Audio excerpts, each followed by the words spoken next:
So yeah, as you may have noticed, is my mic okay? It is. I whacked my mic yesterday. Whoopsie. With a guitar, just bang. It was making a there's like this sound of something moving in there.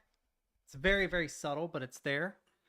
Um I need to take this off and see. I think something's just a little loose. I could fix it. Doesn't feel doesn't feel dented or anything, so I don't think it did any real damage. Um but yeah, I was watching a Dorian stream. A Dorian is a he is a light player in the finals who became famous for being ridiculously good with the sword. He actually became famous because he came up against Shroud and wrecked Shroud and his entire team as a sword player.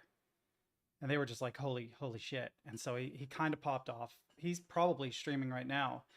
But he was talking about updates to his PC, and someone in his chat sent that. And I'm like, this looks almost too good to be true. In fact, if I go through the trouble of getting a Micro Center card, I can get this for $420. So, block this guy right here, a Raphael AM5 8-core desktop processor, an AMD B650. It's 32 megabytes of DDR5 RAM running at 6,000 hertz with the Micro Center card is $420. So I seriously am considering it, but I was gonna look at other comparable bundles they had because I have a feeling this isn't the only bundle they have.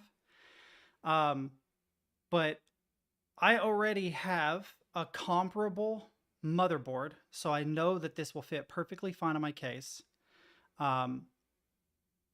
It is the oh shit, I can't remember what the hell that's called. Give me a second.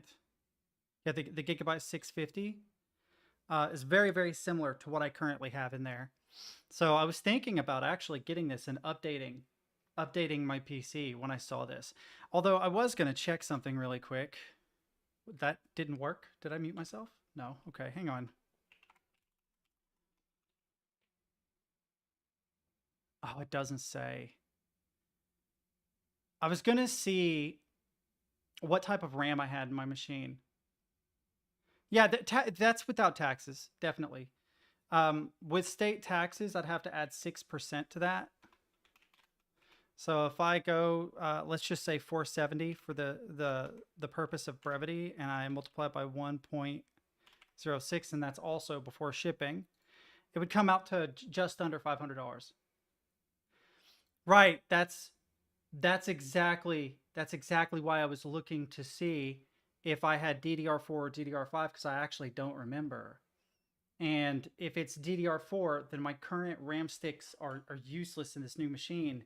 If not, it would be sick because I would have 64 gigabytes of RAM instead of 32. Two would be slower than the other, but generally they're paired anyway, so it would be 2 and 2 would be fine. You're fine. You're perfectly fine, Jack. Yeah, I'm seriously considering getting this, but I would like to see what other build bundles they have. I have 9th gen, yes. I did a side-by-side benchmark, and it narrowly beats it. It narrowly beats it. Yeah, that's what I thought. I thought it was DDR4. Yep. That was actually one of the biggest reasons I was thinking about making the switch was that I'm future-proofing the machine on a budget. Like, it's not super expensive, but it means I'm going to be good for a while.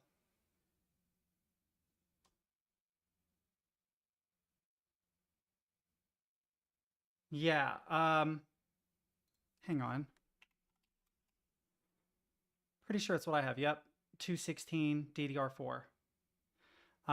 Yeah, so I'm seriously considering it, but I was gonna look at other bundles to see if there was anything. Because like if when I look at like their Intel Core i7 14th generation, right? Objectively, newer but an objectively slower CPU, it actually costs more. So that specific bundle is fucking nuts. It actually does not make sense. So yeah, there's also an AMD Ryzen 5800 X3D, which is the same as what I just had, right? Let me see. No, 7800 XD. Okay. Hang on. I'm looking at bundles. Here, I'll see if I can turn dark mode on. And it's going to be a bitch to see. Wrong scene. There we go. I'm looking at their bundles currently to see what else they have. 13th generation i7, 12th generation i9. Mine is a 10th generation i9, pretty sure. 7900X.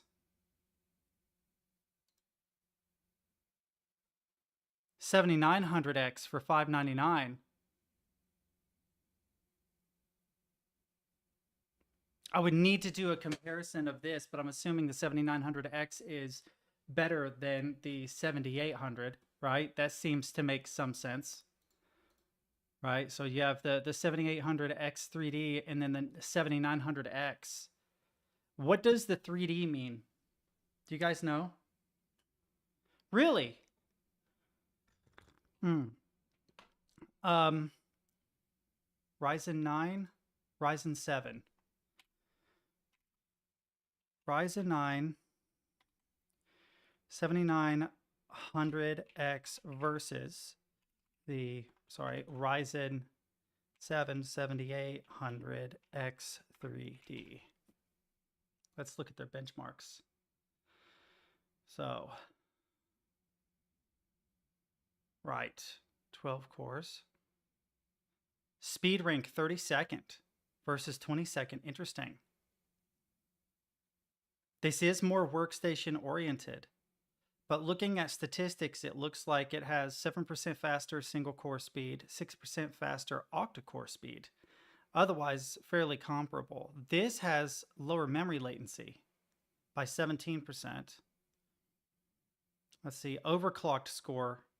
If I were planning on overclocking, it would give me a sizable advantage. Plus 23% nice to haves for the 7900. It's still good at a glance. Otherwise, I have to bust out manuals and compare everything side by side on my own, or watch a review on YouTube by someone who is probably sponsored by one or more products. You have to, like, I can't afford to purchase both of these, have two builds, and then personally benchmark both of them to make a comparison. So give me a better place that's going to give me exact side to sides of both of these products, and I will go to it, because I don't know of one. Everybody is saying do not use user benchmark. No, not a YouTube video. I don't want a YouTube video.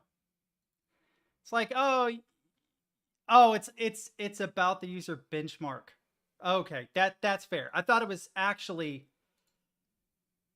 I don't want to have to sit through videos to try and figure stuff out. I like to read.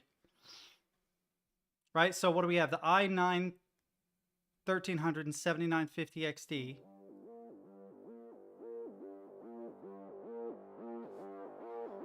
I don't know what this is telling me. No, that's not the same. Shut the fuck up. Are you serious, 8-bit?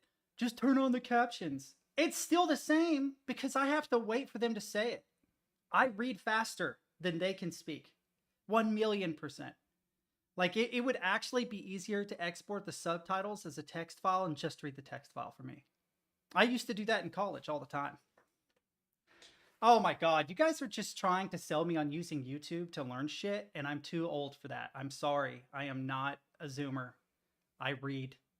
I read like a normal person. I go to an article and I read the article. I don't need everything. Why, hello, guys. Today, we're going to be comparing the Ryzen 7 with the Ryzen 9. But first, our sponsor. I'm sorry. I'm not that generation, bro. I'm not that generation. I'm not that guy. I love you guys, but it's true. 1,000,000% it is true.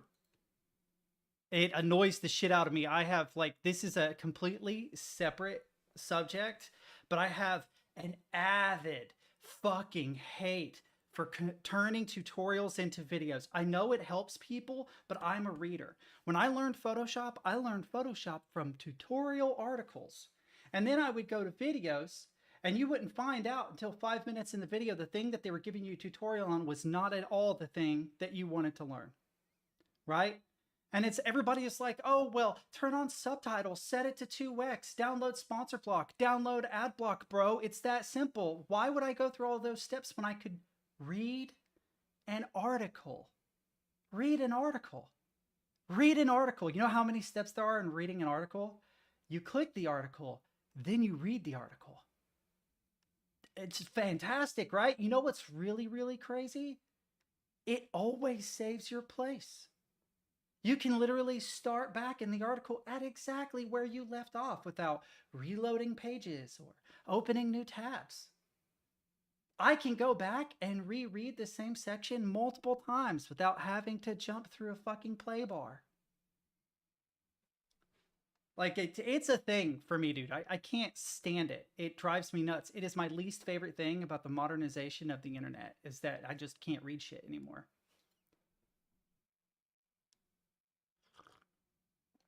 So what is this supposed to be showing me? 7th of 1400. What is there?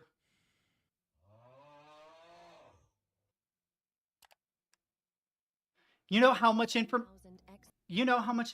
I'm gleaning from this? Like none. Literally none. I see some frames.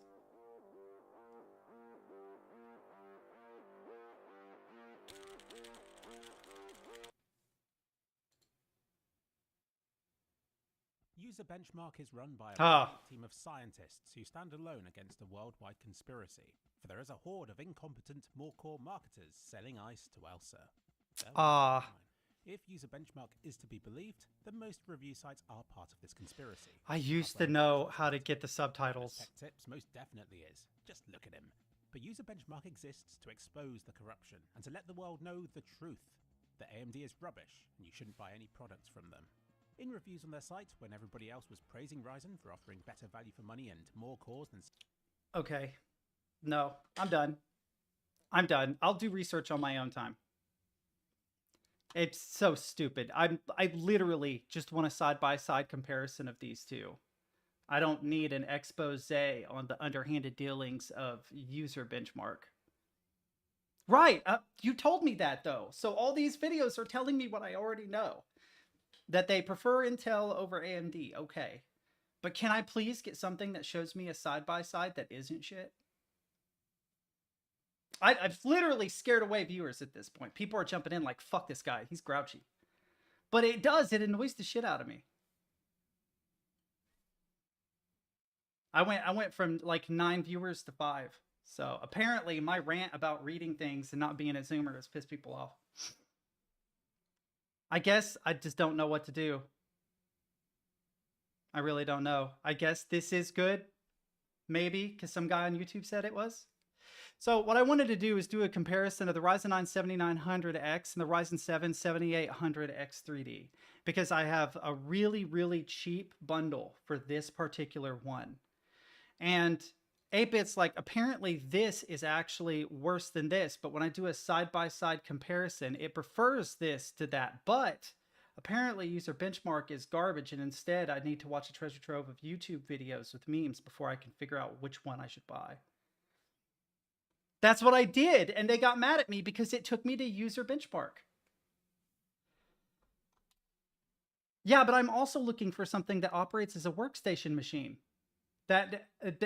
Gaming isn't the sole reason I would update at all. I also make video, so I need to know, is it better or worse for video encoding? Is it better or worse for 3D? When it actually comes to the processing of sound, oftentimes the CPU is super, super, super important. So I'm running 99 tracks in FL Studio of some kind of lossless format of audio. How much will this CPU struggle over the other one? So I'm guessing that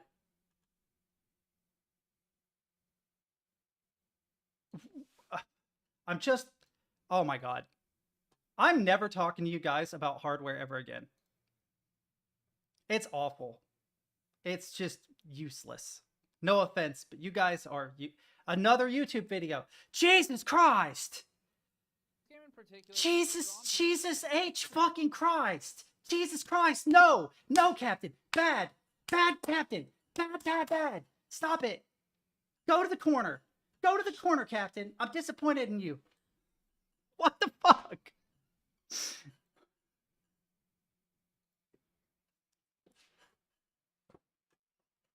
I hate it. I hate it, dude. I do. I hate it. I probably shouldn't, but I do. Every solution has been a video. Literally every one after I ranted about it. Anyway, what are we playing today? Before I lose literally every viewer, because I think I have lost a lot of them. let's just move on.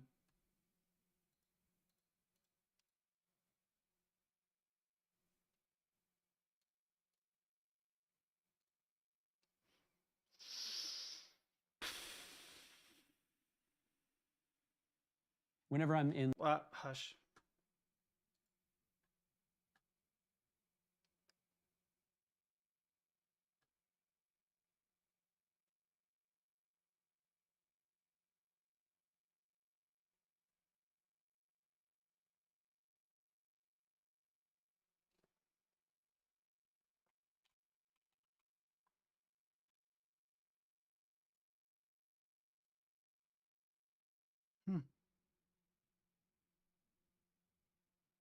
You guys okay? I've been quiet too long now. I'm starting to feel awkward. What are we doing today? What are we playing? I kind of want to play Voices the Void, but 8-Bit says I shouldn't. No, I just think that my rant scared everybody. I went from 9 viewers to 4 pretty quickly, so I just shut up because nobody wants to hear me rant, apparently. So I was going to try and figure out what to stream today.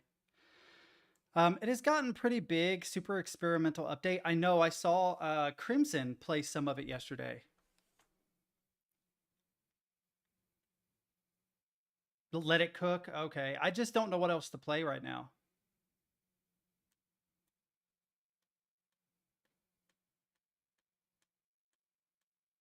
Ultra meme. So Ultra Kill.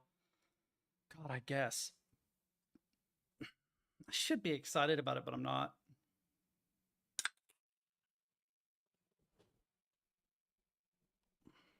DCS, don't have it. Too dark. Trying to find the middle ground. Ooh, I think I might sneeze. Ugh. But yeah.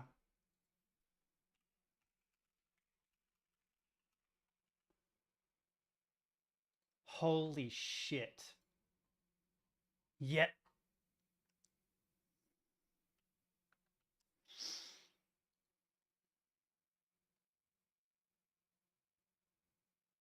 This is what I'm talking about, though.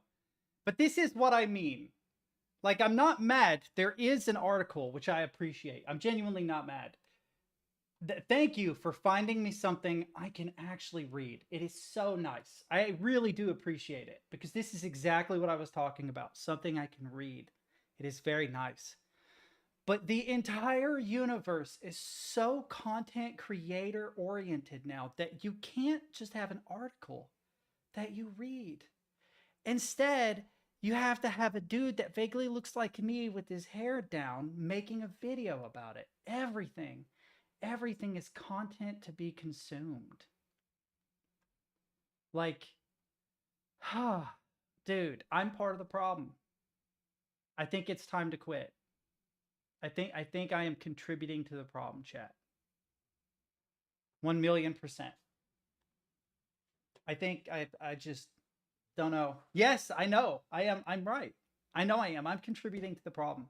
I am a fucking content creator bitching about content creators. But you know, like, even when I was in college, it was this way. The last time, you'd have this 1.5 hour long video of someone talking like this about a subject. A person who, if they were hired as a professor, wouldn't make it 2 weeks before they were let go. and I would literally, I found a way to export the subtitles on the videos.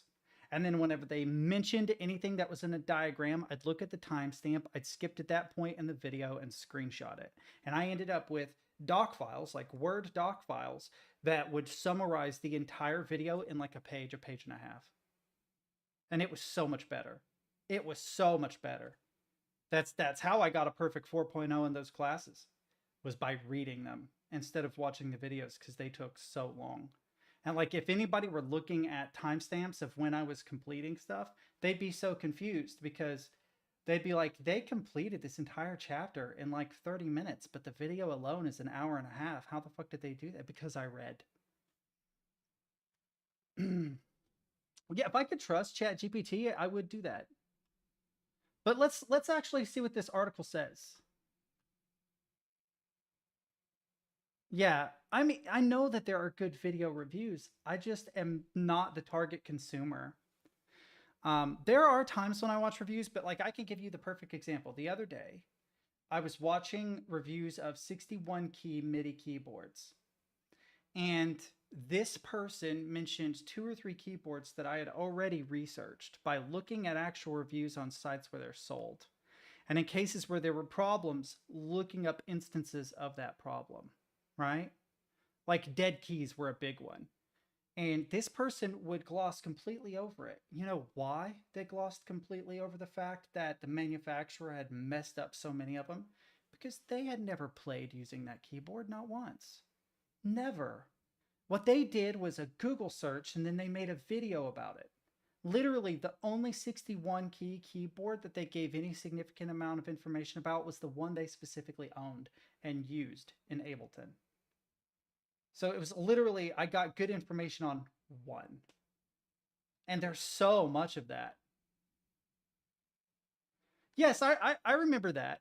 I remember that.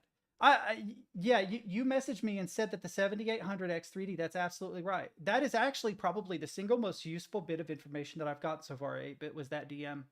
1,000,000%.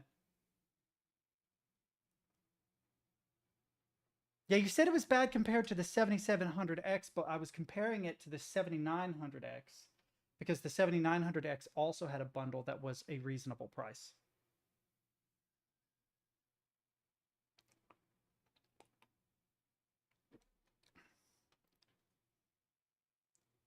Yeah, that was before stream. Yeah, to be fair, I've got to give favor to 8-bit. Like, he's not wrong. He did do that. So how much would I have to pay for a 5900X? I'm assuming that's a Ryzen 7 too, right? So Ryzen 7, 5950, oops, 5950X. No, it's a Ryzen 9. Right? This is what you've got. 16 cores, 0 compromises, blah, blah.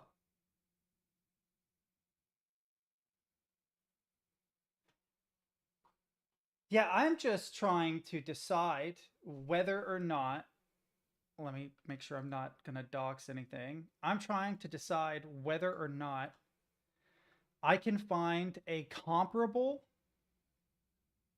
CPU that is newer. Does that make sense?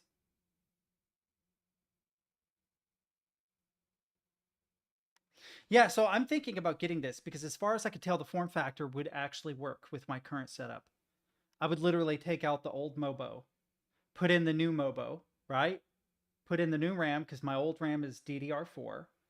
I should be able to plug the 3900 into this no problem, right? Maybe buy a 2 terabyte NVMe drive to slap in this bad boy because I'm getting sick of my single terabyte one.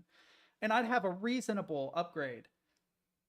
But I'm pretty sure the number after Ryzen, yeah, this is, look at this. Look at this. Look at what you're getting, though. AMD Ryzen 7 7800X 3D, Gigabyte B650 Gaming XAX V2. 2 G-Skill Flare X5 series, 32 gigabyte DDR5s, 6,000 megahertz of RAM for $469. This is actually criminally cheap. This is criminally cheap. That's why I'm thinking of getting it. But if I can find any other deals that have a more modern Ryzen, that would be great. The only thing is, I don't know if the modern Ryzen, right, is actually better than the old one. Right? So what is this person? We're revisiting the 2700 and R720. All right. They're compared most directly. So these are not exactly what I was looking at. But this is a Ryzen 7 2700, right? 7000 is latest gen. Oh, then what does the number represent? Is it the equivalent of like i7, i9? Is that what that means? I don't know my AMD processors like Intel. Intel's format is something I've really learned to read over time. I have not owned but one laptop that had an AMD in it. That's it. So I don't know it very well. I'll openly admit that. So what's the difference between Ryzen 7 and Ryzen 9? The number of cores? Because this is an octa-core, correct? And then the Ryzen 9 is a 16-core? Ah, mainstream enthusiast. Ah, I see, I see, I see. So this Ryzen 9 then would be like workstation, right?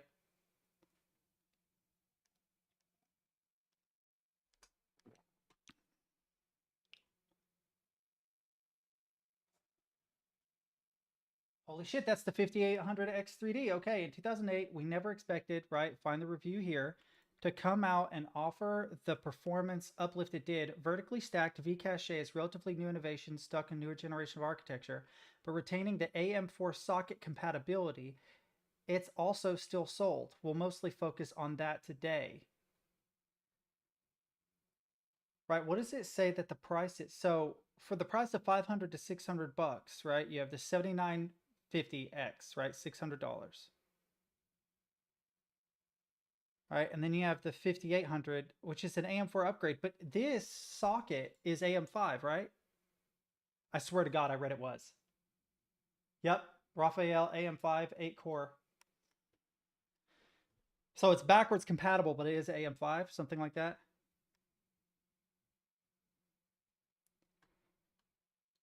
Well, I mean, this beats my current setup, so I might get it. I understand Intel's very well. Right? 3579, right? That just tells you again whether it's budget, mainstream, enthusiast workstation, right? And then when you look at the number, nowadays you have to look at the first two digits. The first two digits tell you the generation if it's a more modern Intel, a single digit if it's an older one. But like I have like I think it's an Intel Core i9 10th generation because it's like a 2700X. Here, I'll find out. Hang on.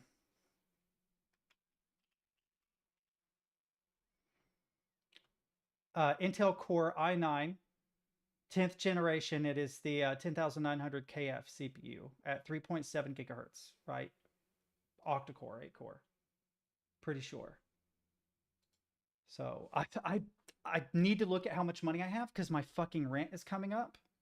Like I may not be able to get this even if I want to. But that is an insane price if that is accurate. I am actually going to check. I'm not sure when I think I get paid next Tuesday. If I get paid next Tuesday, I may do it because I may be able to afford it. It will just hurt a little bit, you know? But I don't know. It's hard to sell me on spending this much money on anything.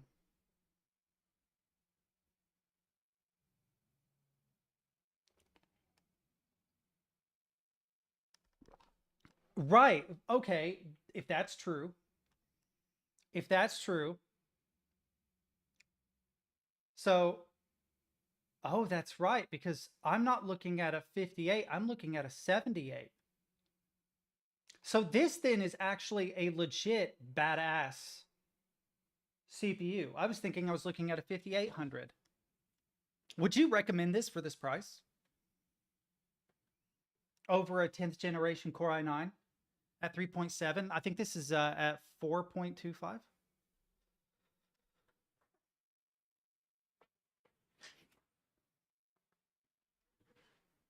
Right. Okay. I will. I'm curious Because when I use user benchmark, which you guys hate, it says that it's better than my current setup, but only marginally. But one of the big selling points for me is the DDR5. Future proofing, like I said at the beginning of the stream, if I get something that's only marginally better, but it's the next generation of stuff, that means the next improvement I make will be easier. Does that make sense? So, yeah. There was, let's see. Yes, I got that. Everybody hates user benchmark. I got it. Oh, okay. So the AMD R9 7950X 3D outperforms the R7 7800X 3D. But I'm pretty sure that that is not available through MicroSetter. I'm actually going to bookmark this really quick. Done. Let's look for the 79, what is it, 50? I'm just curious what the prices are. Yep, there it is. $569 for just that, I think. Yeah, for literally just that.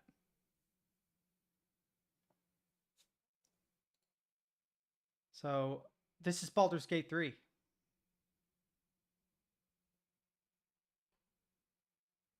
CPU benchmark Baldur's Gate 3 city test. Cyberpunk 2077. I mean, it looks like the 7900. Wait.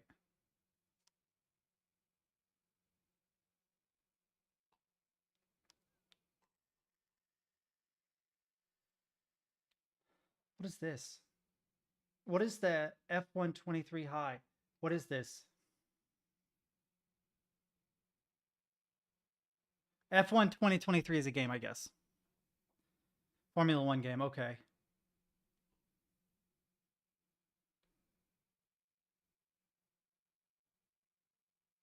I'm actually looking for mine. Hang on.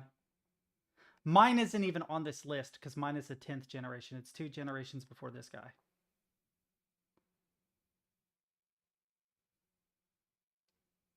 But it looks like it's outperformed by the i9.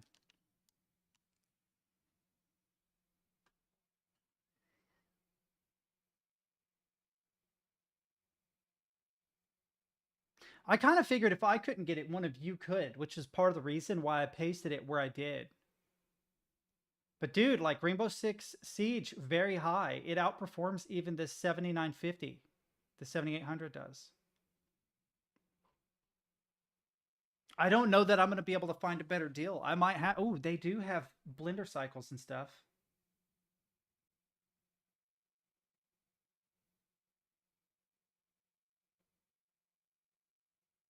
I'm looking for the 78.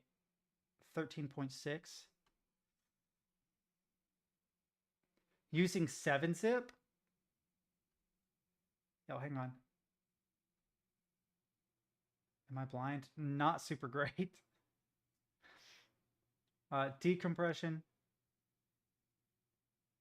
It does look like the 7950X does peak a lot.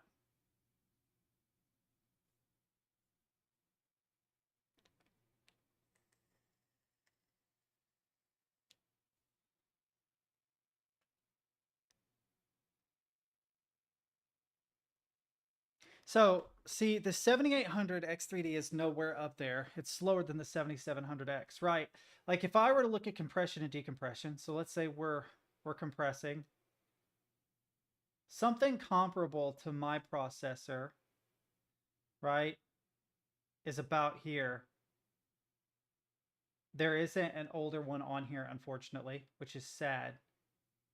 But then if I look for the 7800 X3D, it is probably going to perform less well than my current setup. For things that aren't gaming related. For gaming related stuff, it might be better. I'm curious if there's anything on video encoding in here. Adobe Premiere benchmark. Let's look. 7900X, 7950. The most closely comparable appears to be above the 7800X 3D. So I don't know. That kind of worries me a little bit. so I'm not really sure. 3D cache layered cores have lower clocks and have more restrictive thermal budget. So non-3D cache CPUs have higher core frequency and can handle higher thermals. So that also affects the life of the product then, doesn't it? Then again, if it's capping the thermals, it might last quite a while. Yeah, the productivity performance has me questioning it. Unfortunately, mine isn't on here. Mine is a 10th generation Core i9, but I'm curious what I could get out of what generation Core i9 I could get for a comparable price. But then again, having the DDR5 RAM would be nice. And then if I want to upgrade just the CPU later, I potentially could. Because looking at the Adobe Premiere benchmark, it looks like the 7950X is fucking blazing it. Right? And if this is an AM5 socket, then if you were to get something, where is it? Where's our micro center at? If you were to get something, not the Ryzen 9 shit, back. If you were to get this, you could easily replace it later.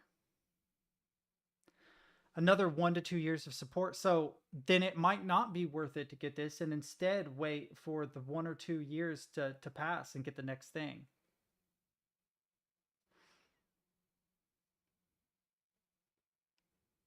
Interesting. I didn't know any of that. See, this is more useful than watching a damn video. I have learned more communicating with you guys, looking at articles and comparing prices than I probably would have watching this. I'm sure this guy's great. Today we're back in the lab Although, my headphones are dead. Yeah, you guys got to back it off. You're being too helpful. But no, this is how my brain works. This is what works for me. Legitimately. That's why I did good in school, was because I'm really good at textbooks. If you were to convert my entire textbook into a video, I would lose my mind. Oh God, no, please don't. I'm still tempted because the 3D looks good. Looking at 3D games, it looks like it's going to handle the games better. So for streaming, it might actually be helpful. Right? But then again, I've got a 3090 that handles the vast majority of that workload. So I need something that is better for the workstation aspect. Yeah, I don't know. I know he said it. I'm just ruminating out loud. I know I'm repeating myself and kind of making it so that you're repeating yourself. It's not that I don't understand. It's that I'm trying to do the mental gymnastics, weighing the pros and cons of each. And honestly, great price. If you're out there looking to have a good gaming build, fuck it, do it. But I don't think I'm going to. I don't know that I'm going to, until fucking 8-bit said the AM5 still has great upgradability, fucker.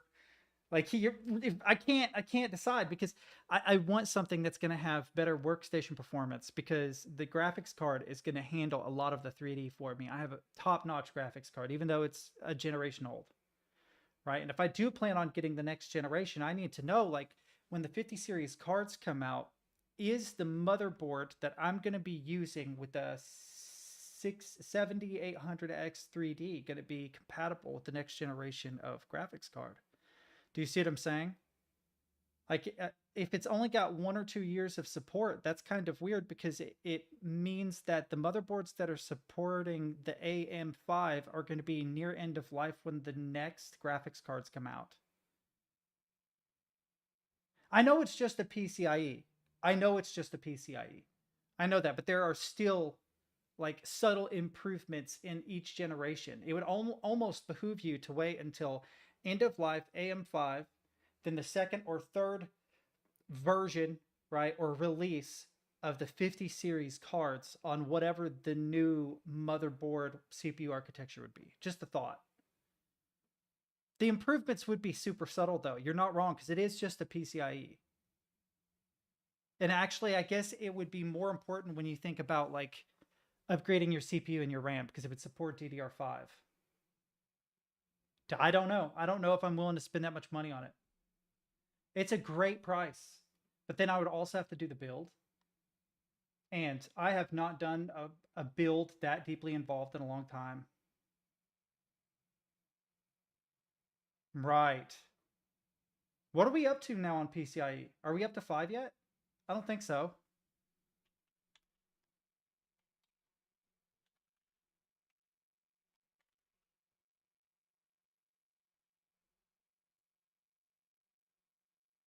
I figured it was PCIe 4, but I thought I had read something about a PCIe 5, and I believe I have. I believe I saw this article, which is what it is out. I thought well, I definitely know that it's 4 on my machine. Pretty sure. I actually really need to learn more about this because I got a pre-built. Okay. In fact, even the best 4090 GPUs out there don't need this kind of bandwidth, bro. So wait. Okay, then taking that into consideration, if we look at the Gigabyte B650, right?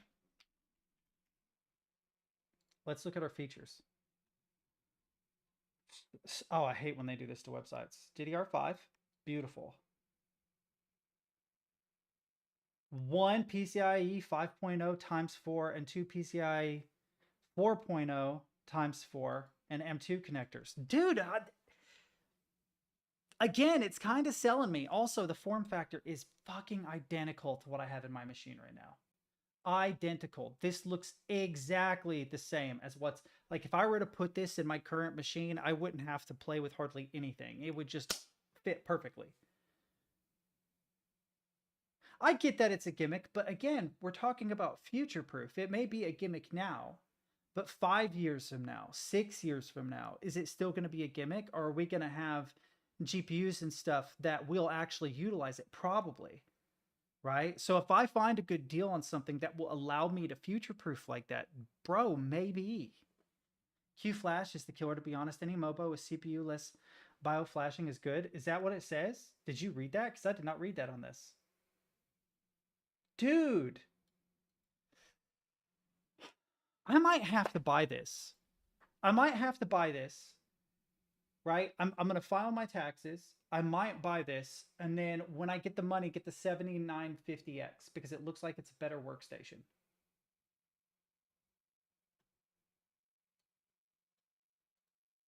I don't know. I'm still not sold on it. Because I feel like my current CPU architecture is going to outperform it workstation-wise. But then again, the workstation things I'm going to be primarily doing are video editing, sound editing, and maybe 3D design. If I decide to build a game, I might want to do some like sculpting. The 3D design, I'm not worried about though.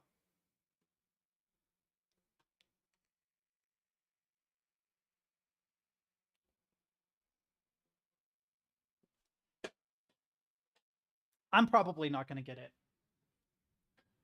Because getting a CPU weaker than my current one, why wouldn't I just buy a B650 gaming by itself? Well, let's see how much it costs. Let's go to, hang on. We'll literally just paste what I already pasted in there. Watch it say like big booty hose because I accidentally copied something last night that you guys don't know about. Just $200 for this motherboard. It's just $200 for this motherboard. That's really not bad. So DDR5 6000. Let's look at this. For 2x, so we're up to $400. We're up to $400 buying them individually. Right? And then if we look at the 7800X 3D by itself, not the whole thing. Now, what are you doing? Oh, processors, GPUs, 1. This, please. Is dark mode messing with me? I think it is.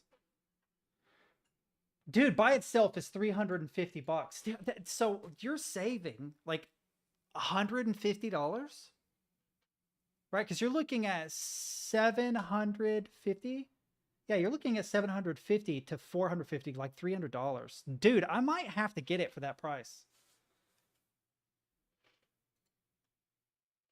This doesn't include the heatsink, right?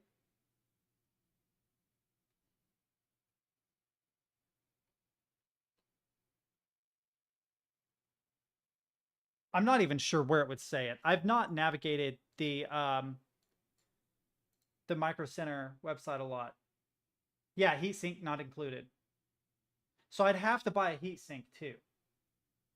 So let's say we were to get AMD Um,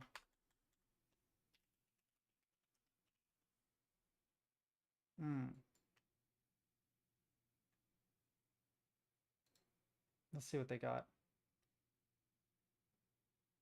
Yeah, because my current cooler wouldn't be... Fuck. I probably could get a mounting kit for my current cooler because I just updated it recently. That's a good point. The Arctic Liquid Freezer 3 lineup. Yo, let's go. The problem is I'm not that rich, chat.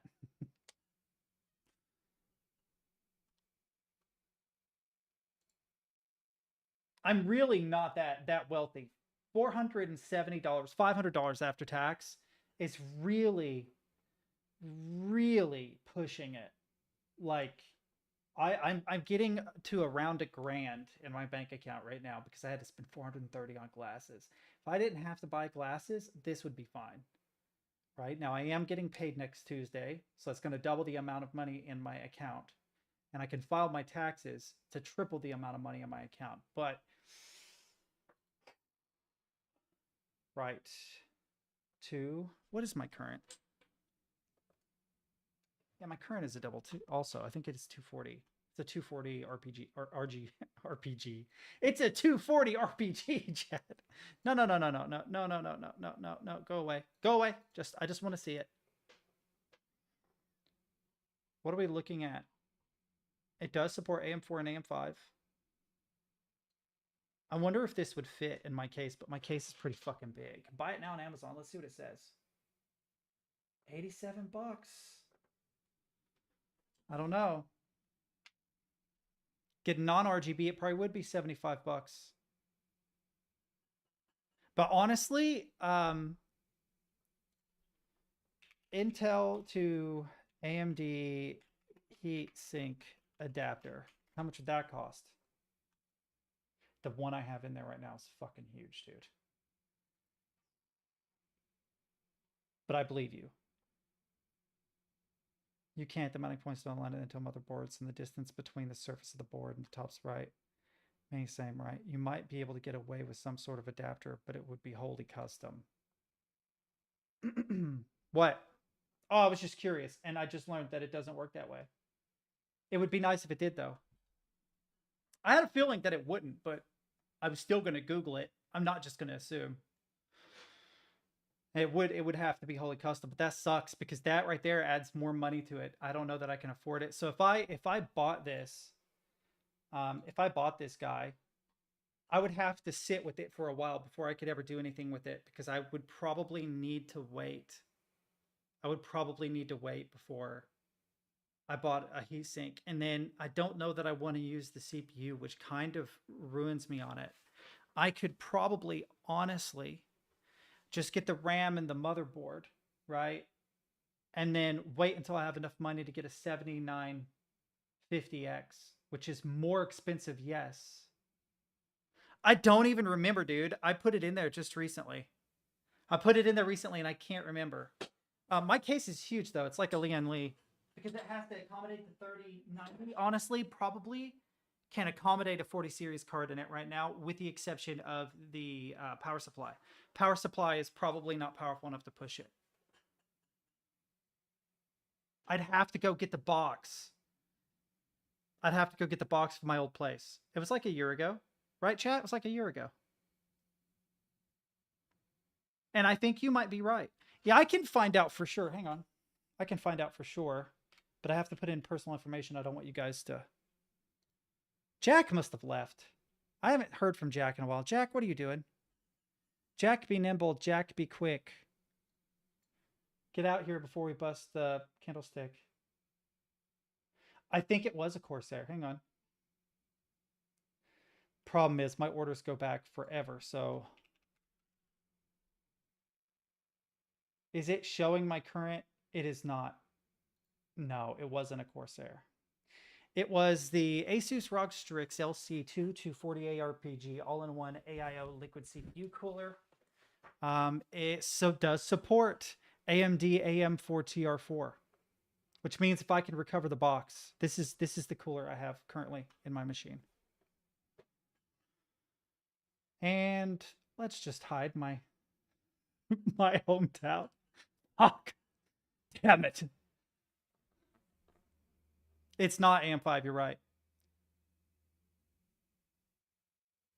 Right, if Corsair coolers advertise the existing AM4 mounting, so AM4 to AM5 mounting. I know I misspelled that.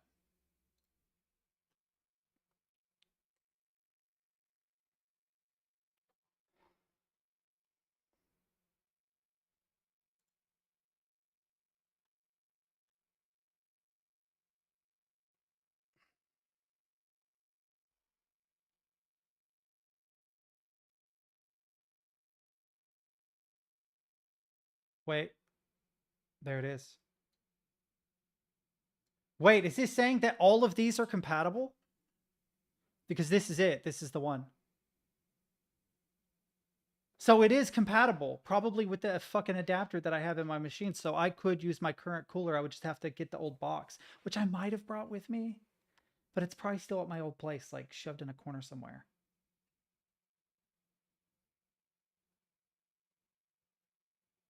So if I can find it.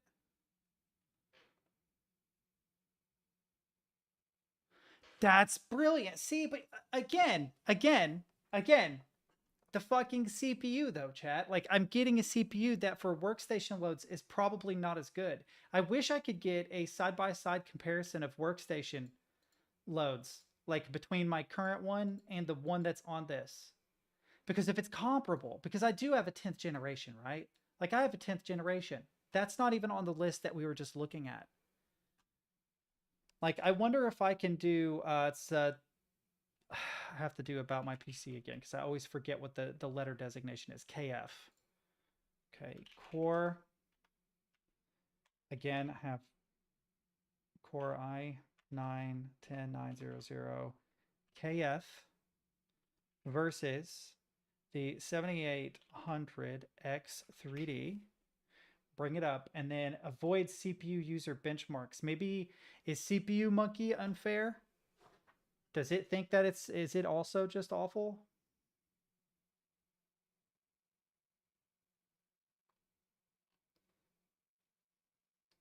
Yeah. Like looking at this, Tom's Hardware. Yes, but it's a review. I want to, unless it has mine.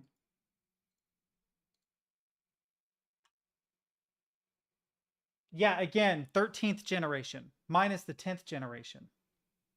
That's why I was curious, right? My current one has 10 cores running 20 threads. It has 8 running 16. Now, I'm pretty sure that's objective information. I don't think I could be mad about that, right? Overclocking, no. 400 or 420 versus 370, but we're also, my overclock is better, it looks like.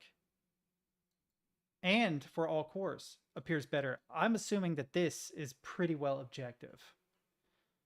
This actually doesn't look too bad because it doesn't look like it's trying to give me an opinion on anything. Yeah, see, but it does have an integrated graphics processing unit in this one that the other one doesn't. Oh, God. My headphones have died. Don't! What did you do? That is not the video. It randomly selected a video.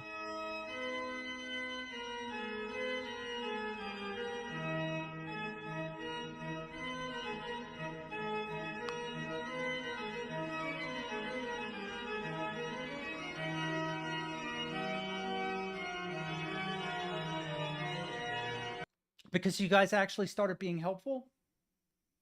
Before, when I was saying this isn't helpful, you were like, no, but more. More links to useless YouTube. More. And now that you've actually been helpful. Yeah. It's the trend is broken. I also understand that it's like irrational of me. I'm just older. I swear it's when I grew up on the internet, you read stuff. And I'm so used to it. I don't like change. Change is, ew, gross, gross. Change, no, I'm good. I don't want any of that. So it does have an integrated GPU, which is kind of cool. But I don't know when I have a 3090 that we're going to have a comparable difference. What does this say? Memory versus PCIe.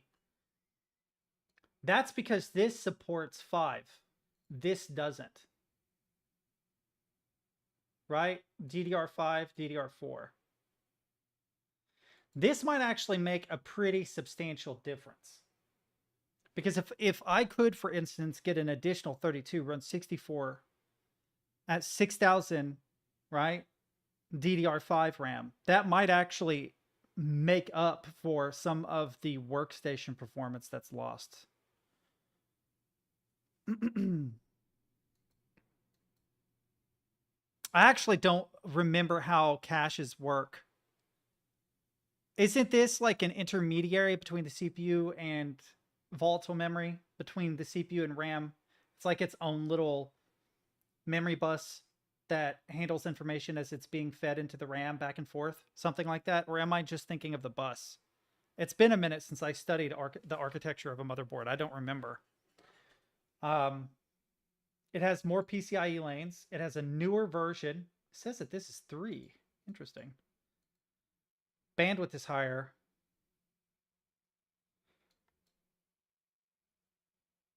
Is it just me or is the juice better? Temperature lower though. 5 nanometer. This actually isn't bad. I can't diss CPU Monkey on this. This actually seems fine. Am I wrong? This seems like a fair comparison. It's just giving me specs and letting me look at the specs. This is the 5 nanometer architecture of their CPU, right? And the 14 nanometer architecture of this CPU. What do you see that's like wrong?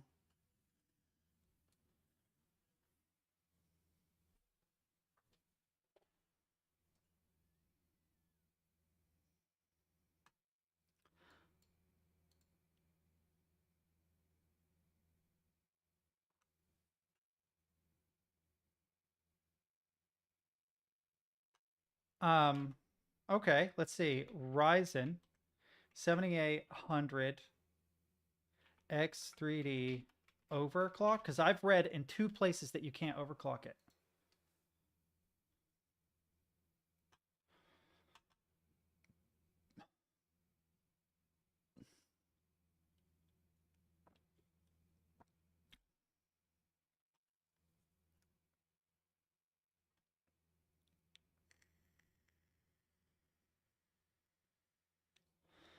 The 3D chips apparently don't have voltage control.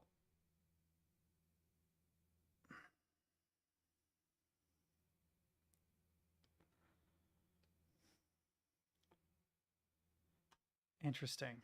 It basically says that you may be able to, but it's not worth what I'm reading here. It's not impossible, but it's a bit more challenging than non-3D CPUs. You'd have to play with many variables to see what works and what crashes. But here's the thing. I don't generally overclock my machine anyway. Well, I'm not a big overclocker anyway. It's not really a thing. But I am worried about the workstation performance. Like, what if I dump this thing out of my machine and then it feels noticeably slower? I would be sad.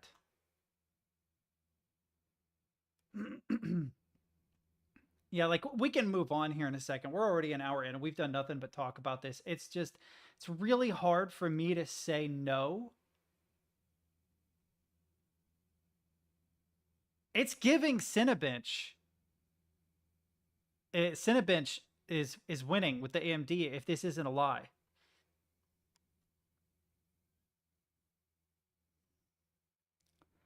But I don't know how useful this is.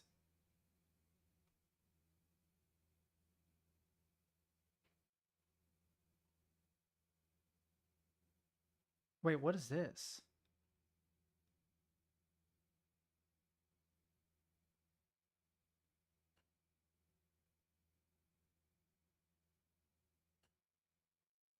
So that's interesting. Why is this completely felling out on this? I don't understand.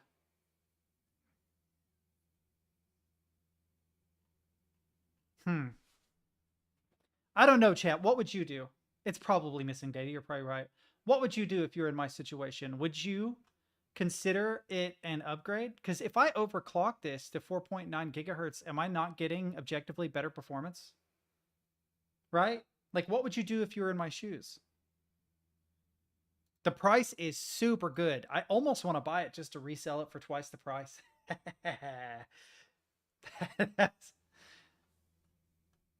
Right. The core situation is different. You're exactly right. So it might, that might not mean anything really. Oh, okay. I was just going to say, because mine is 10 and 20. Theirs is what, 8 and 16, right? Then it says that its maximum was what, 4.7, and my maximum is 4.9 multi-core, which means that if I were to overclock my Intel, the 7900X bundle, I don't remember. I don't remember how I even got there. Give me a second.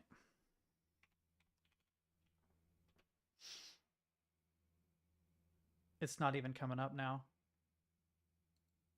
Wait, let's go back. It was a link off of this, if I remember right. It said, yeah, I click computer build bundles. All right, so you have the 7700X, right?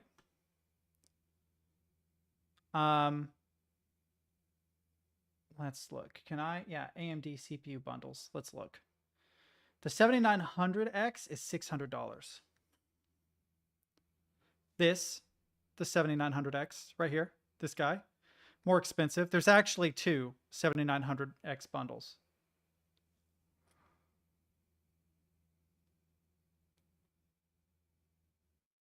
There's actually two 7800X 3D bundles too, but I don't know what the difference is. They look identical to me.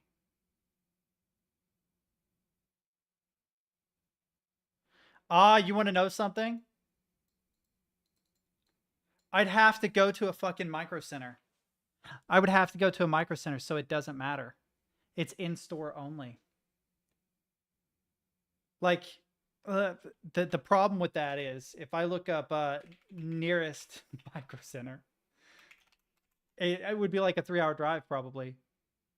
Yeah, sure. We'll use precise location just once until I close this site.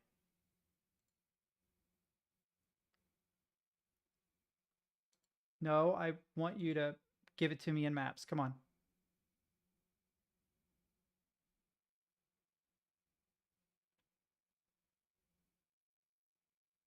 Oh, God.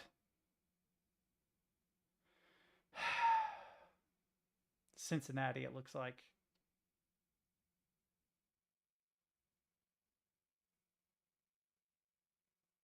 Yeah, it's a great price, but there isn't one near me. There legit is not one near me. It probably would behoove me to... No, that's fucking Georgia. They're literally... The nearest one is about 4 hours away. I don't know that I'm driving 4 hours to a micro center to find out that they maybe do or maybe don't have it.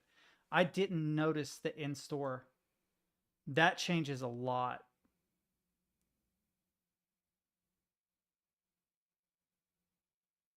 No, it's... Yeah. Yeah. It's basically been a waste of time. That really hurts. Thanks, chat. Yeah, I did learn a bunch. I actually, to be fair, I know what I want to do with my computer now. Like ultimately, I would like to get a 7950X, right? AM5 architecture with DDR5 RAM. That's kind of where the next step is for my machine, if I decide to do that. And instead of buying a bundle, I will wait for sales on individual items and purchase those individual items where I can. And then I will do a build later. But I think I'd have to go with the 7950X, because I will tell you something. You want to know something really interesting, chat? I don't know that FL Audio, FL Studio's built-in ASIO, which I don't have installed currently, will operate better. But I had more configurability with my old i7 and ASIO in my all-in-one than I do with this machine. This machine fucking laps that machine. Audio performance, worse. Genuinely worse. The latency is more noticeable. Like when I bring up ASIO, I am locked into 512. So I have to use like latency compensation. I have to be careful about effects. So like, let's say I wanted to sing or play guitar, right? And record something. The latency, especially when you sing, will fuck you up when you speak. So you have to run live monitoring actually from the audio device, because the latency back from FL Studio is so great, it trips your words up. You can't do it, right? It's okay if you're running zero effects at all. You're not running anything. As soon as you put like a noise gate on it to cut excess sound, or you EQ it, or God forbid you do something crazy like have a chorus or a reverb, guess what? Even more latency. On my old machine, I had it to where the latency was completely and totally not noticeable on an old i7. I don't know why. I don't know what makes the difference. I don't know why ASIO is locked in to 512 and I can't configure it anywhere else. It was actually really obnoxious. And I think that if I were to use the Focusrite's ASIO, it would be better. But that would mean that my output would have to come from the audio interface as well. The input and output would have to be shared by the same device, which I can't do without a physical plugin. Now I have an adapter. I could put some shitty earbuds in, but I didn't know that they still made sound cards. Here, let's do this. Is that they still make sound cards? That actually really surprises me. I did not know that they still did.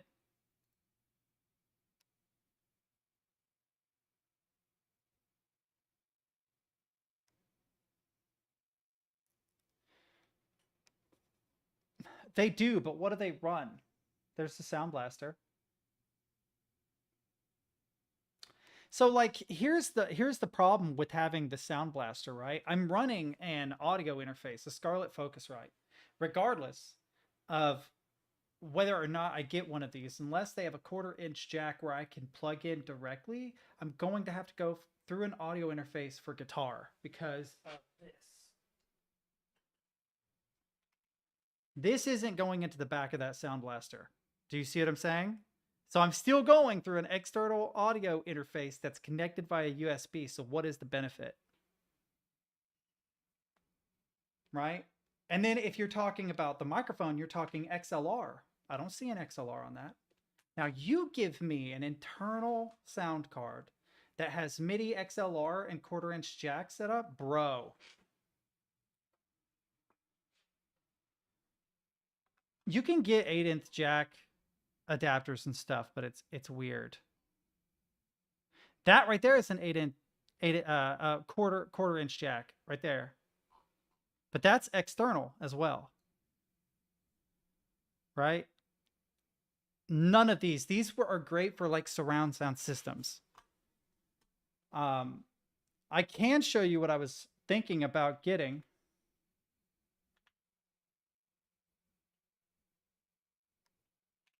Right. So I probably, honestly, if I had to guess, I would say that Focusrite software has not been updated for modern machines and that I need a newer generation.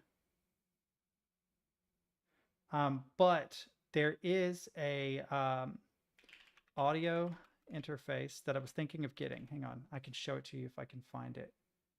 The Volt. Yep. So I can show you what I currently have. I wish I could hide that. I wish I could hide my address. Can I log out? Stop being weird, Amazon. Jesus Christ, sign out. I don't need to be spamming my, not my address, but my hometown. All right, let's go in here. We're looking at audio interfaces. We'll start playing a game here in a minute. Right, if I show you this. What I currently have is the 2i2. This is interesting. What is this? Oh, interesting. They have a phantom power adapter. Is that what that is? So it's oh, this looks so much like a Scarlett Focusrite, but it's not. That is not what I have. We are looking for, that's interesting. They're tricking people by making it look so similar. Yeah, get away from sponsored. This is solo. It's not what I have. It's a 2i2. There we go. So what I have is a Scarlett Focusrite 2i2.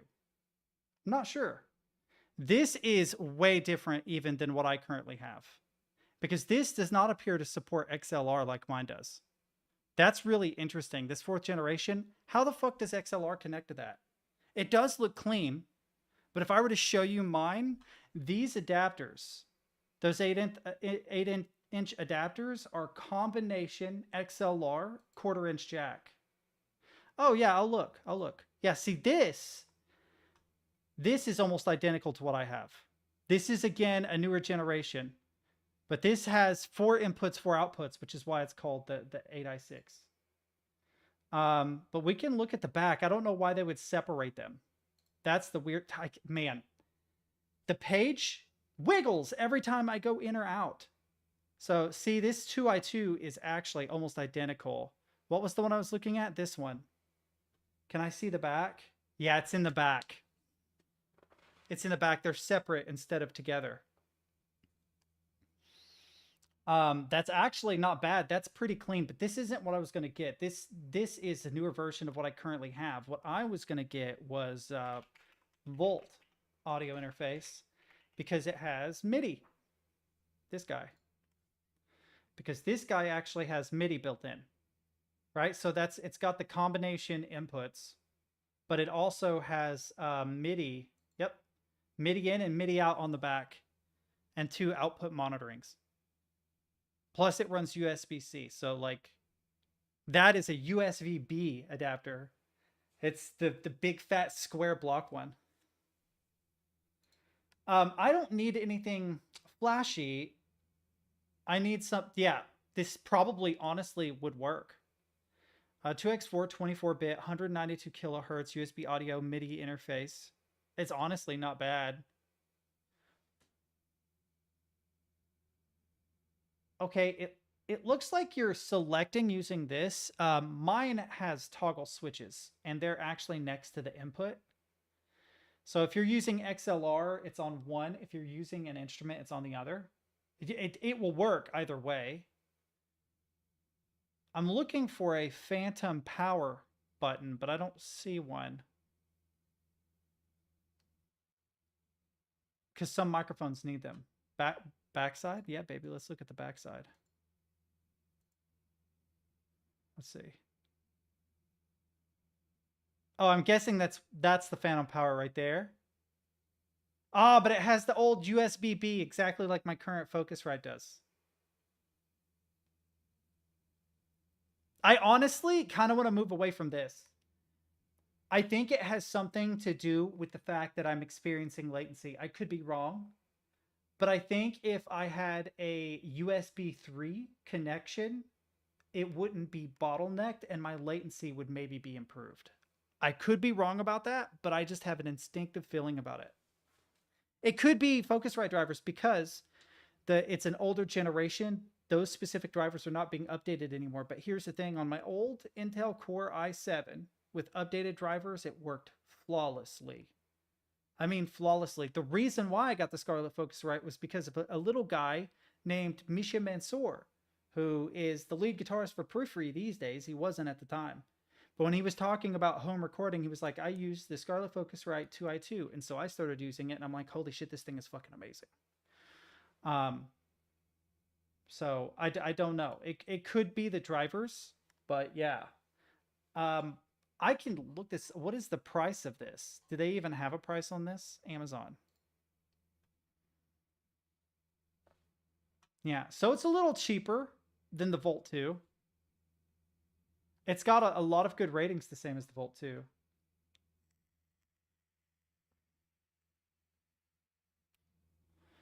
Is the UMC driver for the Behringer?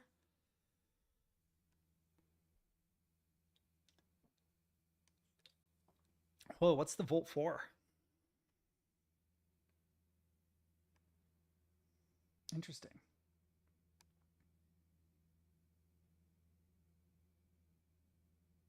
Wait.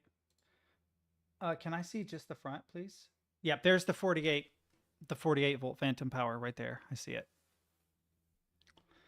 Yeah, I'm probably still going to go with the Volt instead of the Behringer. But that has more to do with Behringer kind of being dissed by musicians. Like, I shouldn't be that guy, but it's sort of like having one of those solid state multi effects Vox amplifiers back in the day. It was kind of considered as like a newbie thing to do. That's weird because Behringer does make good stuff. Don't get it twisted. But it absolutely was a thing back in the day. There were like certain pedals and things that were sort of frowned upon. I want to say Digitech, or is it Boss? That's the other one. Hang on. Boss. Let's look at the Boss fuzz. Yeah, no, Boss, I believe, is acceptable. This is actually a very famous fuzz pedal. It's the Digitech fuzz. Digitech makes plastic knockoffs, if I remember right. Fuck, who is it? Is it Behringer? Hang on. Watch it actually be Behringer.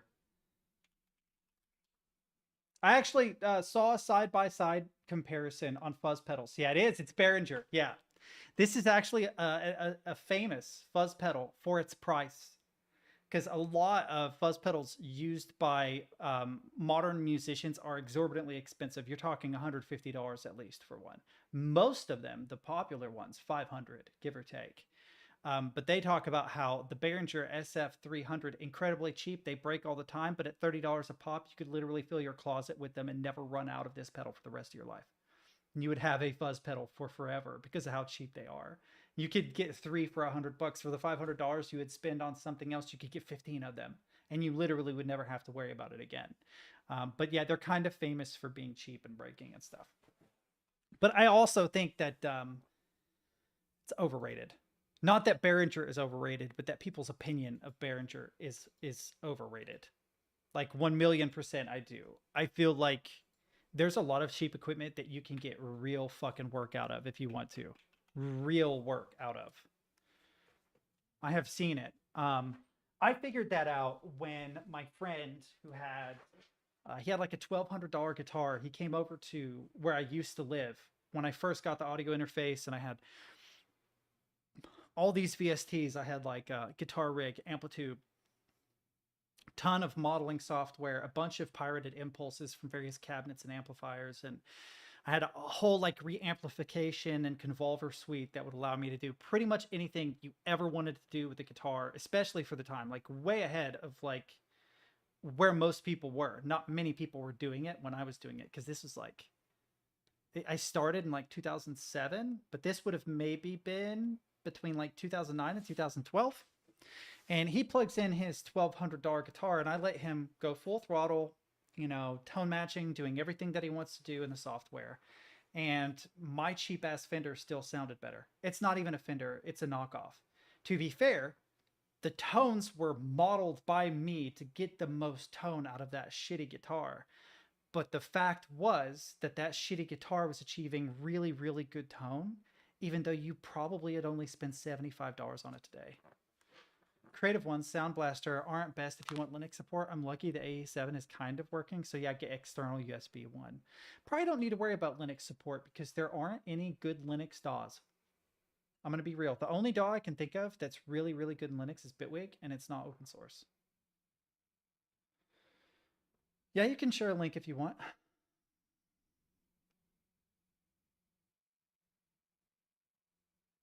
That's actually, I very seriously considered. Oh, I missed it. I very seriously considered. Oh, I see it. Oh, you know what? I figured out something. I figured out something that's kind of cool. Check this out. Why would I Google? Why would I do that and download it? My headphones are dead. Hang on. My headphones are dead. Come on, headphones.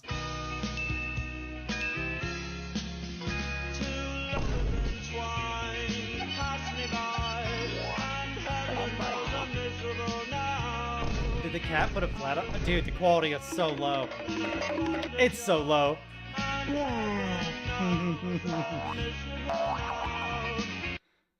In my life, why would I give valuable time to people who don't care if I live or die? So you've assembled a scene in Blender and rendered it. Neat. That's a neat scene. That looks neat. Something is missing though, and I'm not talking about texture files. I mean something is missing from within you. You've become numb to the ease of digital creation, merely an empty vessel mindlessly assembling assets. You need that spark. You need deeper understanding. You need to make something that truly feels real. You need a challenge. Start with a dark box. Put a tiny hole in one side and a white screen on the opposite side. Okay, so stepping through a tutorial is probably not a good way to break out of your comfort zone. Oh, I did not hear the human music thing. I'm going to go back to that. Don't worry.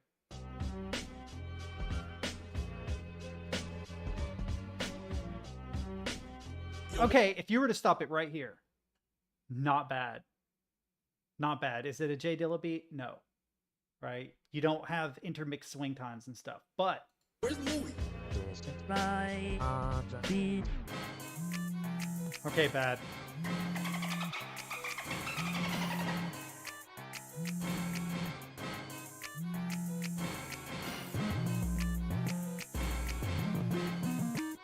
Dude, I can't sit through that whole thing. The opening though, this first 5 seconds.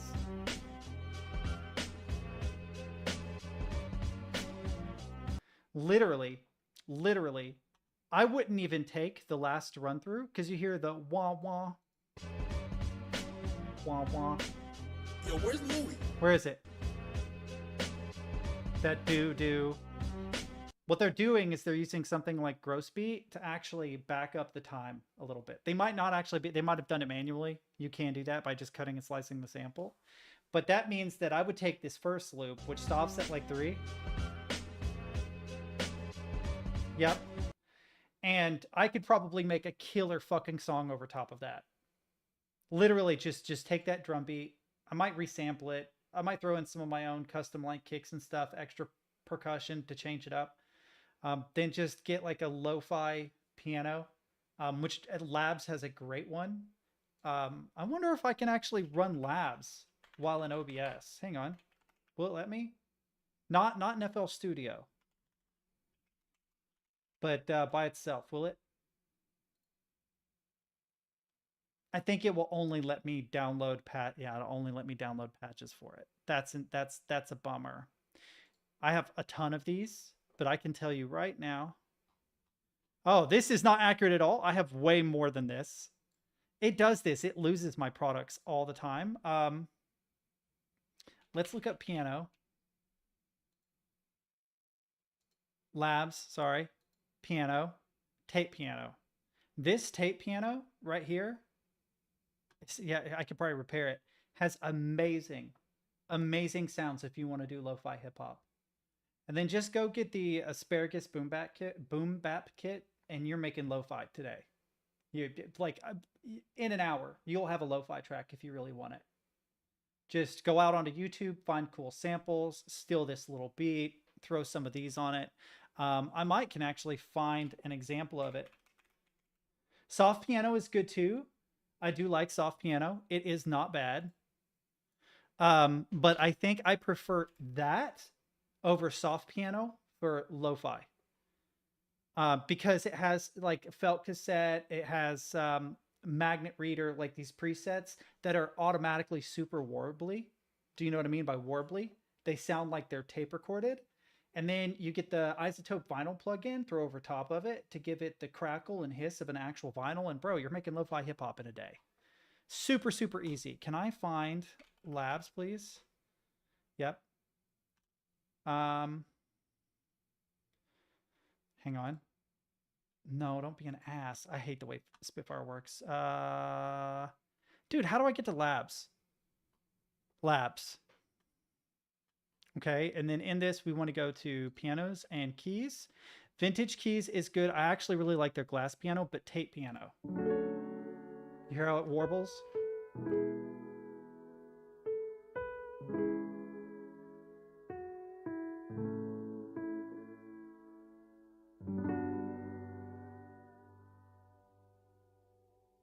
Like that warble? Oh my God, dude. You just do yourself like the most simple C major to A minor fucking chord progression. You throw gross beat on top of that so that you have timing changes, and then a beat underneath it, and then throw isotope vinyl over top of it to get the crackle and hiss of an actual vinyl record, and it sounds beautiful. But I don't really worry about Creative Commons, like public domain samples. I'm gonna be real. Like, I probably wouldn't release music that didn't have public domain. But if I'm just making something for myself, I'm going to put what I think sounds good. I'm going to try and still find like really rare samples if I can, because I don't want to resample the same track someone else has resampled a million times. There's a couple of YouTube channels that have great samples. There is one called Sampology, but I don't think it's this guy. No, it is. I think. No, it absolutely isn't. Damn it. Hang on. Hang on, chat. I have to look through my subscriptions, which I have about a bajillion of. Come on, take me down to S. Yep.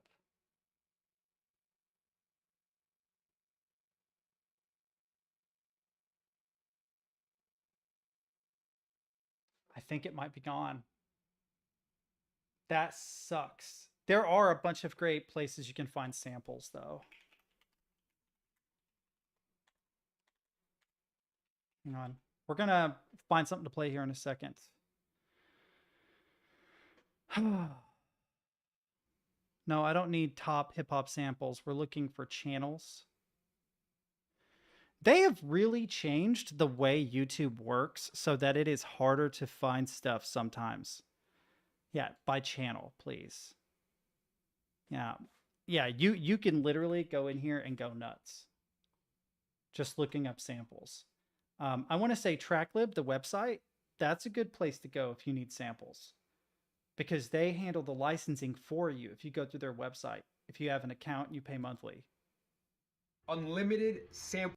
So you automatically get licensure on whatever sample you get from their site. It works out like how you go about licensing it. I swear to God, though, I used to have a bunch of sample shortcuts. Hang on. I will watch this 8-bit. But it's driving me crazy that I can't find it. I don't understand why they disappeared. Is it under a playlist? Maybe. If I was smart, maybe it's a different account. Yo, what if it different account? Oh, here we go. Here's is it Mr. Django? Yes. Yeah, this is one of the places where I used to get samples. There's like some really, really crazy shit in here that you can use to pull music from. I was gonna actually try to make a lo-fi hip-hop track using this bossa jazz in the background. But yeah, there is a surprising number if you start deep diving in YouTube. Yeah, good public domain samples are like impossible, dude. It's like, it's almost impossible. That's not an exaggeration.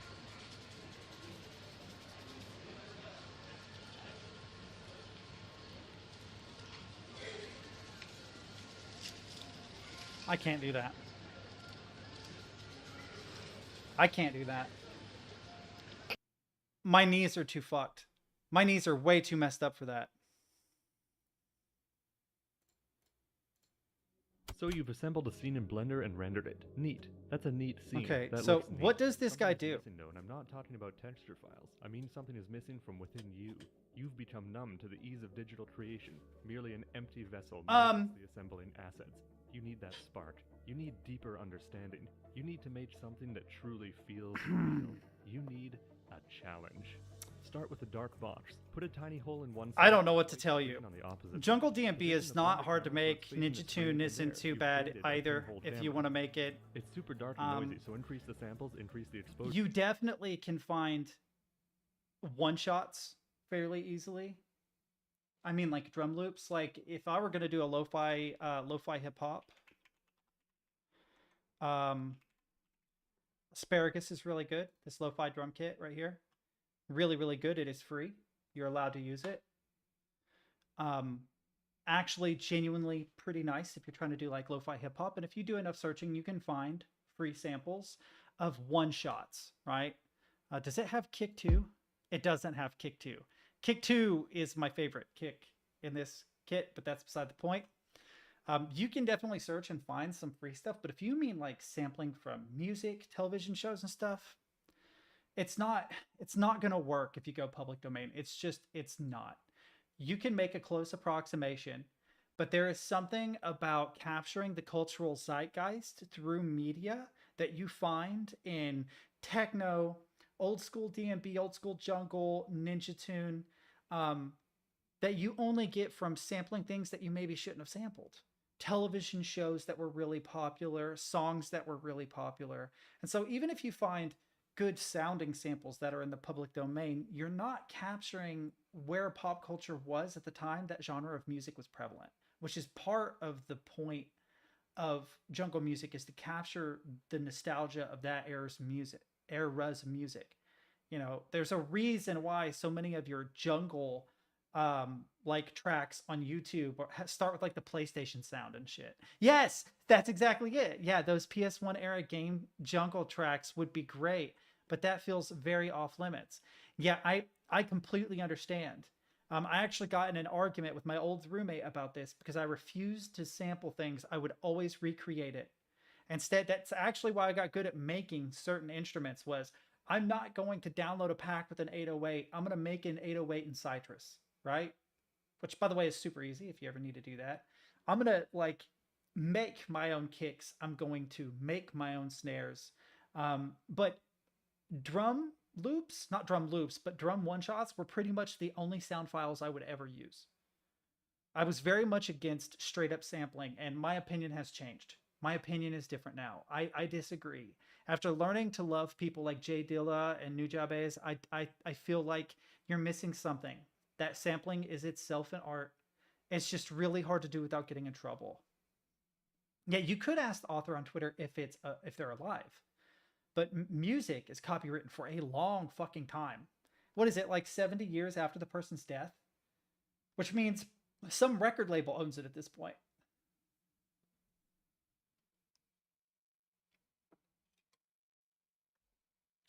Right. I would try to do as much public domain stuff as possible and then work out licensure for things, because a lot of people will straight up let you have licensure as long as you're not making money off the track itself. Flip the image. Now we're getting somewhere. Add more samples. Not everyone. More samples. I probably shouldn't even say a lot. I should say some. Smaller artists, Supreme is actually right. You can message them. I know a couple artists that if I were to message them, they would just be like, yeah, go ahead. All of the samples. There, you've created an image with a pinhole camera. Notice that at super high sample values, the denoiser starts to hallucinate detail where there is none. Where we're going, we don't need the denoiser. Get rid of it. Not bad. But it can be better. Look up tutorials to relearn the thick lens formula, calculate the shape of the lens you need, and then model it from highly subdivided icospheres. Go insane trying to figure out why the light isn't refracting through it properly, and realize that filtered glossy was set to 1 by default, which will automatically blur cross-stitch. Set that to 0. Figure out the effective focus distance you need, and set up the box in the right place. We can lower the exposure now, but the edges of the image are super distorted. Turns out people found a solution for this in the 1890s, and they were kind enough to include all the relevant specs on this diagram. Copy all of that, model all the lenses, and put them in a tube. Put the tube at the front of the box, and experimentally figure out the effective focal distance. Render it. Nice detail, but realize that the field of view for this lens is much narrower. Adjust the size of the fake camera inside the real fake camera. Adjust the aspect ratio so you can get more picture in your picture. Adjust the scene, and render it again. Nice. Now contemplate how far you've come, but what is the point of this? To be done. This is the point of no return. Do not look back as any semblance of reason is stripped away, replaced with a need for more. Create a new glass shader which continuously filters different colors of light at different angles, accounting for the non-linear nature of the relationship and calibrating it carefully. Tell yourself that the noisy result is okay because you'll just render it with a lot more samples later. Sure, Jay. Simulate an imperfect lens by mixing in a small amount of rough refraction. This results in the natural bloom effect coming entirely from the lens glass itself. What is this in? Is this Unreal? I've never used these in Blender. Principled BSDF. If it is even in Blender. Really? I didn't know Blender had that capability. As well. Set up 3 I don't know blend Blender that layers, well. each with different At filters all. to simulate the 3 emulsion layers in film. Calibrate the This color dude spectrum obviously so knows they're the not doing software negative colors really or well. overlapping too much, and combine the 3 render layers in the compositor. Enable dispersion. Realize it's too noisy and takes too long to render. Get rid of the dispersion shading image. Model the characteristic curve of film for each emulsion layer. Create a script that renders the image in separate tiles. Create another script that puts all the pieces together for you. Simulate halation using filters that add extra light through rough transmission shaders. Determine various effective focal distances. Plot that data and derive a formula describing focus plane distance with respect to lens position. Put all the components into a smaller box. Improve the geometry of the lens tube. Create a model for the camera body. Include That's how I feel about Godot. I think Godot is going to be next. I with as many people that moved from Unity over to Godot, I think Godot in 10 years is going to be way ahead of where it is now. Will it be up to snuff with like Unreal 5 in terms of like graphical fidelity? Probably not. But is it going to be one of the most intuitive, user-friendly, cost ratio fucking game engines on the planet? I think so. Include a viewfinder camera, give it some nice materials and branding. Create a focus ring and an aperture ring. Model Why is he aperture recreating the drivers entire to make the lens camera? and aperture blades move when their respective rings are rotated. Add I thin had a filter feeling and this is what he was viewfinder camera doing. to darken the viewfinder's camera view to be approximately what the final image will look like. And finally, create an exposure dial and use a drive. So, I feel like your comment comes from a place of ignorance, and I don't mean that in a negative way. But yes, you can design an entire engine from scratch if you want, but it is almost always not needed. It's like, oh, I want to write a song, so what I'm going to do is I'm going to by hand, right, program an entire digital audio workstation that works with my CPU architecture and my operating system so that I can remake this 808. It's like, why? Why do that? You don't need to. You can if you want to make a game engine. Hell yeah, good for you. But if you don't, then your choices are either game engines or frameworks. And there's a good open source framework right now called Bevy that uses Rust, I can recommend. And then there's Godot, which is an engine that's open source that I recommend. There are other frameworks. There are actually a lot more open source frameworks. Most of them use JavaScript. Ew. But if you're a JavaScript nerd, have at it. But the vast majority of games are made using engines. The vast, vast, vast, vast, vast majority. Not every game creator is out there designing an engine from the foundation up just so that they can make a Celeste knockoff. They're just not doing it. Driver to link it to the exposure render settings. Like, I can't play guitar. I don't have a workshop to build. Now you can increase the resolution, increase the number of samples. So he just recreated a and all camera that's to left take a is picture. for you to go render some virtual photographs.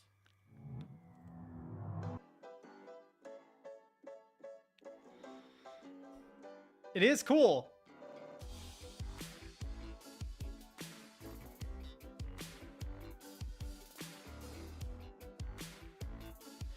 He did all that just to recreate film grain. To be fair, natural bloom too, not bad. What does the bokeh effect look like?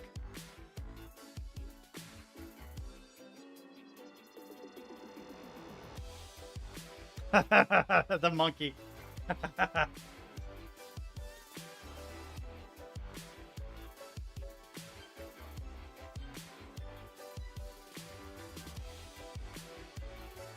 To be fair, that's pretty damn cool.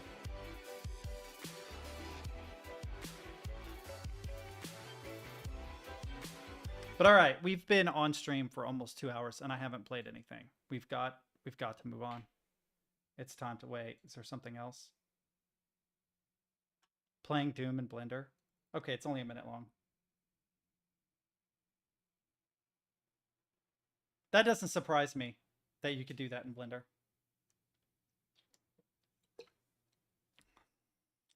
Click, please. The play button.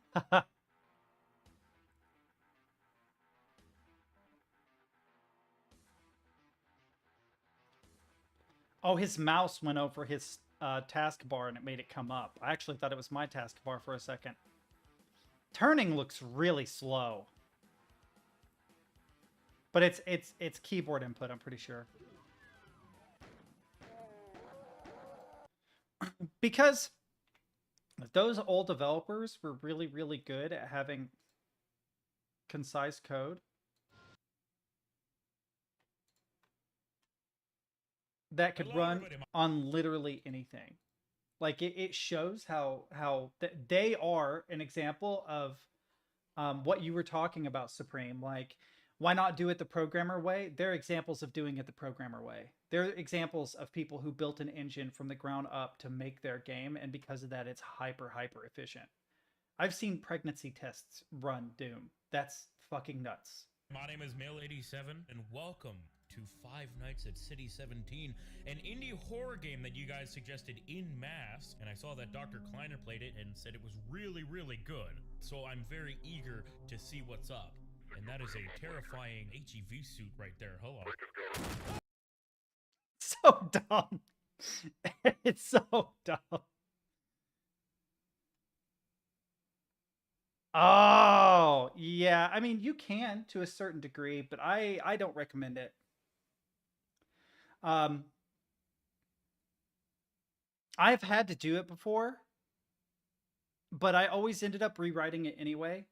There are some basic things that you can kind of get away with that in, and pretty much every programmer does it, but you can really break things quick and not know how you broke them because you're not the one who wrote the code. I know that from personal fucking experience. Trying to just like have a 2D platformer like controller, like a player controller, borrowing it from the internet and then redesigning it with my own state machine, so broken. I ended up starting to code it from scratch, but to be fair, also never completed that because for whatever reason my brain cannot handle it. Can handle a single state machine. When you start getting into hierarchical state machines where they're concurrent and they're dependent on one another, my brain breaks. And I would try to mind map it, but it gets to be a lot. A lot. Really impressed with people who can, but I'm not that good. What are we playing? I don't even know what we're playing. You guys have been useless lately in terms of what game I should play. You know, my brother learned how to make games on, what was it, Commodore 64? Pretty sure. When he was a kid, he loved it. Okay, all right. I don't think I have Ultra Kill installed. I do need to check something really quick, though. How much space do I have? Not a lot. All right, hang on. Offline recordings, sort by type. Yep, okay. We want to get rid of all the MKVs except the one that I'm currently producing. Keep all the MP4s. Yeah, I know it's big and they'll be permanently deleted. Grab all the MP4s, cut them and drop them into my expansion bay under OBS recordings, which will probably freeze. Then wait, how long? It's only 60 gigs. Can't be that long. 28 minutes. Okay, beautiful. We'll have that going in the background while Ultra Kill is downloading. That way this stream doesn't run over my hard drive limit. I'm going to start recording directly to my expansion bay. Whoa. Oh, my game is ready to play. Let's do it.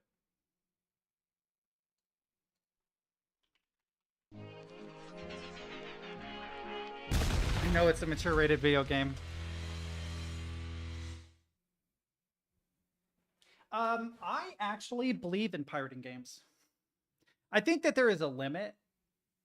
But I understand that not everybody lives in a country where it's reasonable to buy them. They can be very expensive. I feel that way for Stemkey because he would talk about like prices of games and how ridiculous it was. And so many developers make the mistake of not adjusting the prices for the area. Some do though. The guy Pirate Software runs a YouTube channel. He talked about how if you just lower the prices in countries where it's not reasonable for them to pay as much, you'll get paid for every pirated copy because they won't pirate. They will spend the $2 on your game. You know, if it's 20 in the US, but it's $2 in Brazil, they're more likely to buy it. Right, yeah, there are a bunch of different examples. I pirate FL Studio because I can't afford it. Would I buy it if I could? Yes. I'm thinking about pirating Ableton because I want to learn Ableton, but I'm I've started to question that because Hacksnode, which is one of the producers of the most common cracked torrents for Ableton, is fishy as hell. I wish I had a deep status Ableton release because I tend to trust deep status torrents more. But I might just get the 30-day trial of Ableton Live Suite and see if I can just crunch. Just spend 30 days absolutely going ham on Ableton Live and see if I can learn it. And if I can learn it in 30 days, then maybe I'll fork over the money for it. Oh man, it's been a minute since I played this. Yeah. I haven't used the pirate site for games in a long time, so I can't recommend. What I used to use, which doesn't exist anymore, is Demonoid. But I haven't pirated a game in a long time.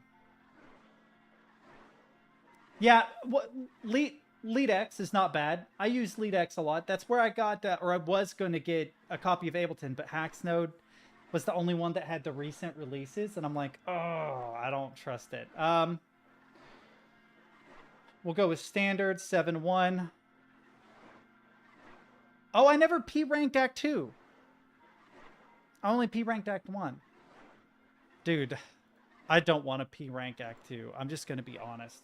And I haven't played this in a long time. I don't remember the coin trick. What is the coin trick? Do you guys remember? You know what? Here's what we're going to do, actually. Quit mission. Quit. I'm going to play the early stuff. No. Just for a second to reacquaint myself with the game. Because I do not remember... F? Ah, it's F, yeah. Right. I don't remember how to do things. Okay, F is punch. Oh god, I don't remember, chat, how to play this.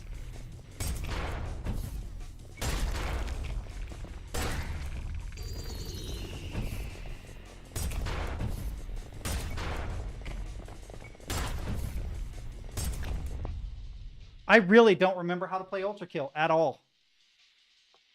And the sensitivity feels super low. Thanks for that. It's been a minute. How do I flip the coin? Oh. Oh. What was the shortcut? Right?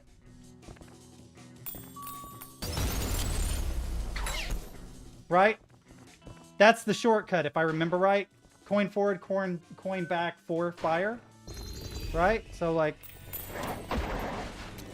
Oh. Oh, it's not loaded yet. Fuck. Oh my god, I'm stuck. Ah!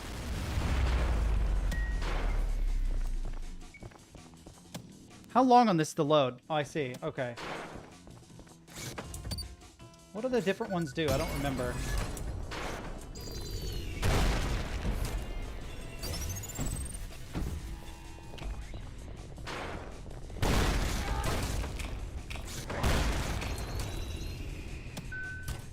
Oh yeah, I forgot about this guy.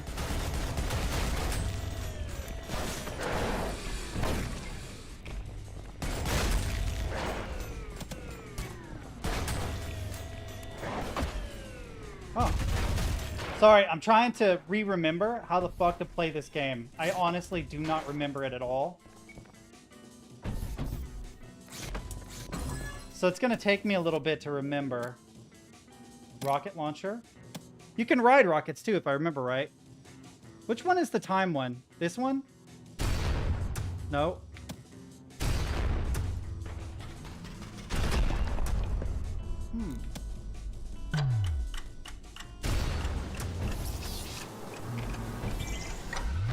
I don't remember how to do it.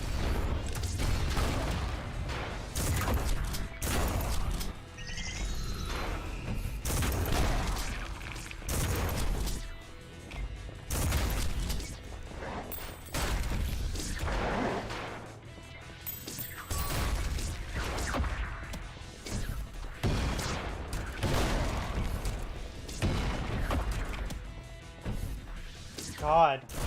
This is like some stem key field of view too.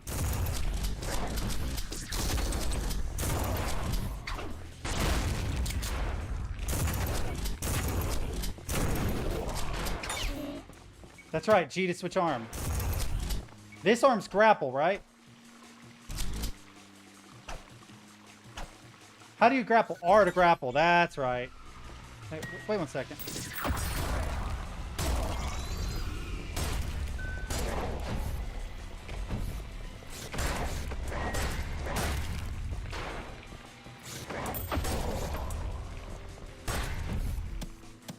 What's this one? Wait, we only have 2 if I remember right.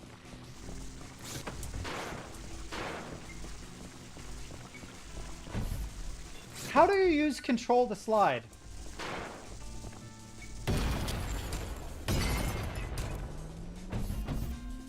I don't remember how to control slide.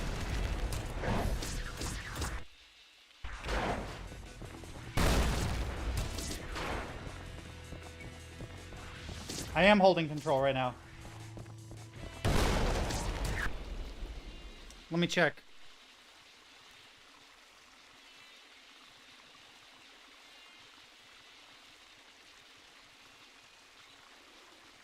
Why is it... Ah, weird, okay.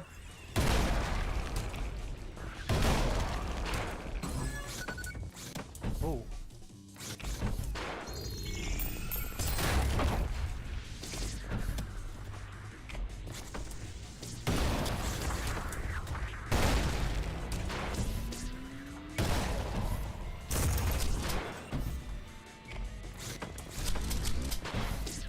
Uh-oh.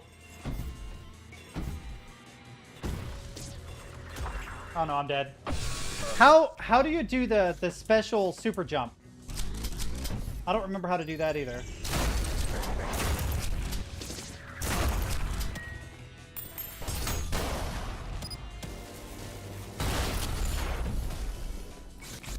Do you guys remember how to do the special...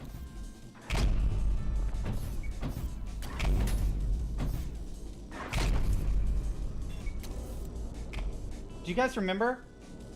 It's like wall jump, ground slam, and then jump immediately, or something like that. Crouch jump against wall. Once you get the yellow particles, land and immediately jump.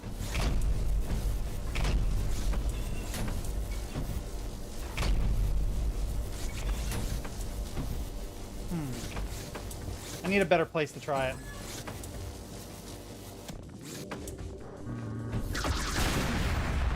Oh god, that didn't get him? Interesting.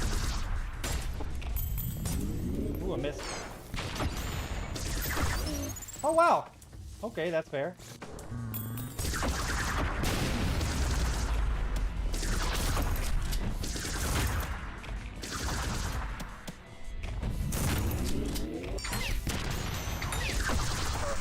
Okay, I'm really bad.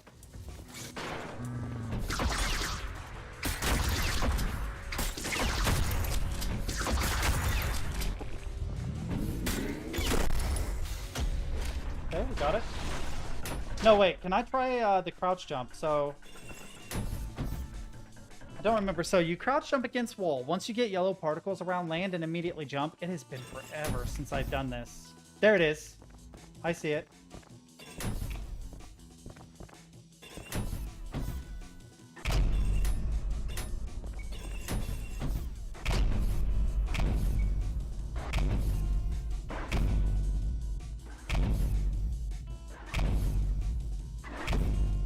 Is that the yellow particles you're talking about? Right?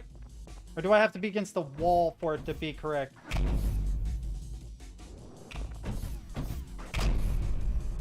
I don't remember it exactly. I'm glad I decided to play the earlier ones to remember. Because it's been so long, I don't remember how to do, like, any of the tech. Once you bounce off the wall, you get the particles, then it's correct. Let's see if we can find a place to try it. Okay, that guy's gonna come alive. Wait,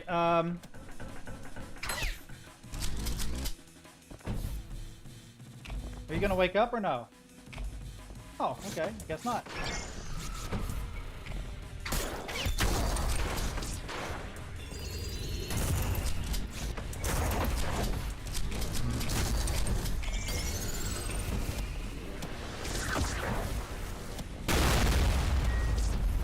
Wait a minute, wait a minute. Ooh, I missed it.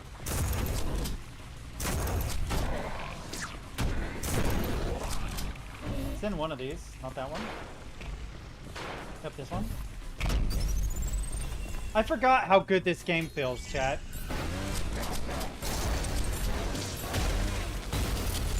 Oh, you can't shoot through this? That's right, you can't. You can't. You're just watching him murder everybody.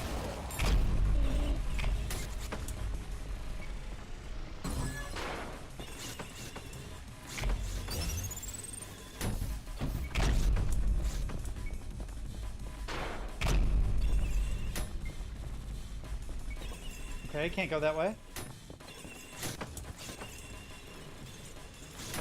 I need a good place to test the bounce. How was it that you did this? I don't remember. You know what? I might go into Sandbox and try it. I've gotten into this before too, but I don't remember how. What's up? I have not played this in a long time. Jump, slam, repeat, yeah. I haven't played this in a long time, so don't be too judgy. It's been a long time since I've played it, and I'm just warming up before I try the new section. I cannot ball. No ball from me.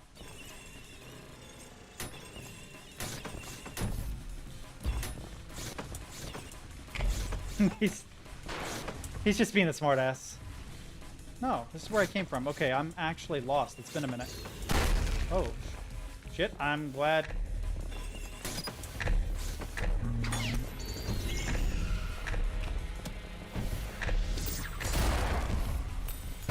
Ooh, missed it.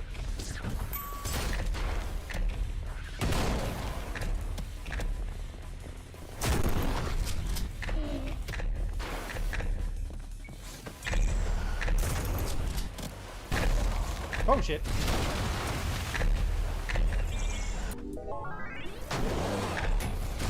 Oh my god, I don't think I ever caught up with that guy. That's interesting. Ooh, hey baby. Let's go. Let's go. Secret exit.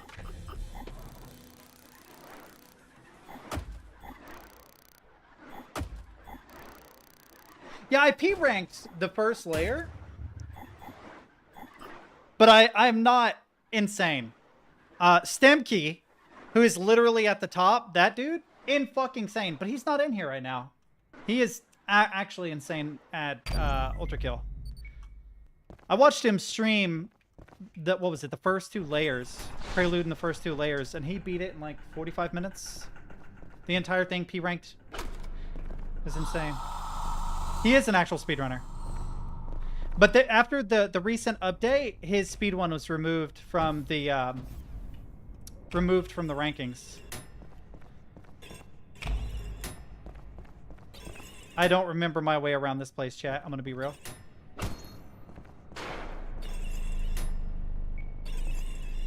You managed. No. I don't remember how to do this. I don't remember how to do this, chat. I don't remember. Oh no. Fuck off. I don't like you. Go away. Man.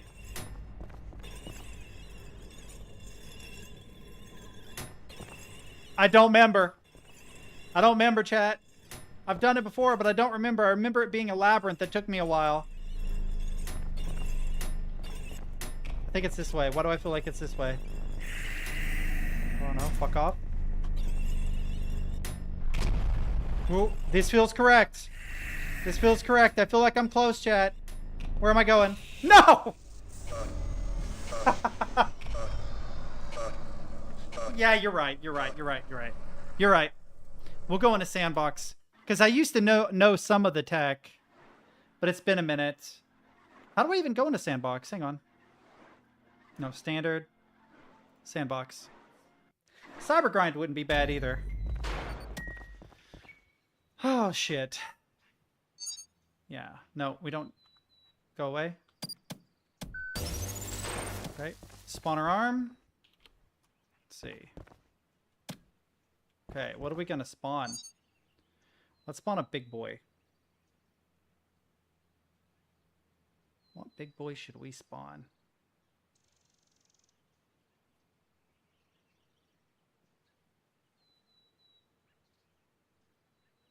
Yeah, I can show you what I've got. Hang on.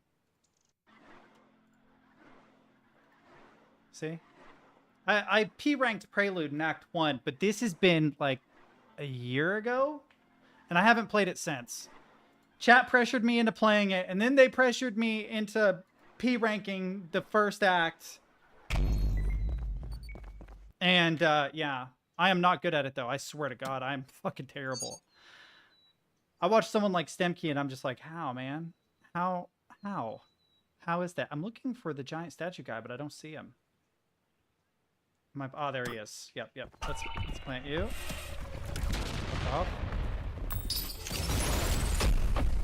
Oh, it didn't work. Shit.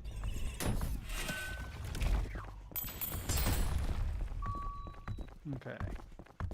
It's not back yet. Shut up. I don't ever want to hear Minos Prime ever again. There we go. Pretty sure that worked that time. Bro. How long did I spend on Minos Prime, chat? Gabriel, I don't think was as hard. Minos Prime was the one boss that I didn't think I could do it. This is enough for you to go to sleep. You're like, all right, I want you to play for a second, and then you bail. That's sad. That's sad. Why would you do this to me? I have to have company. Otherwise, what's the point? Ooh. Whoa. Ooh. Oh God, I suck so bad!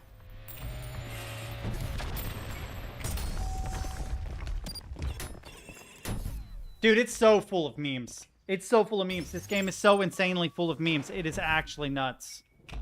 But, yeah, I gotta remember how to do...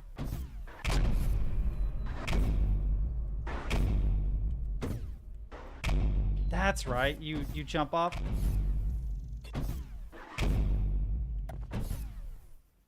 Yeah, basically cancel a slam via wall jump. Oh. Hang on.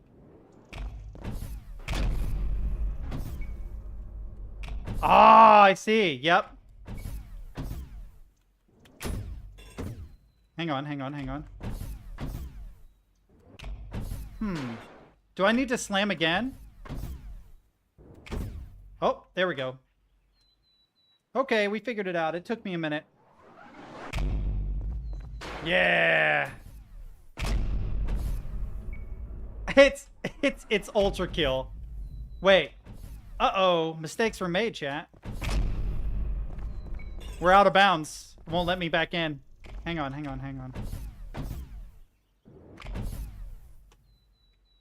Come on. Let me back in through the skybox, There we go. Oh, yeah, you didn't know. Don't pretend like you knew. You didn't know. What do you mean you knew? Nice try, bro. We all know you didn't know any better. I'm trying to remember the coin tech, but it's been forever. Let's see. Wrong button. No, that's definitely not it. It would one-shot him if it was.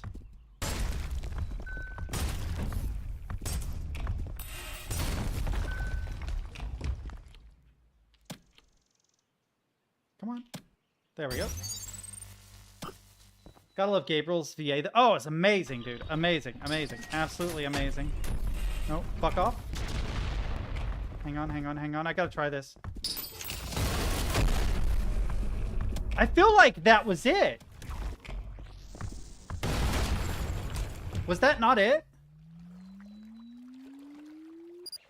Dude, if I can actually figure it out. There was a 3-coin tech, too. That was harder. It was like 1, 2, 3, and then that. I actually don't need the guy to test it, though. Yeah, I think it did it. But it has to be on either side of him in order for it to work correctly. So you like toss one out and then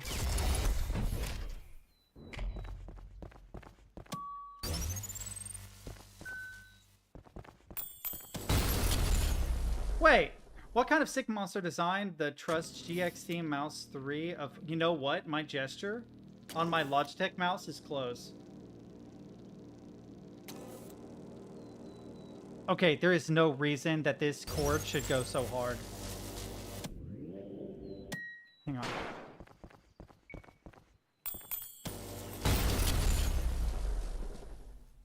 I don't remember which one it is I'm supposed to hit.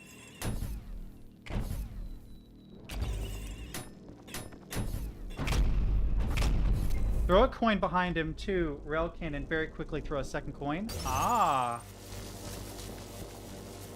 So you rail cannon before the second coin. I wonder if I can even do that. Let's toss it a little higher. So. I don't know that I could do that fast enough because it's 1-4-1.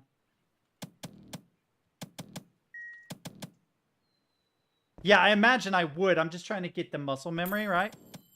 Right? Trying to get the muscle memory before I plant an enemy. I guess I could use an enemy that's a little more passive. Somebody that isn't going to be trying to fuck my shit up the whole time. Let me think.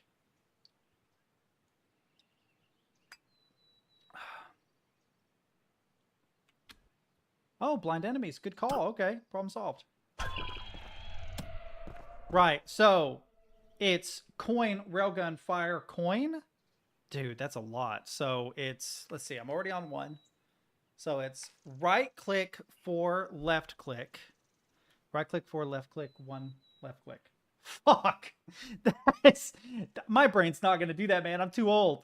We'll try it, but it's right click, 4 left click. So right click, 4 left click. Did I just do it? He would be dead, right? Is there a way in the...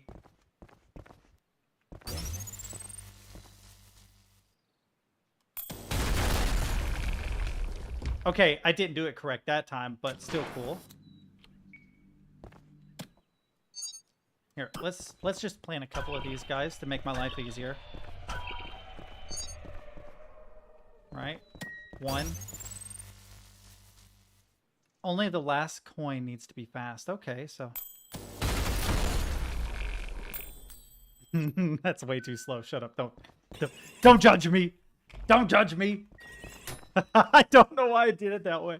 It's funny, though. Hang on. Hang on. I was going to say, is there a cheat menu that makes the charge infinite so I don't have to wait for it? So, coin for... Nope. Okay.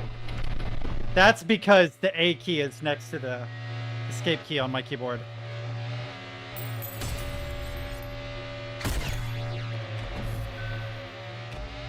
I made the mangy.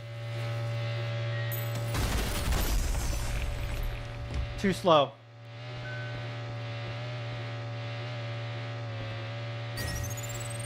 Oh, okay. It's not hitting the second coin. I have to go faster. Left click, 1 right click. Okay. So...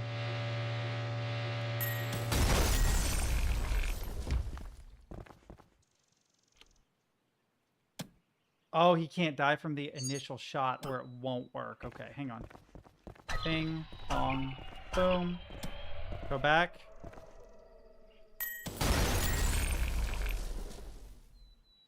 Am I doing that too fast? I'm getting the second coin out, but it's not doing it. See, that hit him twice. So I think it was correct.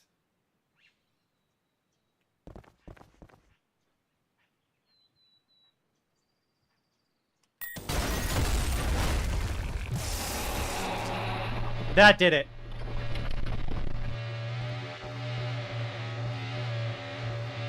Yep. I accidentally launched all my coins. Hang on. Oh, the initial hit's gonna get him because he's already hurt.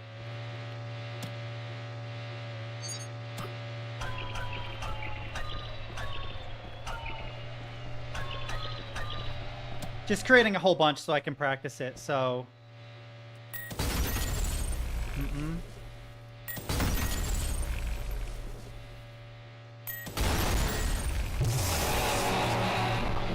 Man, the volume's loud, sorry. Hit escape again, but I think that actually worked.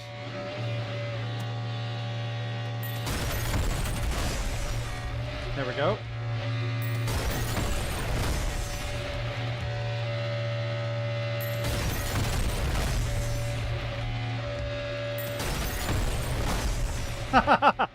We're getting it. Yeah, okay, that's really not hard.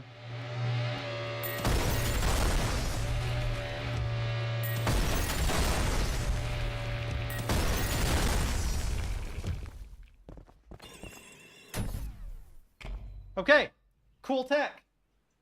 Very, very cool tech. It's slightly different than the tech that I was using before. But yeah, that's actually not that bad to get consistent. The best part is if you do it slightly further away by moving forward as you throw the first coin, right? So it covers more area. Only thing you need to ensure the rail hitting the coin is that the only thing you need to ensure is the rail hitting the coin behind the enemy. The second coin is trivial, right? It's just giving it a path back. So you're railing through the enemy, it's hitting the coin and bouncing back to the first coin, which is 2 hits, right? That's not, wait. Yeah, that's only 2 hits. How is it 3 hits? Right? Because if the coin is on either side, if I coin, fire, coin, you through the enemy to the coin, through the enemy to the coin. Oh, and then it bounces back to the enemy. Holy shit, I see. I see. That actually makes perfect sense because once it hits the second coin, it still hits the enemy again. Fucking brilliant. Okay. So the way I was doing it was just 2 hits. I'm pretty sure even back in the day when I was doing like Minos Prime, it was just 2 instead of 3. I could be wrong, but it's slightly different than the way I was doing it before. Let's see if I can do this again. So, nope, not correct.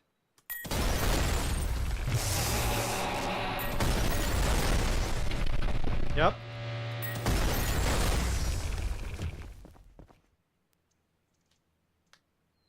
I think if you do it right, it can be 3 hits, but the setup is longer. You need to place 2 coins the right way. Right. It feels pretty consistent. I'm going to set a couple of these guys further apart so they don't... That was an accident. Further apart just to verify that I'm not... So it's literally coin, rail, coin. Didn't work. You know how I can tell when it works? It works because the animation is slower returning to this gun. That didn't work.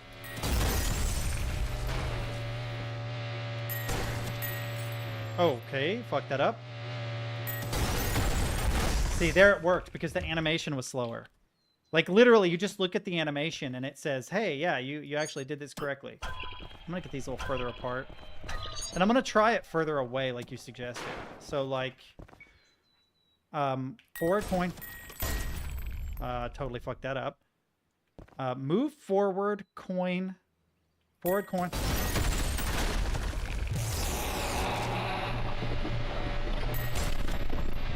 Too fast.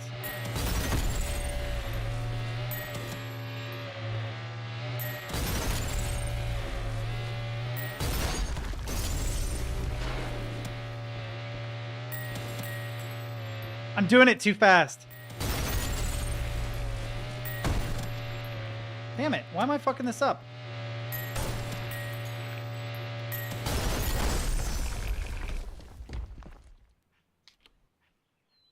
Yeah, I'm just making sure I get it down because I know when these guys are attacking me, I'm gonna forget it.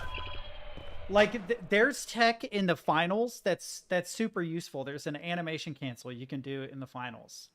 And the animation cancel, like, a lot of people think of it as cheesing because it supposedly makes the hits happen faster, but it actually doesn't. That's not the benefit of it. The hits arrive at the same time as they would if the animation were showing. But what it does is it lets you enter the next animation quicker. So you can do this, like, long attack into short attack animation cancel and then immediately do another long attack. And that extra long attack is the benefit of it.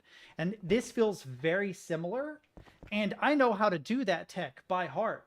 When you're in a game and people are shooting at you, you forget it instantly. You totally, it goes right out the window. You're like, fuck. This dude's shooting at me. How do I do the tech? Fuck. And like, you might have practiced for an hour. It doesn't matter. You know? That's why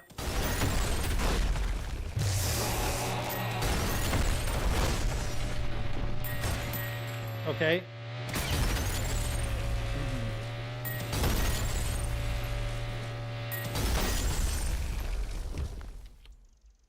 Okay, I'll try the sword machine. Wait, sword machine is... Hang on. No. Is it this guy? Yellow. Yeah, there he is. Okay, cool. I definitely did not see him. Dude, his sword looks so sick, by the way.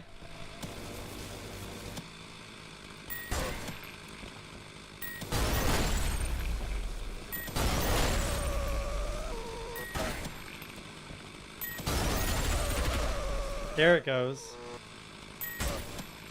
Why am I messing that up?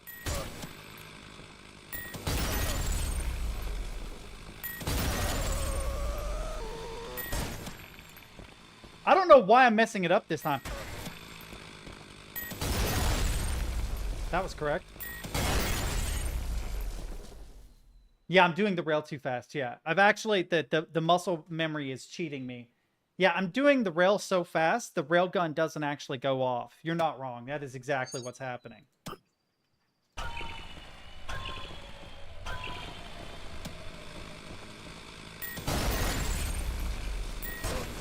Yeah, see right there? Gotta remember, it's not fast. It's literally just... You're right, it's the latter half. The latter half has to be slower.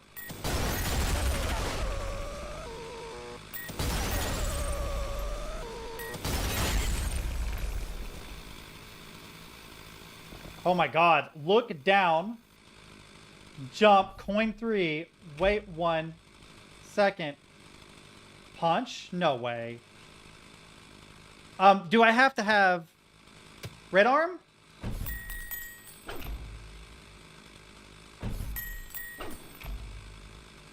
Blue arm? Blue arm. Okay.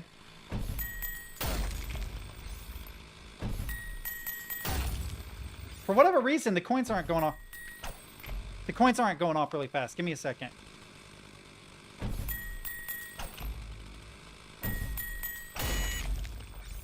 It is doing something, but I can't actually see it.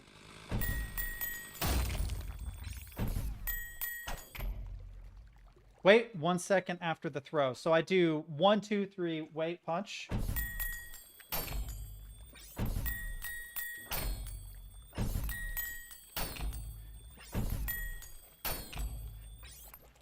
Oh, there's no one here. Hang on.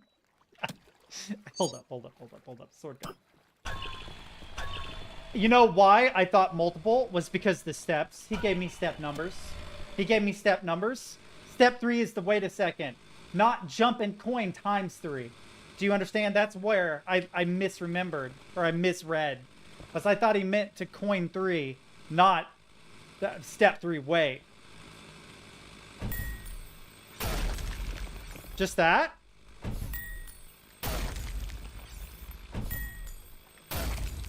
Couldn't I also do like a... Right?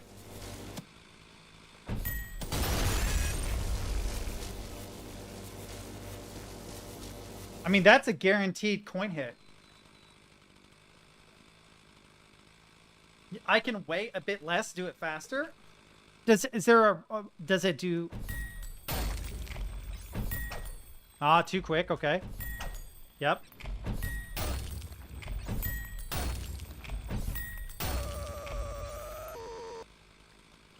Coin punch makes the coin. Oh, really? So if it bumps up afterwards, can I do the nuke in the finals? Is that what you mean? Or the nuke in Call of Duty? I've gotten a couple nukes in Call of Duty. Wait. Oh my god, that's gonna take... That's fucking sick, dude! That's fucking... Okay, that's a cool tech.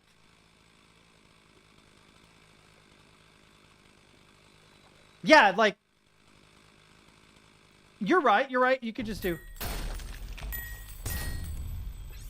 Oh, the coin survives after that. I've got stuff on my desk I'm bumping into, in case you're wondering why I'm whipping stuff. See, like, once I move the thing, it's fine.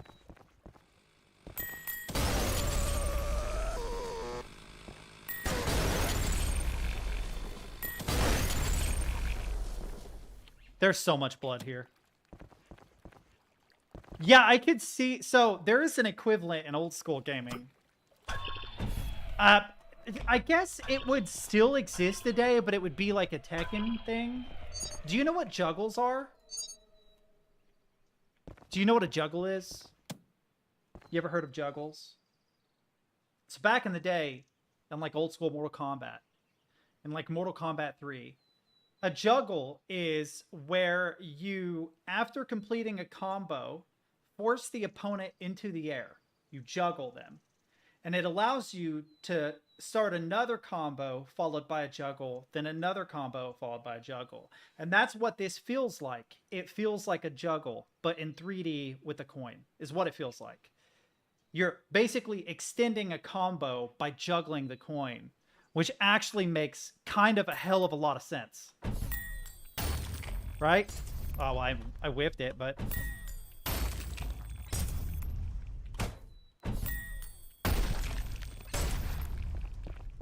I need to be a little closer. Yep. Also, the coin down punch is useful because you can do it whenever you're midair, even when moving sideways. Right, so you can... Oh, but you have to be kind of pointed in that direction, I think, or you'll whiff the coin.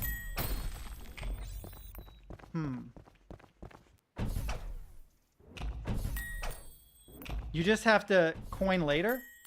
Yeah, you just have to coin later. That makes sense. Yep.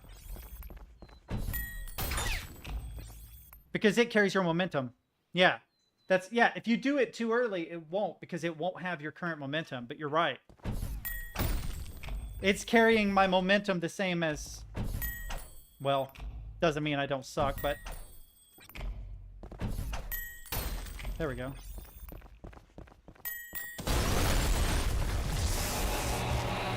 Whoops.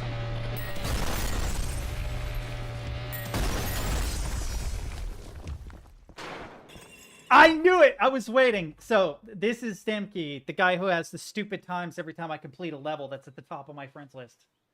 This is yeah. I swear to God, from the distance, I thought this was a cute squirrel. I'm like, why did they add a cute squirrel to the game? That's weird. Why is there randomly a squirrel over here? That is not a squirrel. That right there is Legs. What's up, Legs? You chillin'? You chillin', Legs? If I shoot you, do you interact? You do. Now it is a leg. Now it is just a random lower abdomen bouncing around. Actually, kind of sick.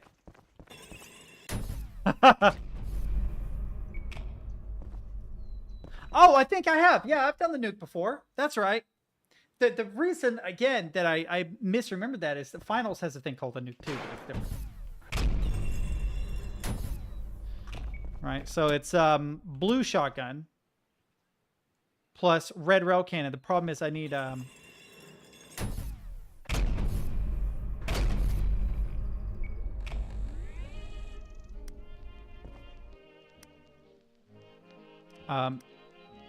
make you 2, you 1, then rail cannon. I would do this as 1. All right. So now 2 and 4 respectively.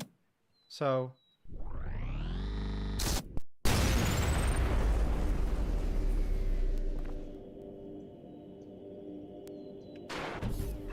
what? Ted, try to dash, jump, right?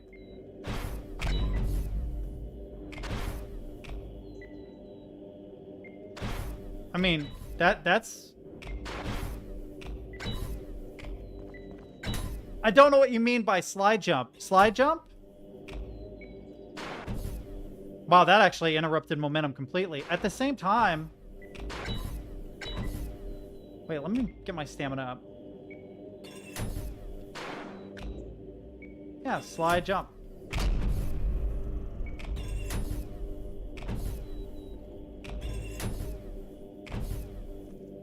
I'm like bunny hopping by mistake. I mean, that's just a slide jump right there.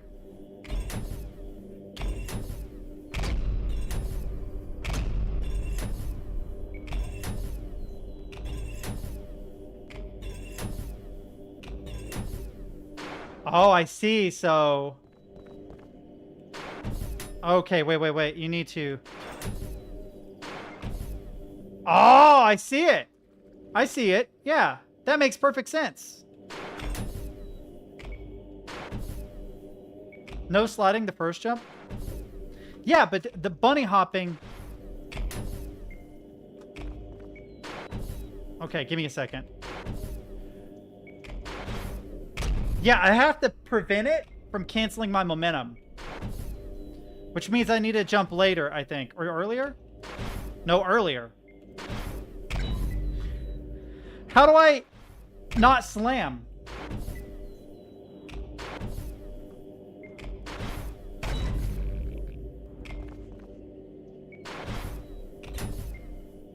Ah.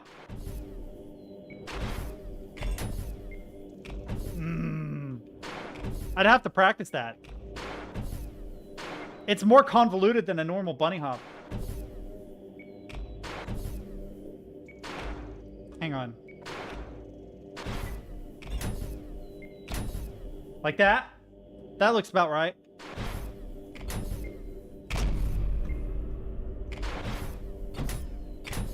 Like that. Oh my god, actually. Hang on. Oh, too early. Too early. Too early. Why does this game have so much tech? Has so much tech.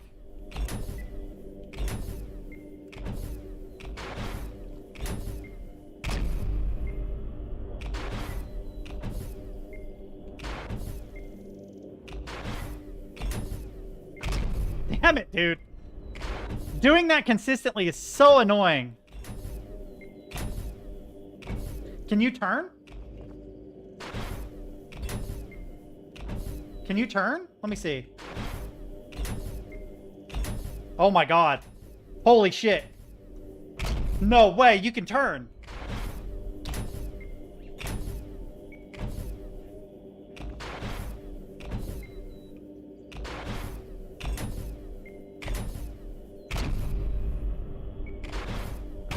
Oh, it still takes a little to practice.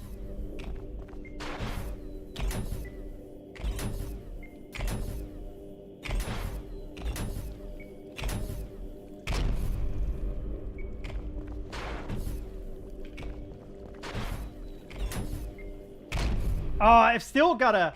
Every now and then I fuck it up. Every now and then I just fuck it up, though. Because this is basically at the same time. Both of them are. You're almost pressing them at the exact same time. Oh, I am now. It's actually more consistent if you don't roll them. You do have to roll the shift jump, though.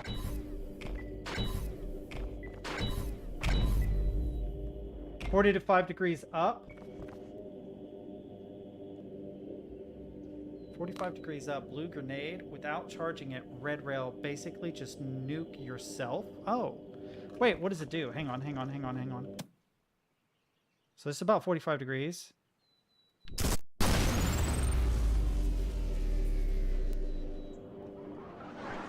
Yo, what? Wait, what? Oh, I can't wall jump off this. Okay, I'm in. Yeah, I could see as a speedrunning strat that being very useful.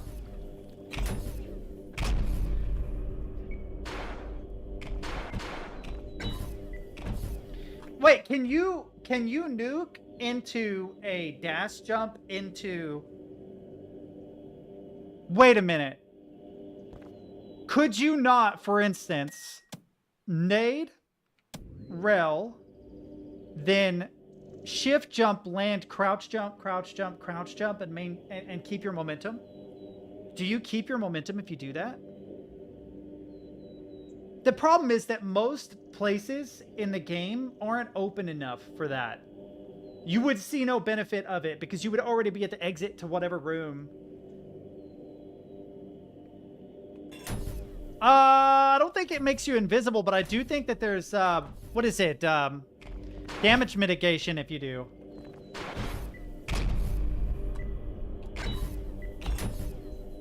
I'm fucking it up.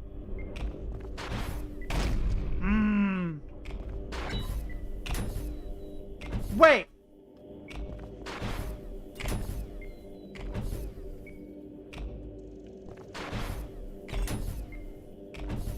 Oh my god. I'm gonna get wrecked, by the way. I'm not that good, but I remember now why I liked this game the last time I played it. Because I do like tech in games. I like learning them. Am I a pro at it? No. But I see the appeal. Like, I 1,000,000% see the appeal. I totally get it. I wish I were half as good as Stemke, but still. Because anybody who has ever watched me play Minos Prime knows I am not good. Let's see. Is this you? Oh, it is you. Cool. Okay, Teddy, so let me teach you something that's a bit more advanced. So, don't mind yourself in the background. So, what you're going to do here is you're going to shove yourself against the wall until you do that, right? Just shove yourself against the wall. And then you're going to control and jump. You see that the particles from the jump remain? Yeah. It's a super jump. Alright, so just do this and then just slide jump. Wait. And you can go very fast.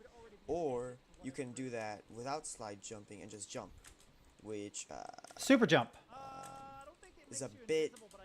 you go a bit high. Just a little. Yeah, I already did that. You weren't here when I was that was actually the first thing I wanted to relearn when I got back in the game. Was how do I do the super jump? And I remember, I figured it out pretty quickly. Slam storage, yeah, slam storage. Yep, slam storage. I forgot about that. Because it stores your momentum and adds it, right? So you basically have double the momentum. Or even more. Because it's like the momentum of 3 jumps. Plus the trampoline or whatever.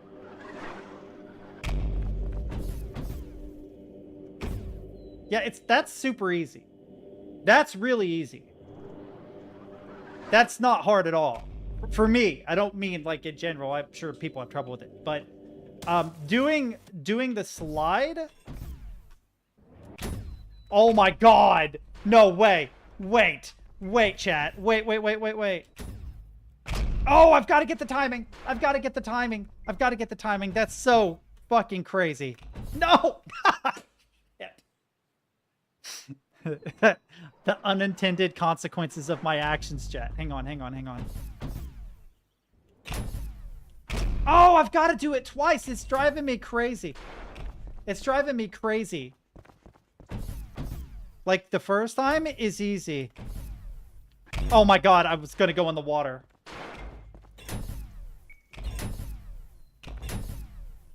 Yeah, absolutely. Like, honestly, if this whole stream were just me learning tech, I would be super happy with that. I've got to get in the habit of using this everywhere.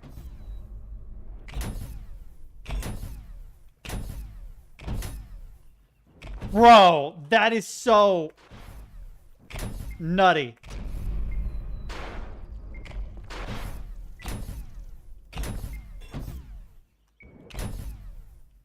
Oh my god, it's so crazy. It's so crazy. It's so crazy. All right, but we have a problem, though. We have a problem, though, chat. We've got to play in STEM key mode, okay?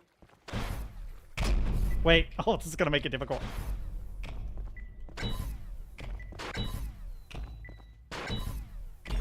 Oh, it won't quite let me pull it off because of the stamina. Yeah, I like tech as a general rule.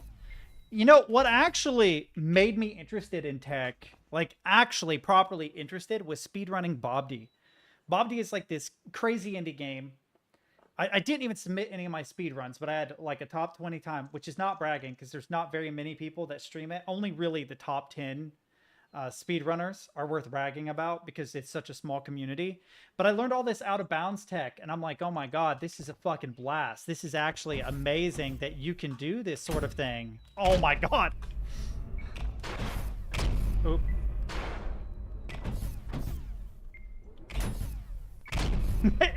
I don't know where the ground is.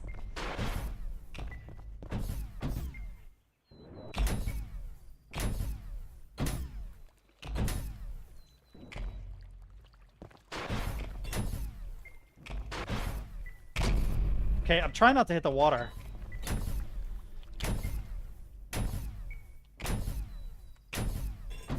Oop.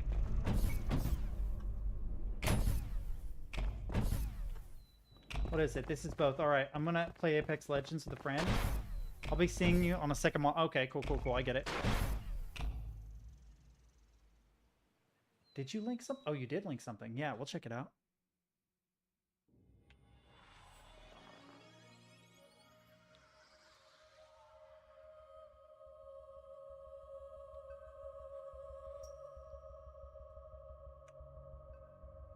Dude, the shader is super cool.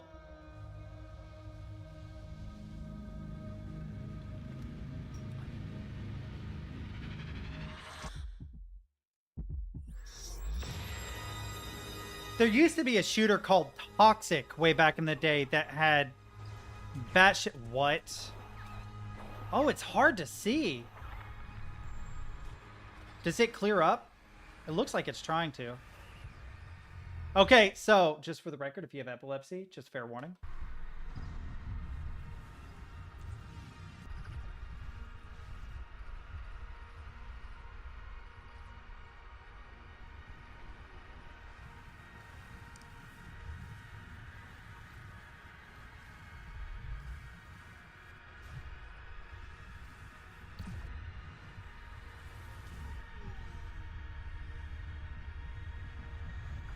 Like, I can make out that it's like skulls with tails, but it's actually really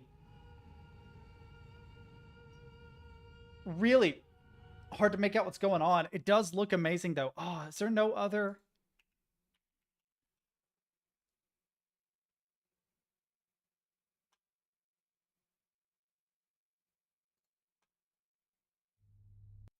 To this particular. Okay, so it's a game that revolves around the concept.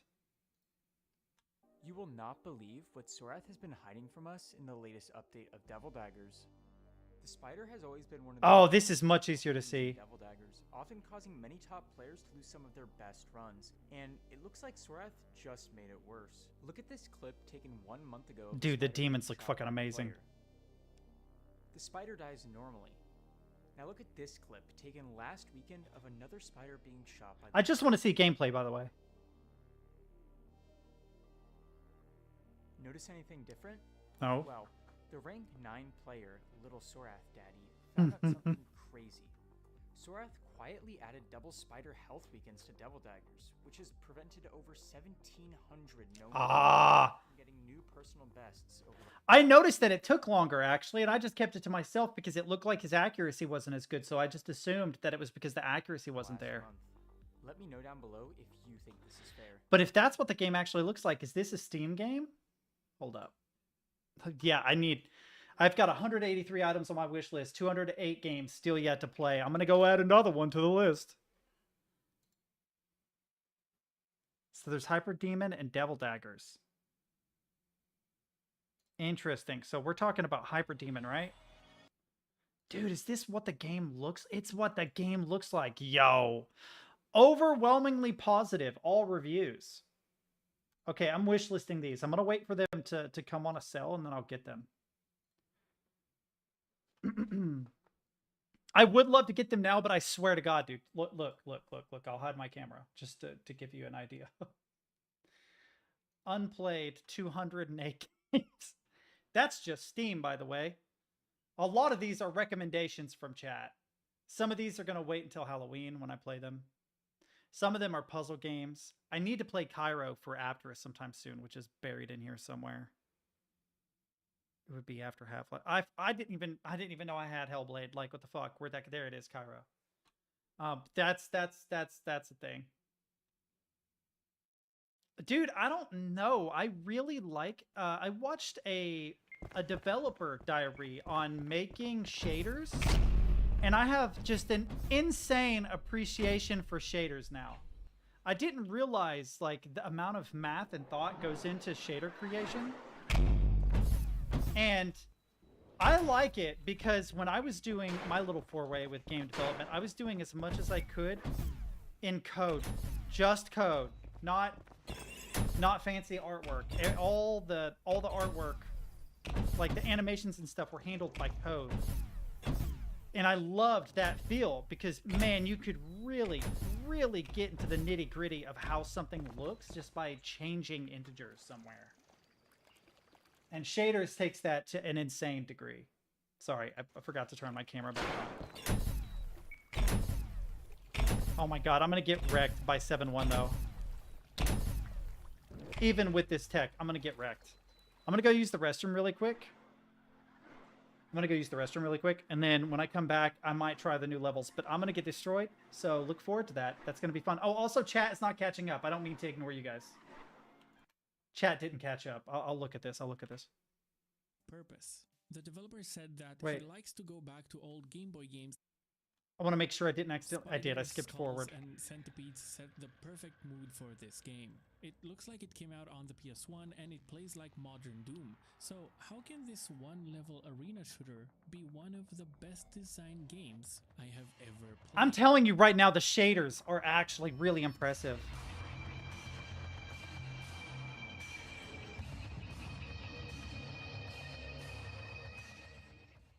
Developed by Sorath and released in 2016, Devil Daggers is an emotional roller coaster for me. It's a pretty obscure game and the development team shares some DNA with Dust Force. However, just like the game itself, they are shrouded in mystery. With I wonder what they made it in. Presence as they prefer to keep the focus on the game. All right, my ADHD is kicking in.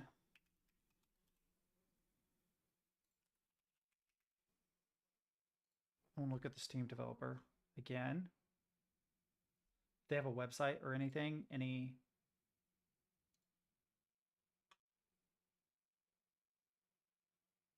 Okay, then let's look at individual ones. See if we can get... They do have an official site.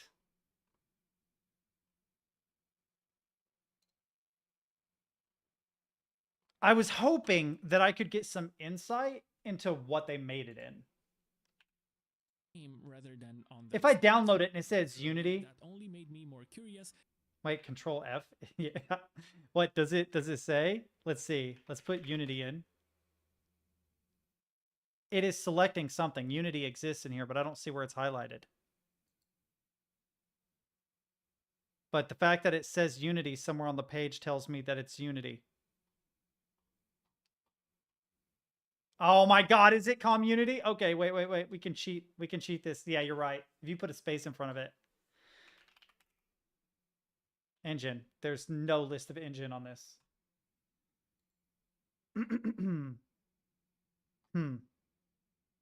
Damn. I'm probably gonna get it, And after but I'm the just curious what they I'm built it happy in. to say that I managed to get on an actual call with one of the developers, but they wish to remain anonymous, so I won't be using any clips. That's what I'm thinking, is if it doesn't list an engine, it's Devil proprietary Daggers is probably. the kind of game that oozes style from every aspect of it. It's Good the kind call. of game where the lowest FOV is 85. The gameplay is super simple. It's also possible that they're borrowing from like a really old engine, like paying homage to Doom, or maybe like the old Quake engine or something. I would not be surprised if this was made in the Quake engine after seeing what Aptris has made. And it just so happens to be the sponsor of this video. Now, if you've daggers. So, even though on paper it's a first-person arena shooter, the gameplay is not actually about aiming accuracy, but instead it's a game about strategy and prioritizing targets. I was told that the core thesis of the game was to make the player feel like they're always on the edge of being overwhelmed.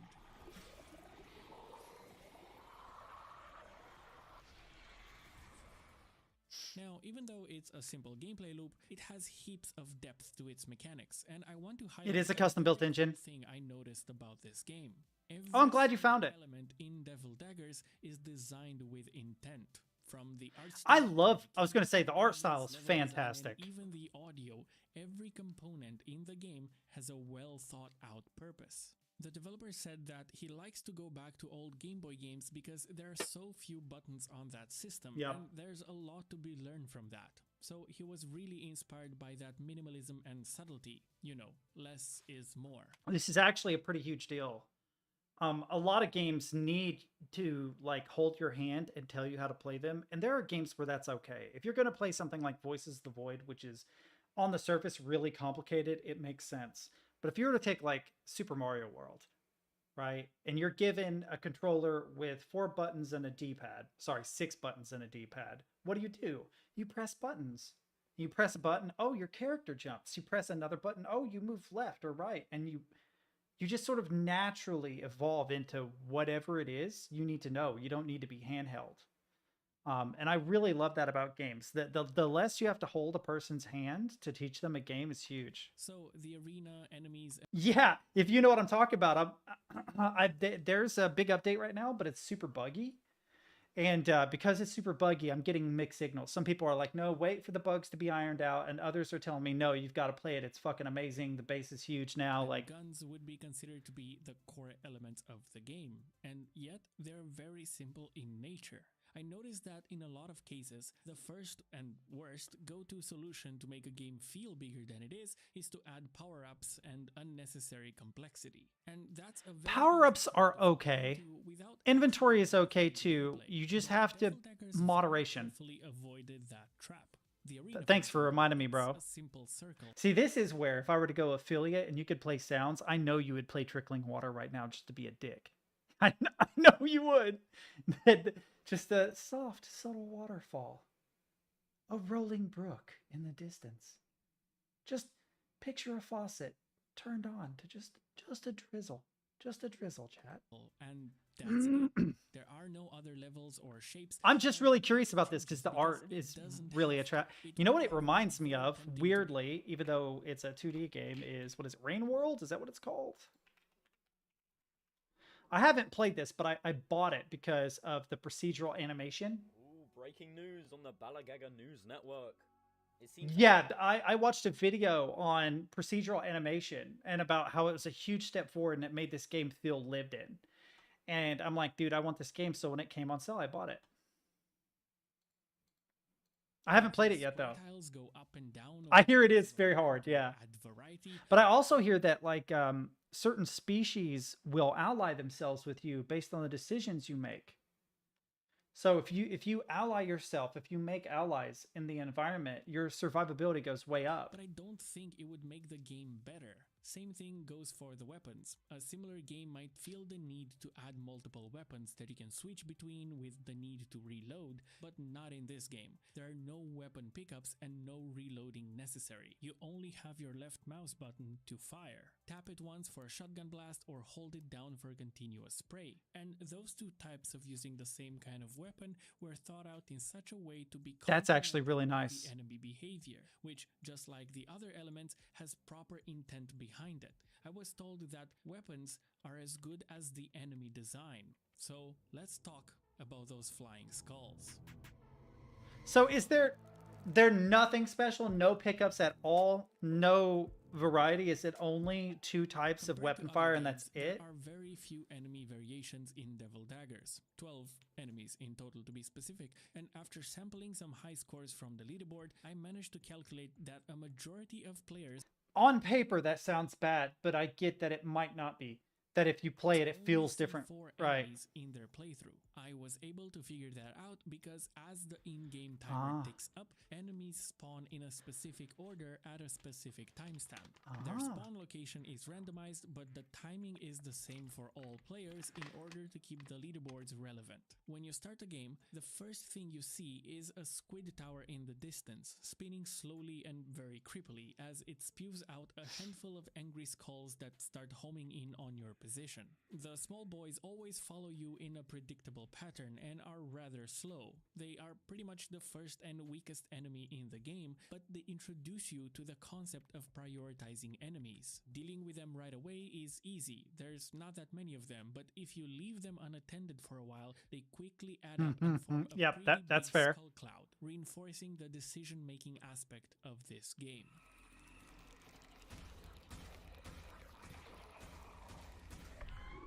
I really There's the centipede. I really like the animation of the weapon fire too. Looks awesome, and its underside is covered in red gems. More on those later. It moves in a sine wave. Yeah, okay, so my brain is telling me that there are highlighted areas that need to be shot. Which means that if you time it just right, you can get under it and perform a very satisfying thing known as a centipede scrape. Later on, a beefed up version of the centipede shows up that actually challenges your movement. And yeah, it's good game design. It's good game design. And That's like the yellow markers argument. What I would say is that if your game needs yellow markers to tell the player where to go, then your level design needs improvement. It's okay in certain niche instances, but it shouldn't be always. Now, with enemies, I would take a different take. I don't think that it should always be obvious what to do, because that limits what kind of enemies you have. So, like, if they're all humanoid enemies, you know to shoot them in the head, right? Headshots, damage multiplier, prevalent in every game. You don't need to be told. You're informed by previous games. But if I'm shooting a fucking centipede, what the fuck do I shoot, right? So that's fair. That's fair. It's a fair thing to do. As the first centipede shows up, which is done on purpose, and if you don't deal with it quickly, it starts spewing out these green eggs that burst into tiny, fast little fuckers. This game really leans into phobias. But compared to the other Oh no, what did you go into? There is more sexual content on Twitch now than there was before. Is it what, the topless meta? Is it in the art section, which is a bummer, by the way, because it's all like hentai now? What is it? What did you see? And don't share a link. And if you're going to, like, spoiler link Discord, please. we already learned our lesson. I didn't get a warning last time, and it was just boba all over my screen for a second. I felt, ugh. The spider has a special power. Is getting crushed by mommy. Wow. All right, hang on. I have to be careful because numpad is what I use to change scenes. And I don't want to jump forward in the playlist. I do that all the time on accident. Let's go to Twitch. No, not me. I don't. Okay. No, my Twitch is clean, boys. What are you watching that your Twitch isn't? My Twitch is clean. Look, see? Sandwich.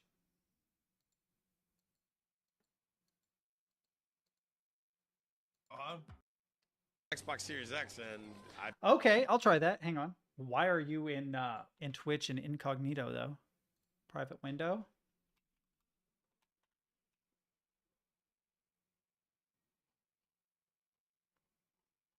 No. No, it's also clean.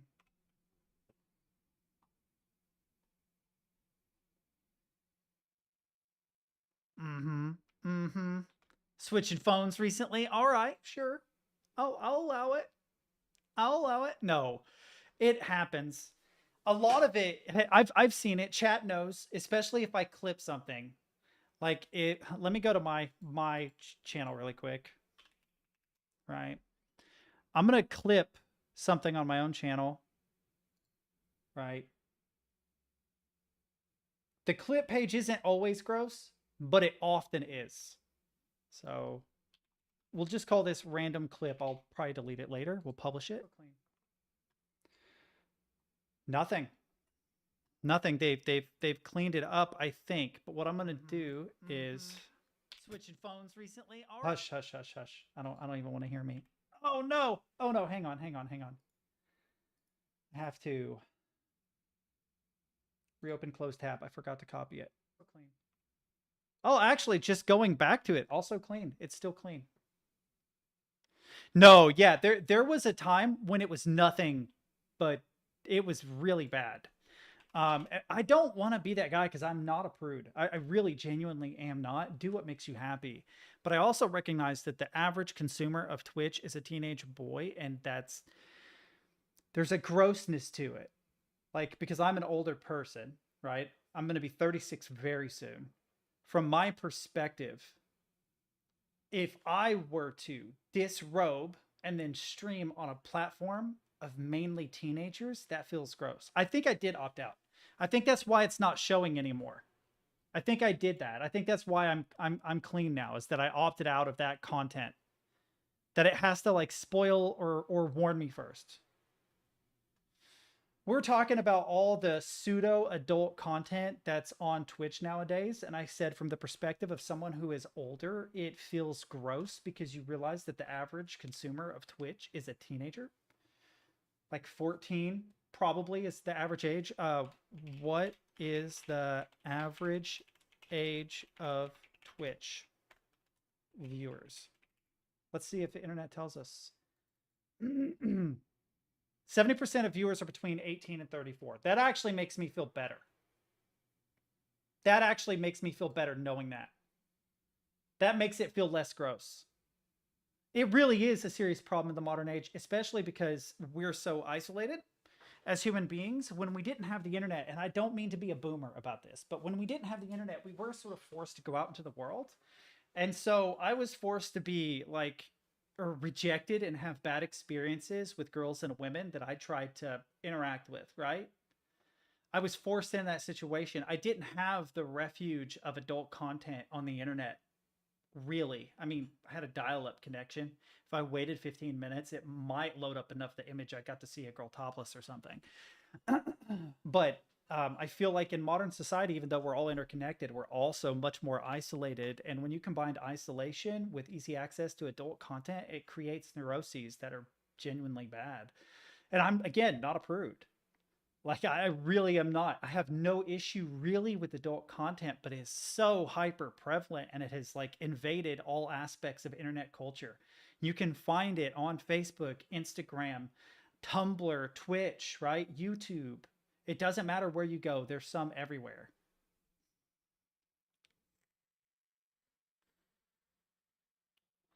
The gems you've seen I could see that before, and this brings me to the progression mechanics of Devil Daggers. I do need to use the restroom really bad, but I am really curious about this game. Genuinely, it's interesting. Most games offer you upgrades in the form of health or shields of sorts. Oh, I know this game. Shit, I can't remember what it's called though. There are these Hades? red gems embedded in enemies as well as structures like this squid tower. Those act like weak points, and you can shoot them to destroy the tower, but also have the gem pop out in the process. Now, due to all the other games you've played before where you collect something in order to power up, you probably expect to run into the gem to pick it up, but you don't. You see, in order to collect these gems, you have to stop shooting, and that makes you quickly absorb any nearby gems while also... All right. Fair, Captain. I'm going to go use the restroom, and then we're going to play those layers of Ultra Kill. Okay? I will definitely watch this, though. Ikikor. I have a feeling I'm not pronouncing that right, and I don't necessarily want to call you Ick, because that's what a girl uses to describe something a guy does that she doesn't like. But yeah, he's right. I should play. Yeah, I've spent almost this entire stream talking about stuff, and I need to shut up. I'm gonna go use the restroom. When I come back, we'll play. Icky. Okay, I will. You know what that reminds me of, though? It reminds me of Real Monsters. There was a character named icky, I think. But yeah, I'll be right back.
I love this chair. Don't you diss this chair.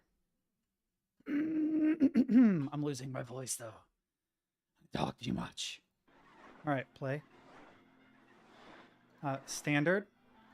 Godfist Suicide is the name? Wow, okay.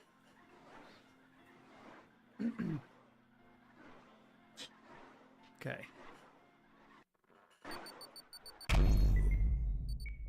I'm gonna get my ass kicked by this fucking game. I already know. I haven't played in a long time. Also, hang on. I'm putting this back down to 140. 130 might even be good. Yeah. Something that feels a little more naturalistic. So I can appreciate the artwork a little better. Ooh. Oh, shit. Can you turn them off from this menu? Hang on. Hang on. We're going to go to Sandbox to turn off cheats.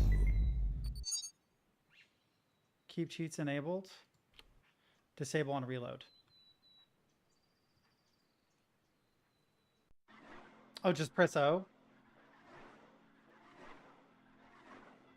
Yeah, so this should be a reload, so I shouldn't have cheats. Yep. Yep, we're good. We're good to go.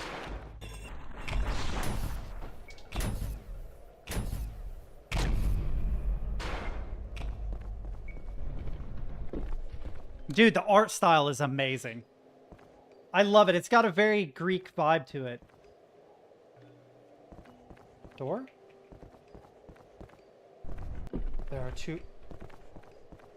There are two roads you can go by, but in the long run,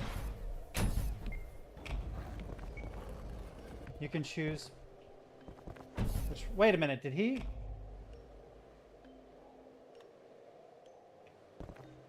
Yeah, they move when you're not looking, bro.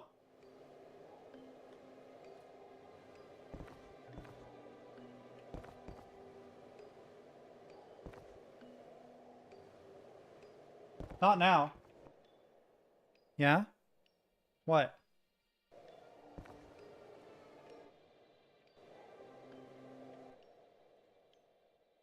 What?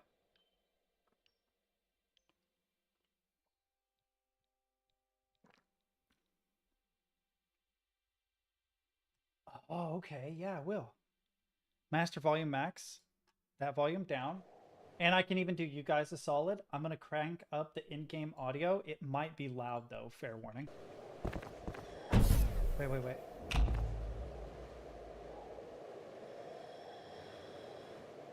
They're fucking breathing, chat. Yo, they're breathing, chat. They're breathing. It's no bueno. All right, let's knock this back down to 7.5. Okay, good. Back to game. Options. And I'm going to bring the music back just for where it was. Okay. So if I shoot one. Okay, it doesn't recognize them as an enemy yet.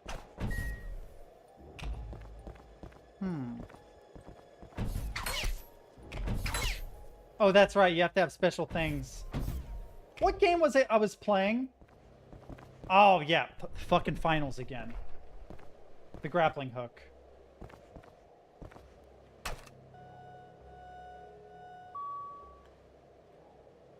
Most text, incomprehensible, displaying final page. The unending halls of the garden, oh, so dutifully decorated by the cross, the symbol that angels use for the tree of life. They praise their beloved Father who had planted it and filled us with the dew of its leaves and the nectar of its fruit. That which gives us life courses through our veins. For you, however, our truth. Our bodies are not a vessel for the blood of the fruit, but its prison. The beautiful guts and gorgeous bone yearn to be shown and seen, splayed under the divine cross of the tree of life. We pay it tribute through the art of violence. The world is your canvas, so take up your brush and paint. Bro! I read a story where God was, not like the bad guy, but like this thing that had to be contained. Wait, what? You're kidding, right? And paint the world red. Good call. Yeah. I feel like it didn't add that much, though. I think we're okay. Nope, okay. Dude, the jumps in this game are crazy. Yep. Bonk. Alpha. A door opens.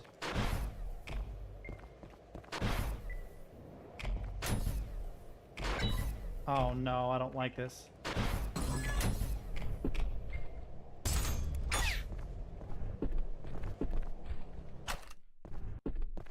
Hey there, buddies! So, what happened was, there was this skull thingamajig, right? And it looked kind of cool and stuff. And like, I mean, can you blame me? Obviously, I mean, I don't think it'll let me give it back. I'm sorry. I don't know what else to do. Jump on you? Yo, jump on you. Yeah, let's go. Parkour. Wait, secrets? No, no secrets. All right. Can I shoot them now? Hang on. Nope. The scene from iRobot be like, dude, that's, you know what? Good call. That is exactly what this reminds me of. Oh. I thought it was traps, chat. No, we're going this way, aren't we?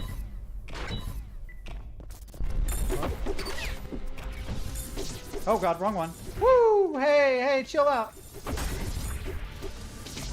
Oh god, this is exactly what I mean. Chill. Okay. Where was it? This way? Yeah, okay. Hang on. We're gonna try one trigger. Woo! Oh, these guys are...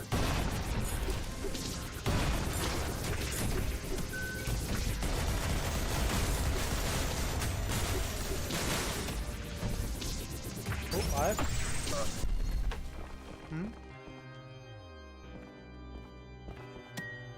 Alright, I gotta practice this here. Come on, trigger. Oh god, I hurt myself, that's why.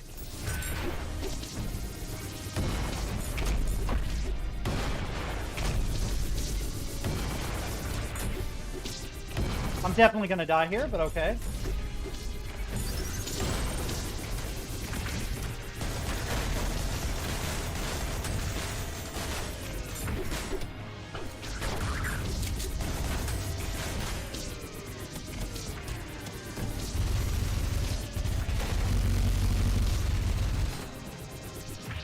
Oh, there's more.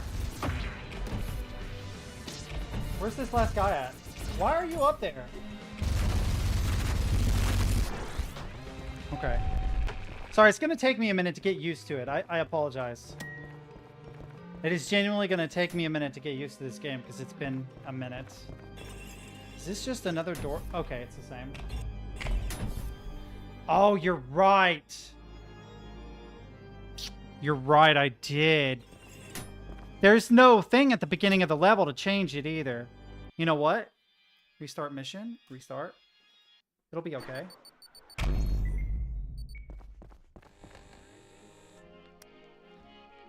All right. Rail cannon. We want blue as number 1. And then revolver coin as number 1. Then shotgun, I think core eject is okay, but pump charge probably better. It'll be fine.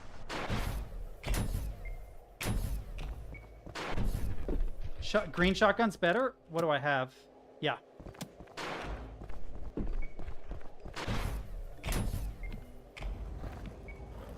Okay.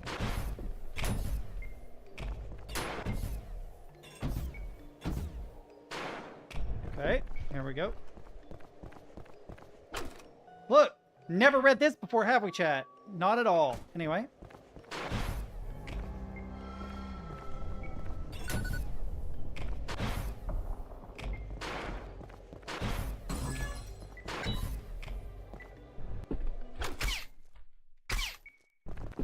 Okay. Boom. Come on, wakey wakey.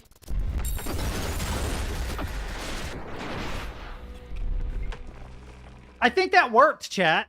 I think that worked. You think that worked? I think that worked.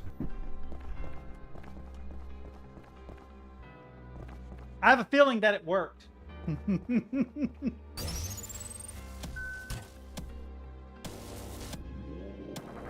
Green one?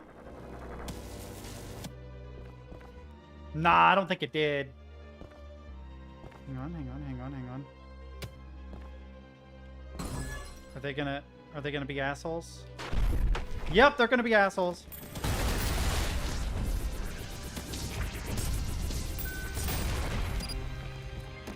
Oh, I'm shooting guys that can't be killed. Hang on.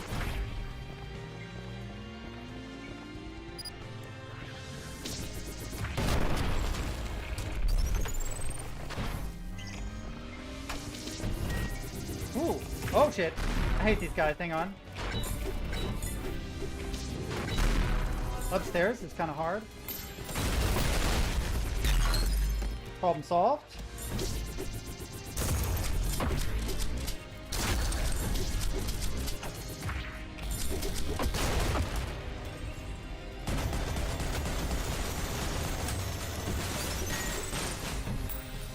Ooh, missed. Oh, I suck. Ah! Oh, I didn't realize there was that thing. What is it? Yeah, there we go. It's gonna take me a little bit to get back in the parrying their shots. Equals easy heals. I don't remember how to parry. Is it just punch? Right? You just punch it? Just melee. Okay, alright. It's like I said, been a minute. Alright, alright.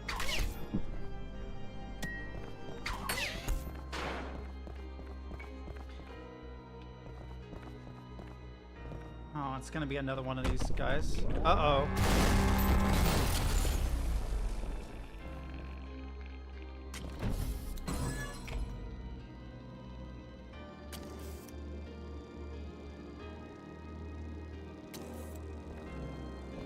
I don't know what happened.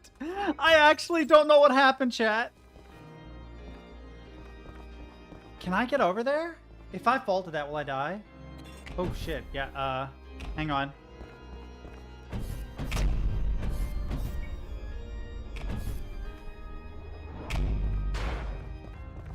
this? Oh, shit. Oh, shit. My bad. My bad. My bad, dude. My bad. Fucked up.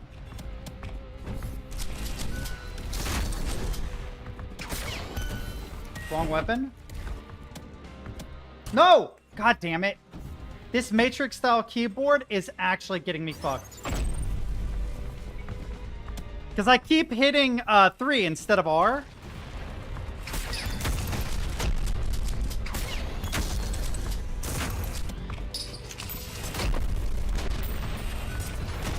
Woo! Hey there, baby. I've got to get used to. Ooh, he kicked me down here. Hey, fuck off.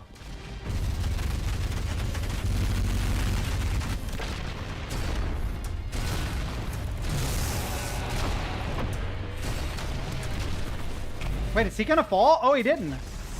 Well, he killed himself. That works for me.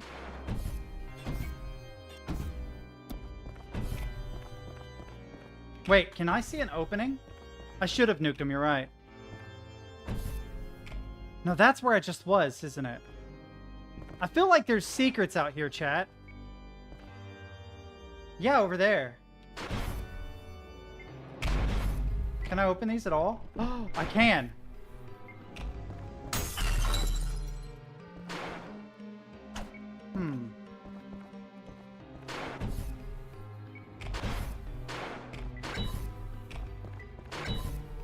I need to remember to parry shots.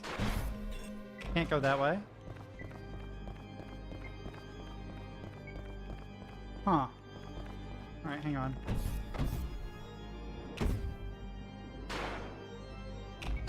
I just want to make sure I can actually get over there. Alright, and then we have this opening. Alright, we're gonna have to fight these two guys, and I'm about to die. Okay, that's fair, but now we're full health.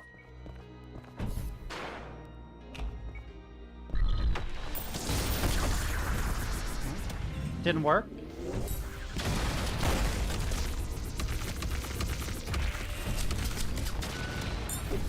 Oop. Again, fucking up with the parries and shit.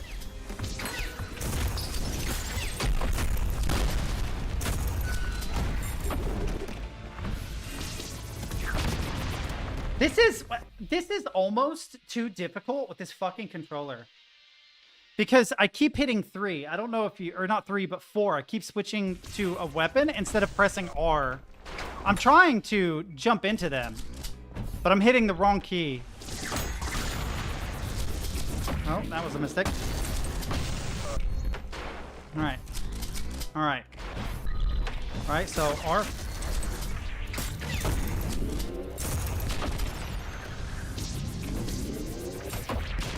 Alright, come here, parry something at me.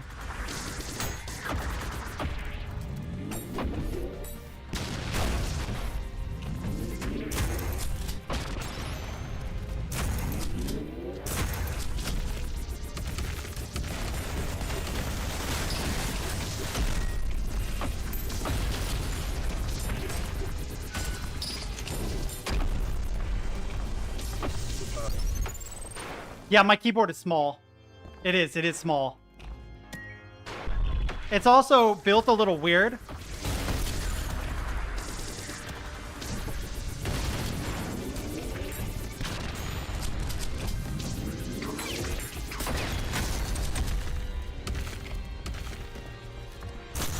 Okay, those guys are not killable there.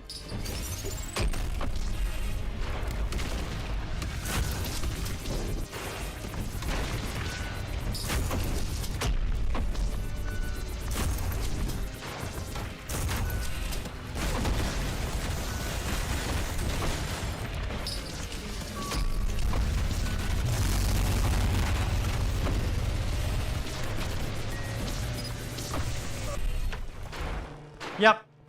Yep, I suck, I know.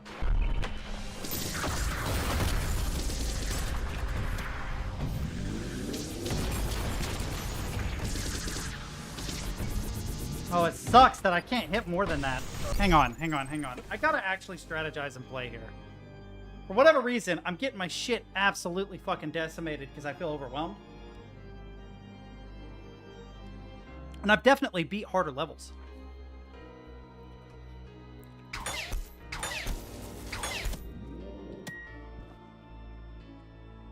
That's right, I forgot all about that.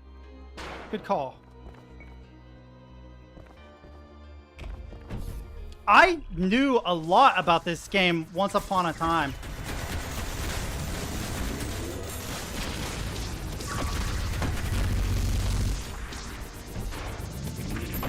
Oh, wrong one.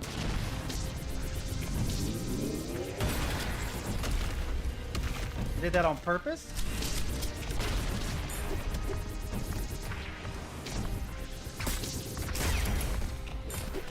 Went to the wrong one because I was trying to press R again.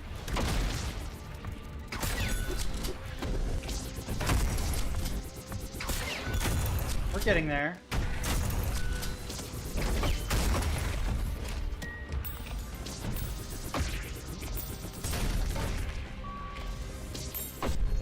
Really? All right, so.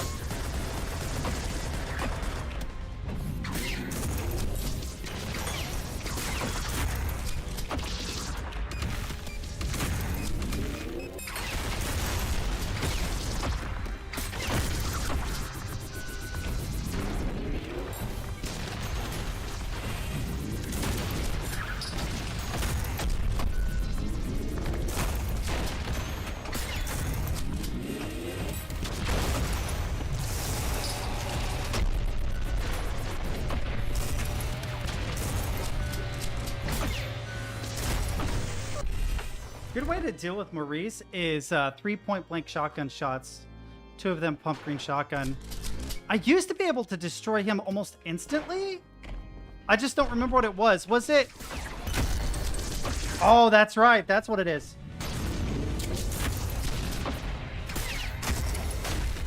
Yeah, there we go. Free health, thank you.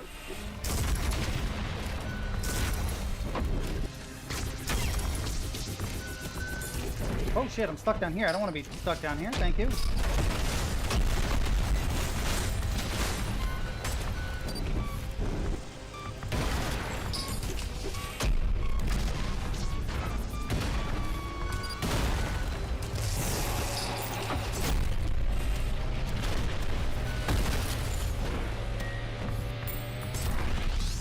There we go. I'm slowly remembering. It is slow though. To be fair, it does feel very slow to me.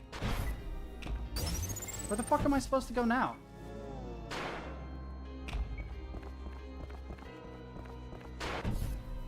Oh, not this way.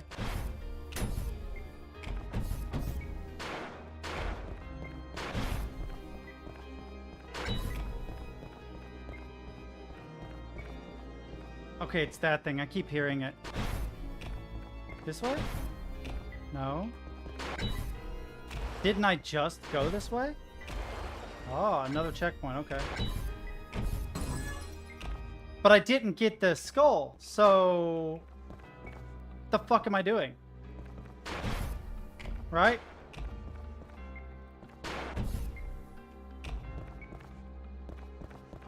Yeah, there is a tech where you grapple in, switch, or you, let me see if I can remember.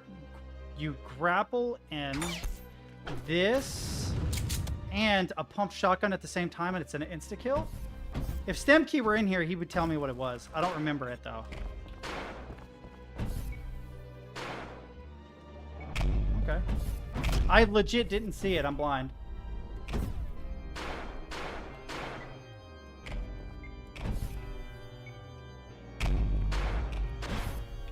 Nope, I came from this way, so let's actually backpedal. Ah, I see. You're right. Blocking door would close? Oh.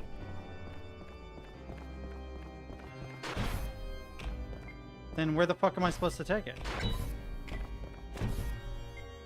Have a good night, dude. Okay, that's where I got the red skull, so I don't think that's it. That's where I placed the red skull. So I'm pretty sure that's not it. Back to the checkpoint room? Okay.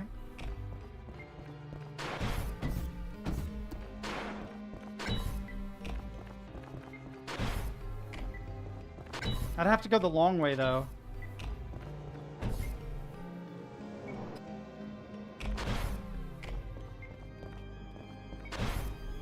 Are you sure? Because the door would be blocked. I can do that.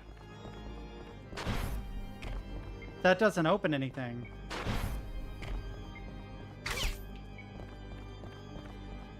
The checkpoint room is in the door that closed. Pretty sure.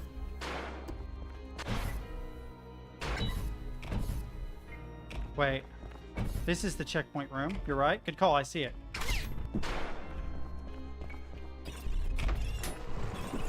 Oh, shit.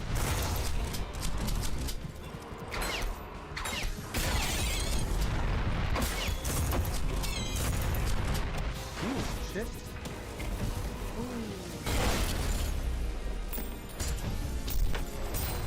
Oh, no.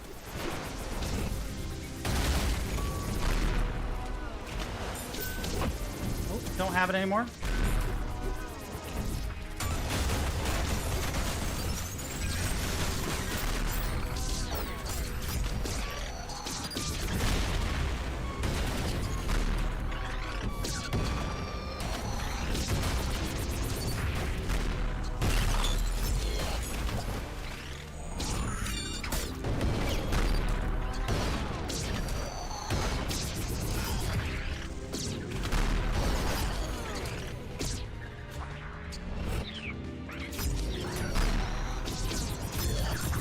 Ooh, I thought I hit that, but I guess not. Go up.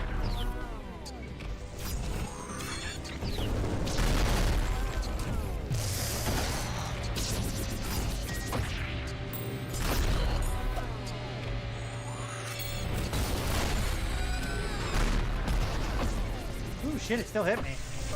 How the fuck did it still hit me? I was a million miles away. Alright, so we gotta get the angels first, I think.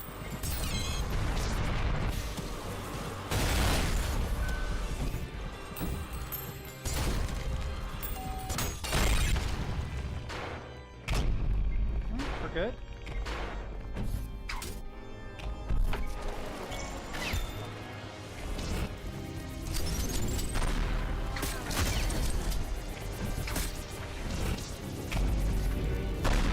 Does grapple no longer work? Grapple feels different.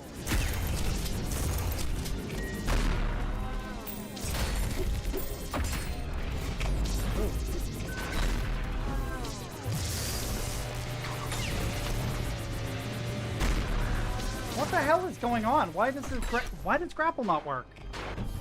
I missed it a couple times, yes, but also I would hit it and it wouldn't grapple me.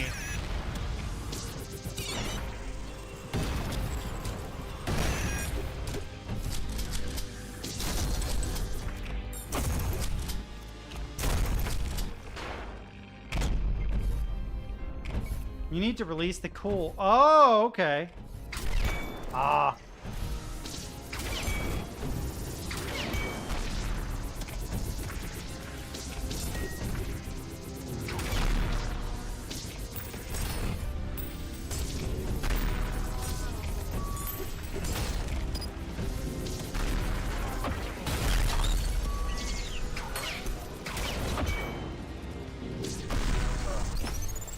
Okay, at least I know how to do that now.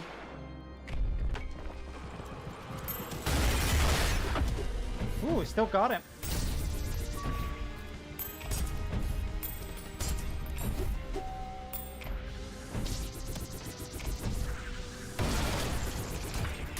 Well, you're still alive. How?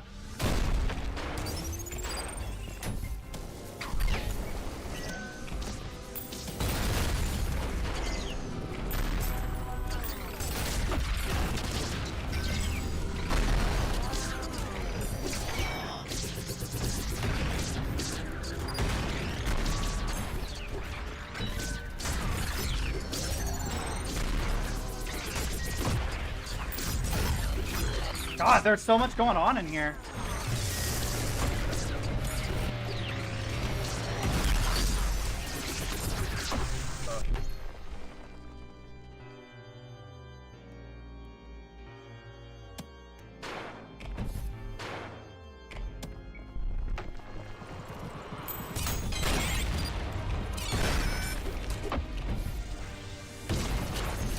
Where did he? Oh, where the fuck did he go? He like disappeared. Right, and I'm 40 health, so I need to be able to get this health back up. And the best way I can think of is to hit that guy.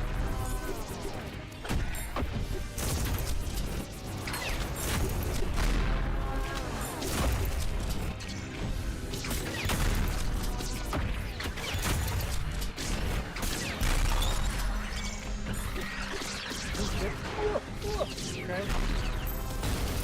Miss.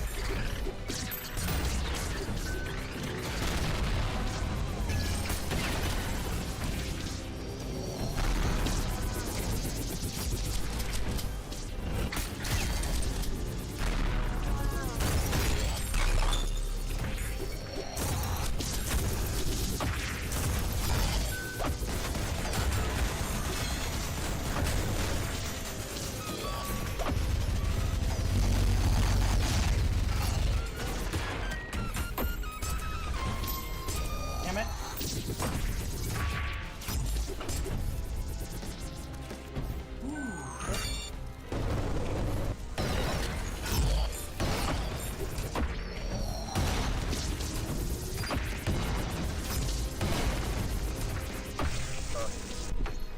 Ah!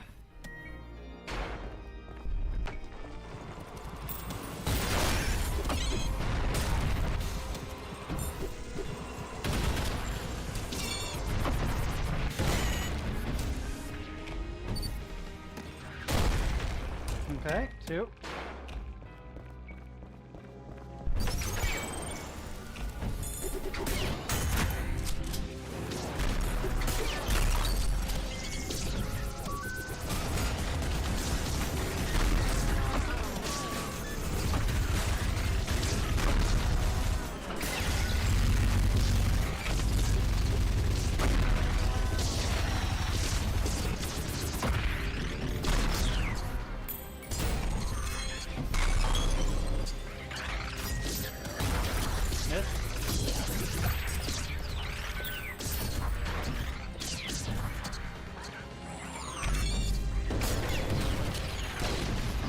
Ooh.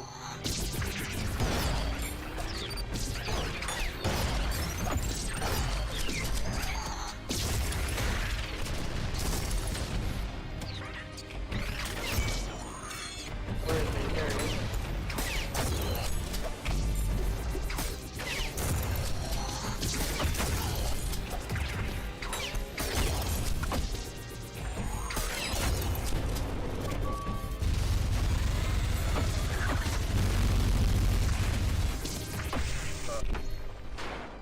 Nuke, not a bad idea. The problem is I need the red one for that. Shit, I didn't think this through.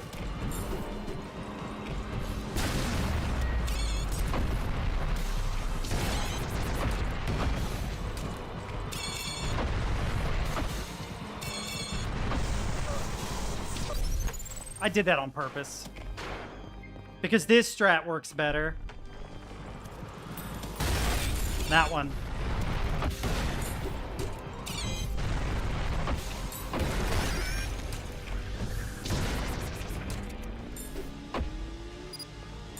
Where the fuck is he? There he is. Fuck, he might... Okay, that was not a strat. That was me. Also, remember to punch your shotgun? Yeah. I wish I hadn't stopped playing this game because it really feels hard. I'm gonna have to get a lot of practice in.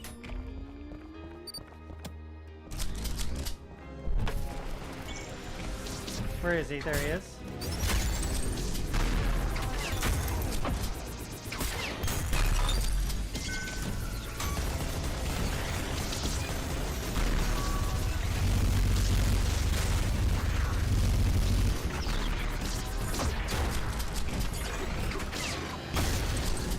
Oh, that was a mistake.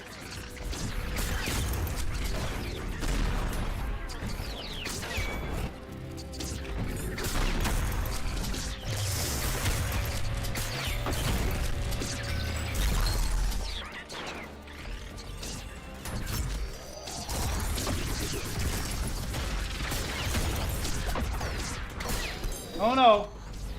That's not good. Where is he? Where is he? Where is he? There he is.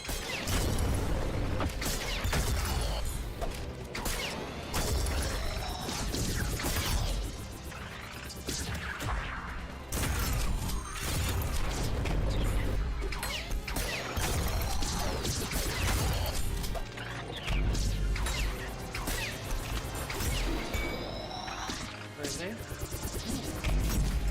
He's at the bottom. Now he's back up at the top. There he is.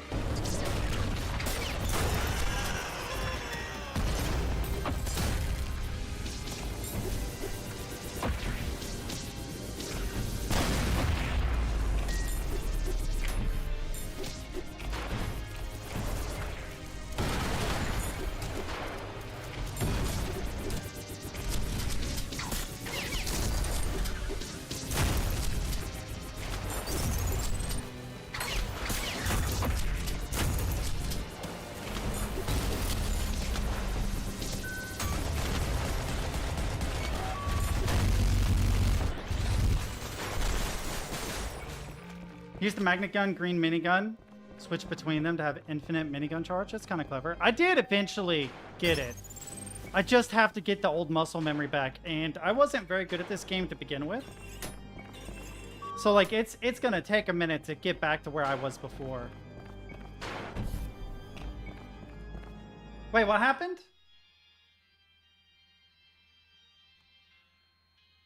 Oh, that's right, the blue shotgun animation cancel. I forgot all about that. Struggling with this game. Other than that, I'm fine. What about you? What'd you do today? Have you been able to get sleep at all? Wait, are we just back at this same area again? We are.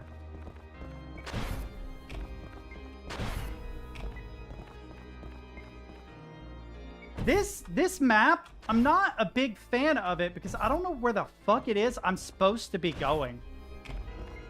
It just loops back around. Now where am I going?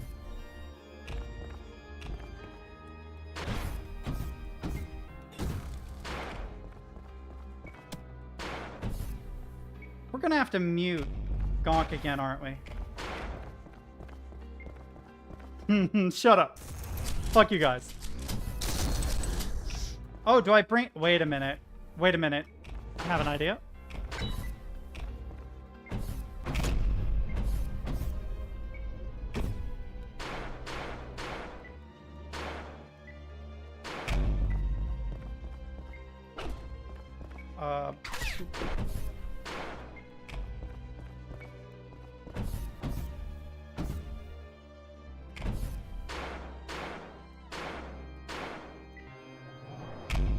You've essentially rubbed pepper all over your face.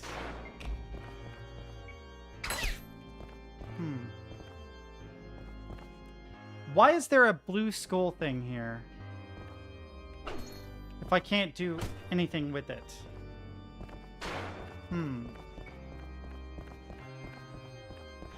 Are you still not able to sleep?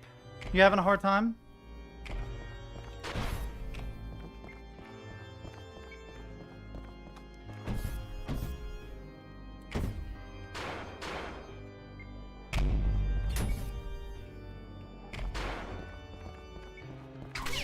What am I doing, chat? I don't know where to go.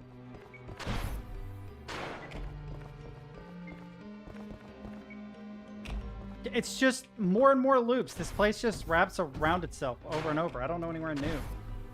You're gonna go back to sleep? Don't blame you. Okay, maybe down? I've opened all the doors that I know of. Ah, I didn't see that door. Okay, it is a maze. Okay, that's fair, I guess. What's the speed tech for stairs? Can I grab this? Will it work? Nope. Which means I gotta go the other way to the maze, which is this way, I think. No? It is one of the doors that leads outside, but it's not that one. Drop. There we go, okay. Oh, that's it. Okay. Well, we beat one, finally. I think. Or not. Shit.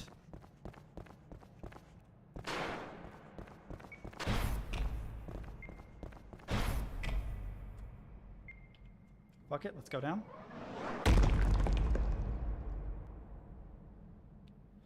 Alright. So, for the record, there is... No, this is heaven, kind of. For the record, the red arm, there is a thing where you, if I remember right, double pump, right? Grapple. It's like grapple, arm, fire, and it will single shot a lot of enemies, but I can't remember the order. Oh, wait. Oh no, it's another one of these. And I can't get the coin tech in a real fight. Double pump, chump.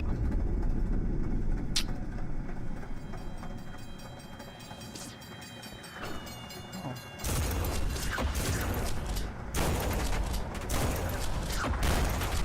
Why is there a,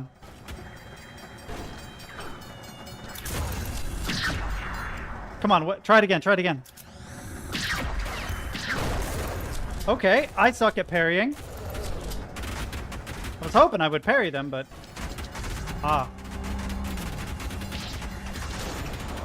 Wait! Oh, shit. What is this?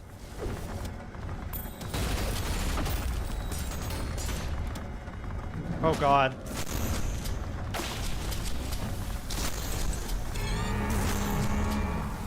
Ooh. Oh my god, okay. The coin tech will do this, but... Oh shit. So... That didn't work.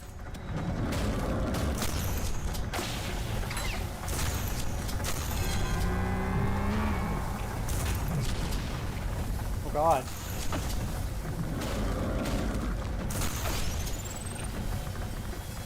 Oh god, this is actually kind of difficult.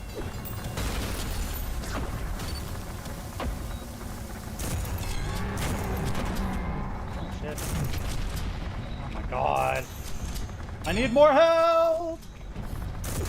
Give me more help, baby, please. I could really use a little bit of help.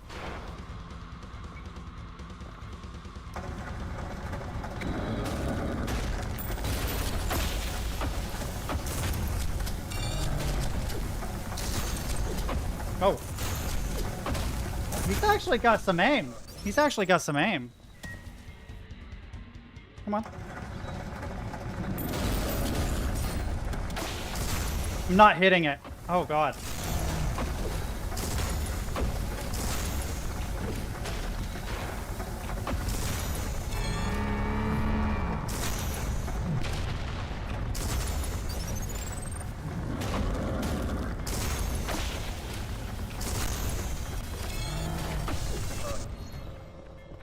I could do this with a little bit of practice, but... I've got to stop getting hit by that, though.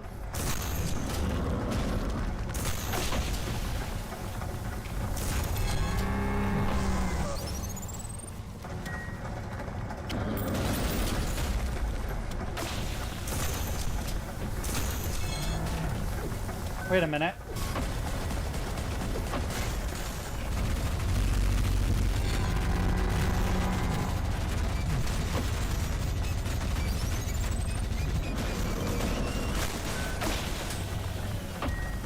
Oh god, I'm gonna die. Yeah, it's hard though.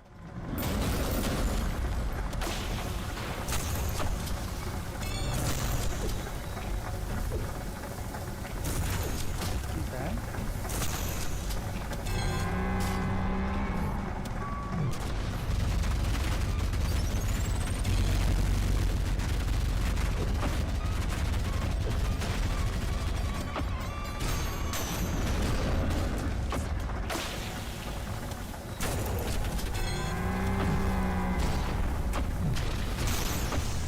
Oh my god!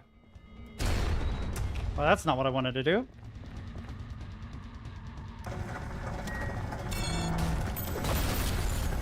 It's not doing it for some reason. And I'm really badly hurt. And I can't get blood from him, I don't think.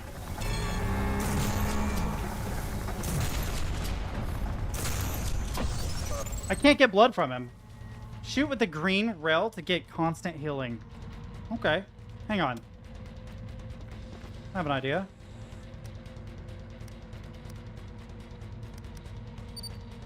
Yep.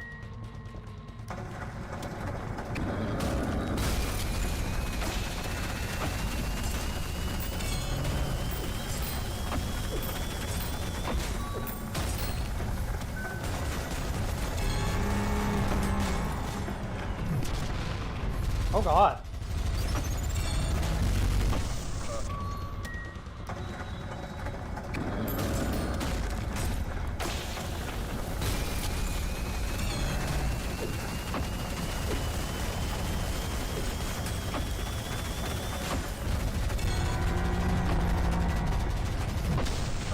You're so floaty?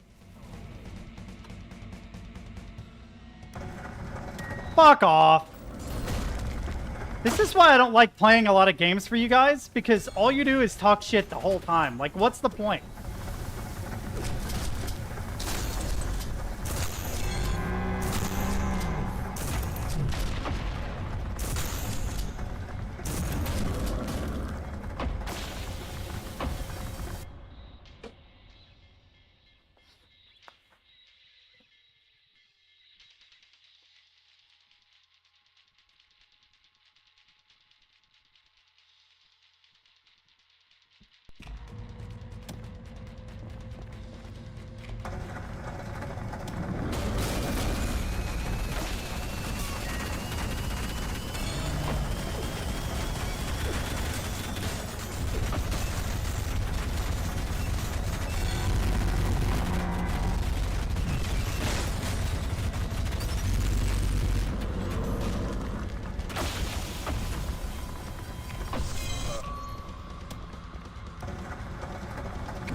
Yeah, no, you're actually fine, Gonk.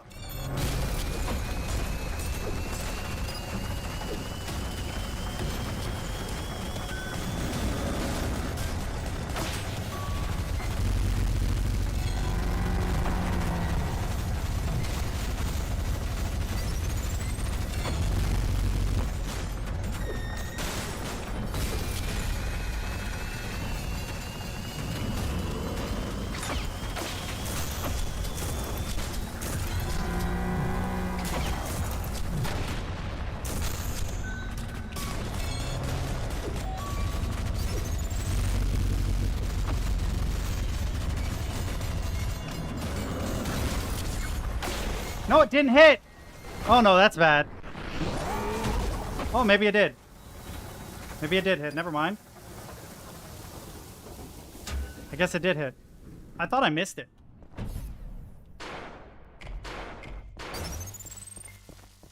Speak for yourself. That didn't feel too easy.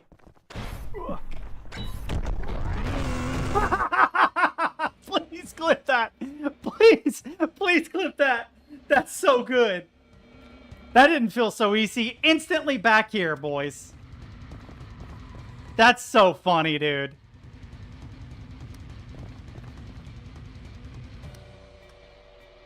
What? Wait, did it take me to the end? Oh, it did. Okay. That's so funny, bro. Alright, so he pops out.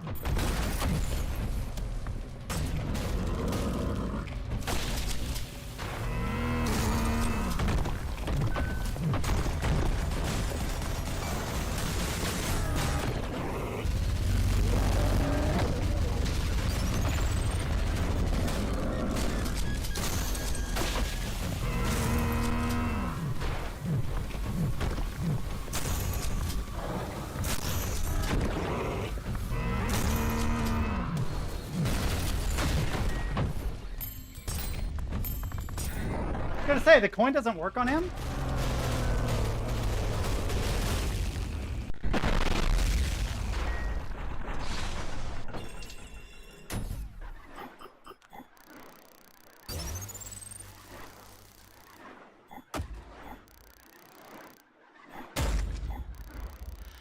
Ah, I didn't know. Okay.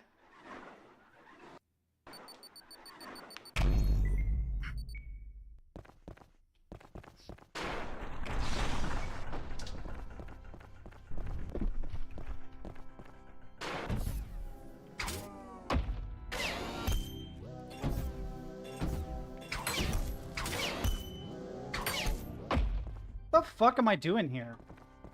Am I just Spider-Manning? That kills me, though. Oh, God. Really? Shut up, game.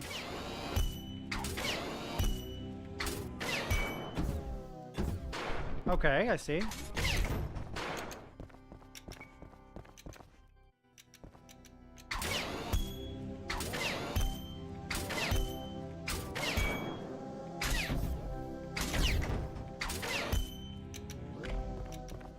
I mean, that's actually not that hard. I just wasn't sure what to do. Oh, fuck, Gutterman.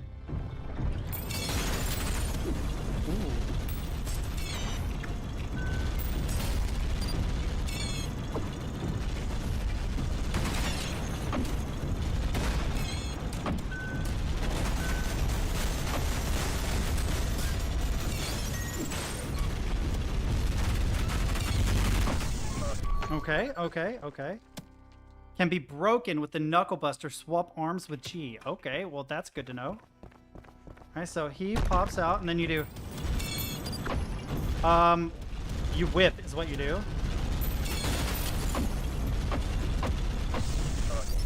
I'm trying to get that combo to work on him. I wanna actually get a combo off on a boss where it's like... Yeah, okay. That works.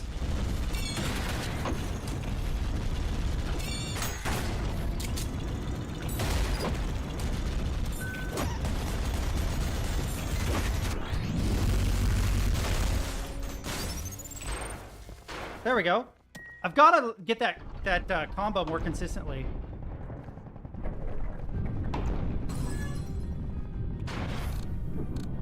Okay, so you cannot...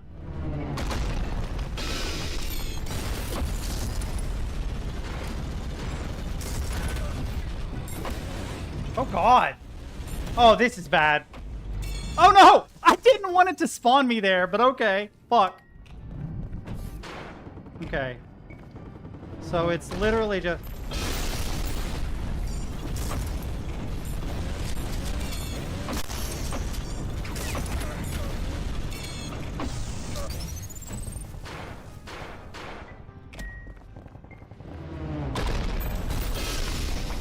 Whipping.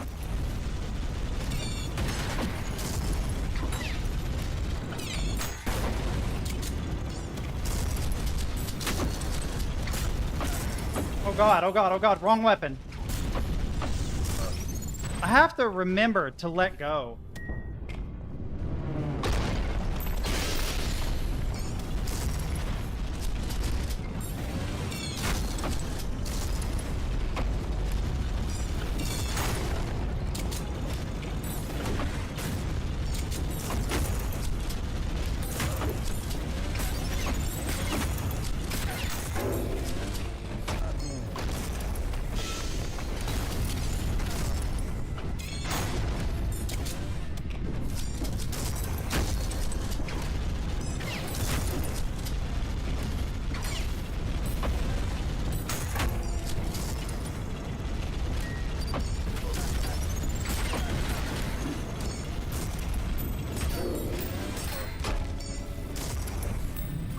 Oh, wrong weapon.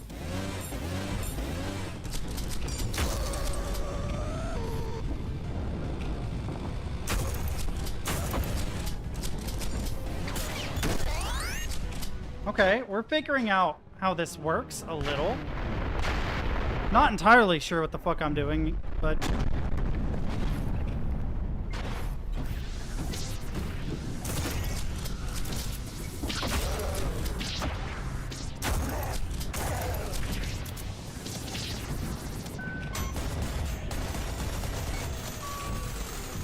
dude at? Where'd he go?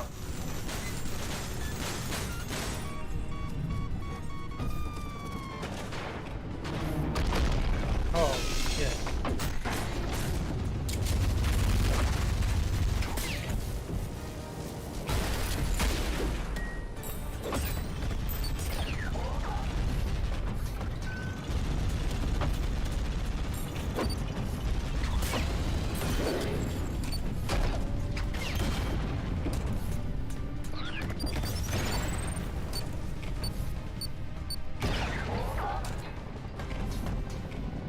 Who else is down here? Here he is. Yeah, he's dead. Okay, good, good, good. We're getting it. Slowly, but we're getting it. Where are we going? Over there? Oh, I'm sorry you've had a bad day.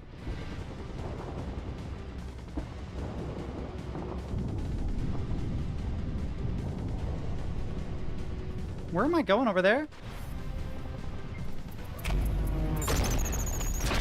Mines? Yo, what? Oh, shit, I see. Oh, shit.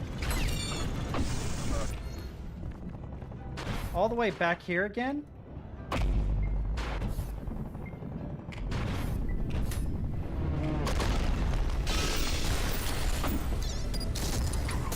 No! Really? Here.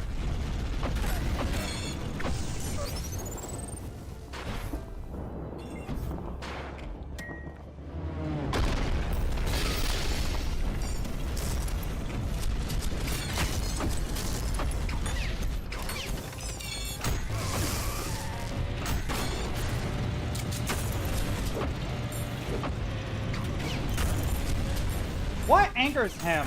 I'm not actually sure.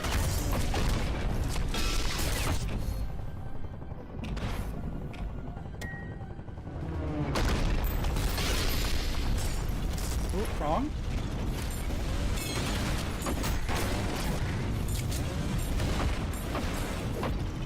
Oh god, no! Oh, no way.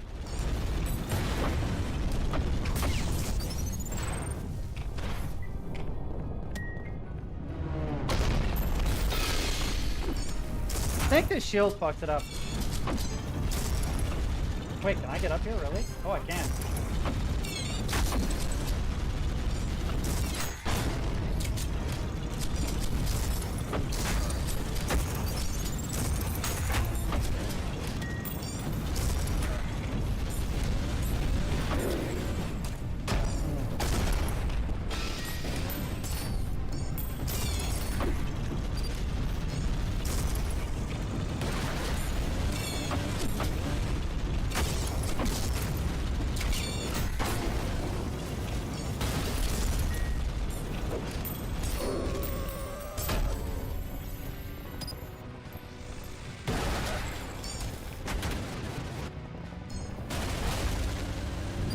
Oh, there's another one.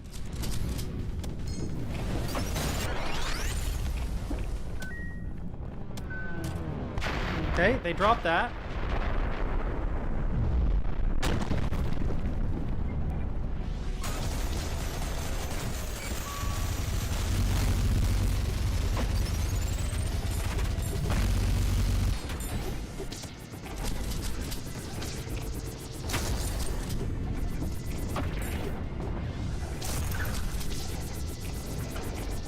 But I have to have the other arm for parry, right?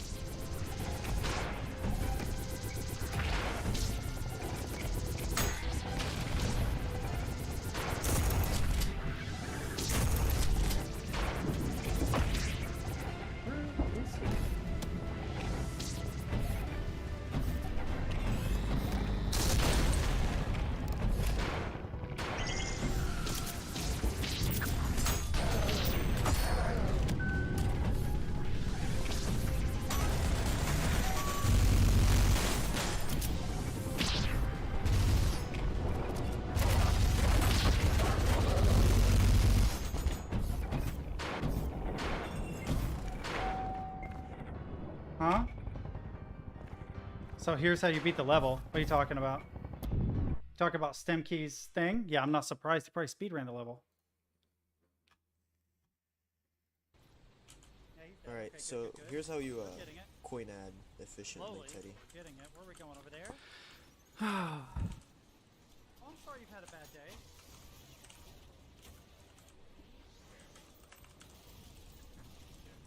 Like that. Thanks, man. To work off. Very useful.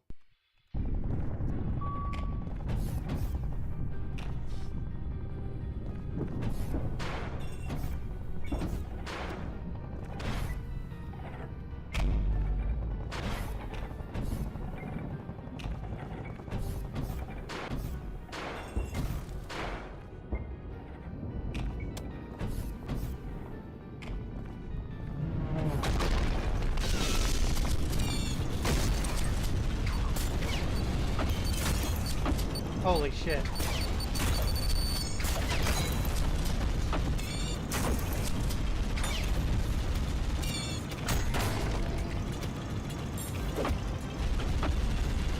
Oh god.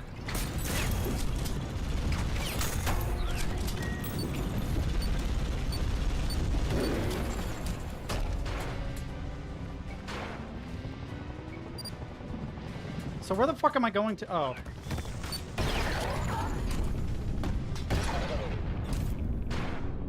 I guess I'm going over here. But I have to watch out for the mines, right? Oh god.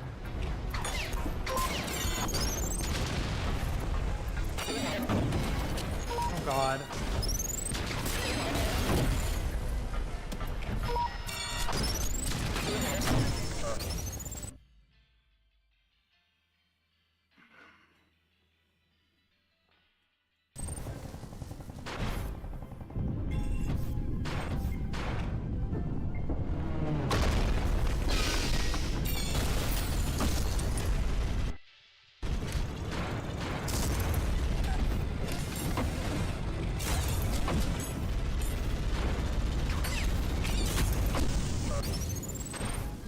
Man, I suck at this game so bad. I just suck at it so bad. I don't know why you guys want to watch me play this. It's just me getting absolutely devastated for forever.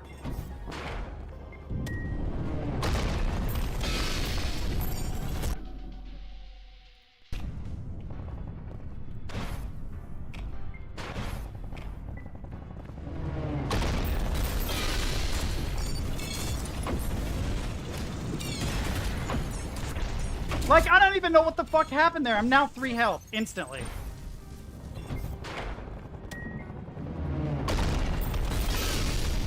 Doesn't work there for some reason.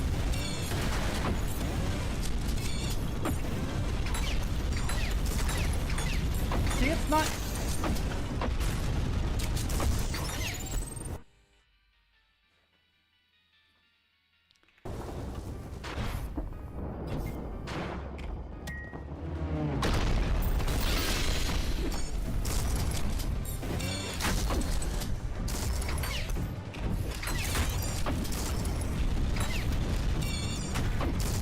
Oh, I have the wrong arm, that's why.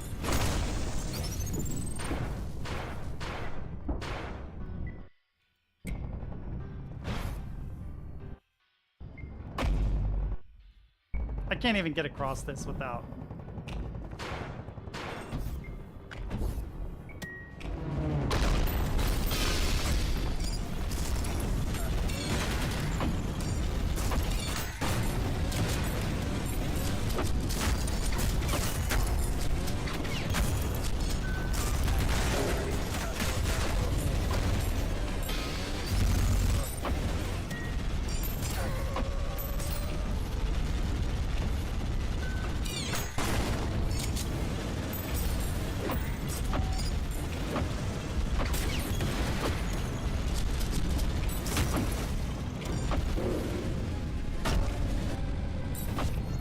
You serious?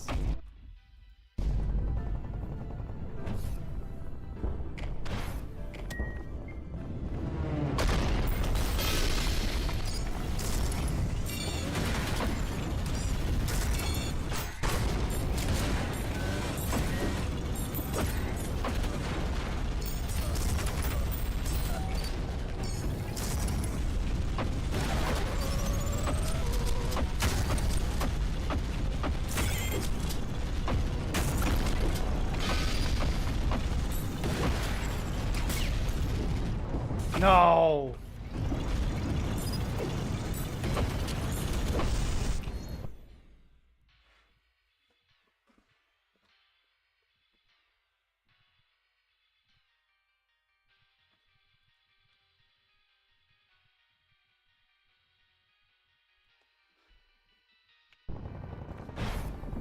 Yeah, like, I like hard games, but playing hard games in front of people that are, like, objectively better at them is the most frustrating shit ever, because it's like, here's this tech that takes a quarter of a second that you should master before doing this thing.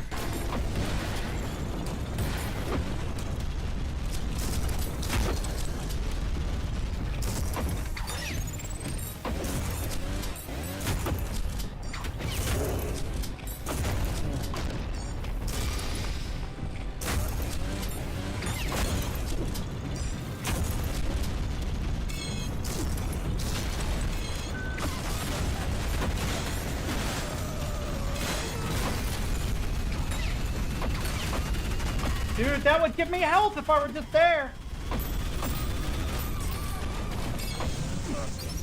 Literally, he booped me away when I did it.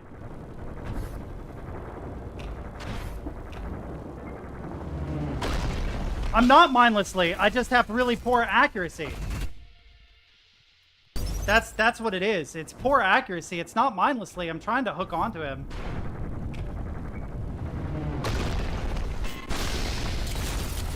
See, like, how did that not even hit?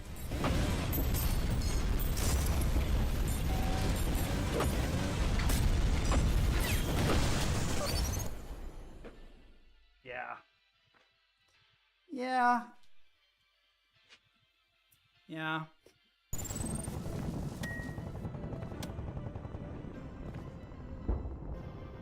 Yeah, that might be a thing.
Jesus Christ.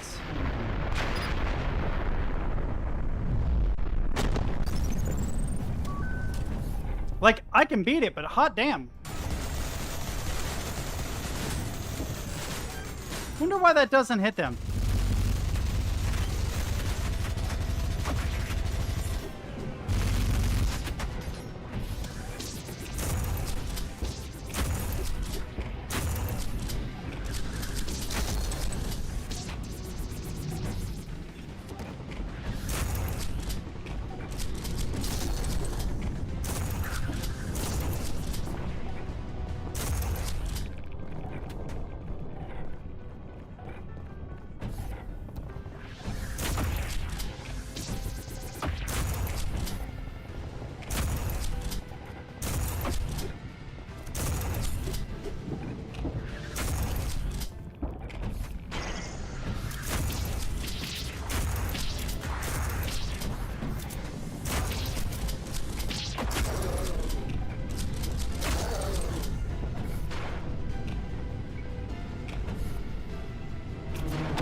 He's gonna drop right here.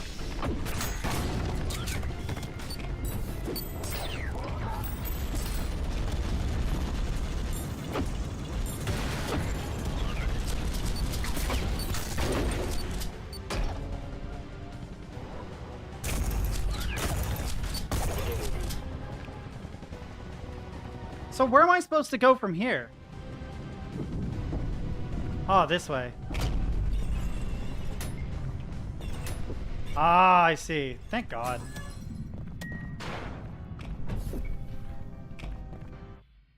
Oh, have a good night, dude.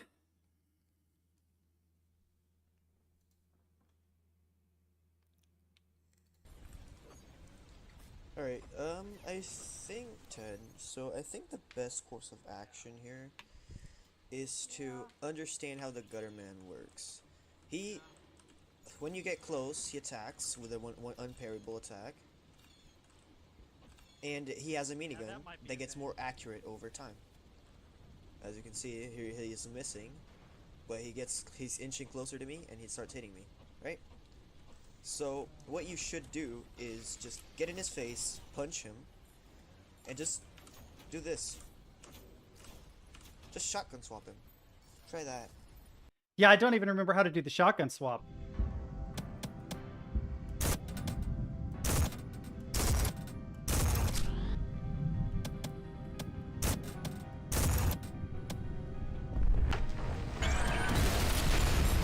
Oh, that was an accident, but okay.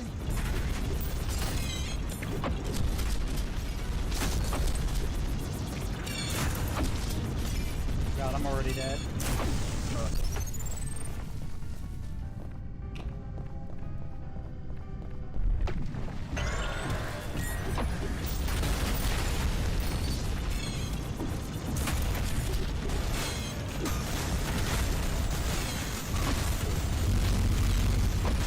Is there something protecting him?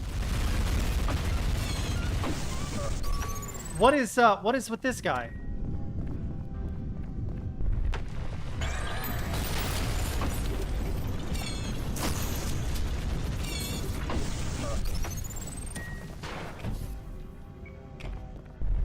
Yeah, I don't remember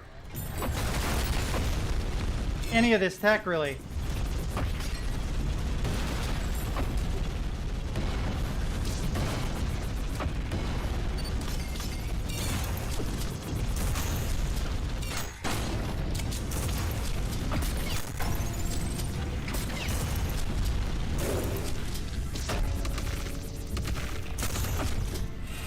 Who's after me here?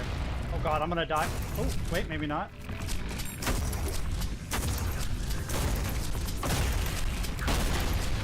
Oh god.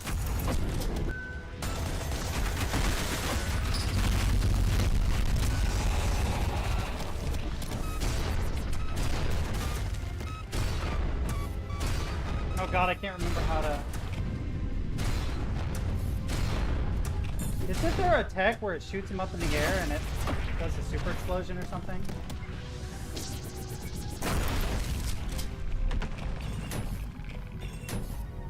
That's right, they don't give you any health. See?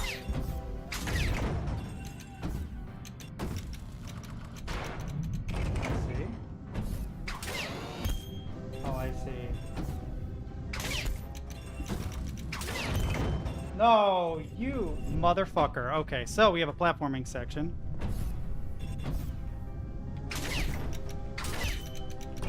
Okay, we got that. Exit, that's a lie if I ever saw one. Fuck it, we're gonna need a bigger room. Oh no. Something's gonna break the room, right? No?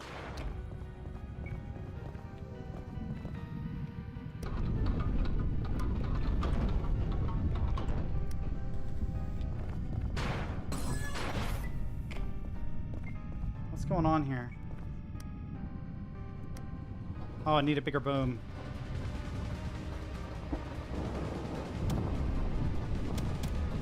I have a bad feeling about this. It's another train section. Hooray. Oh boy.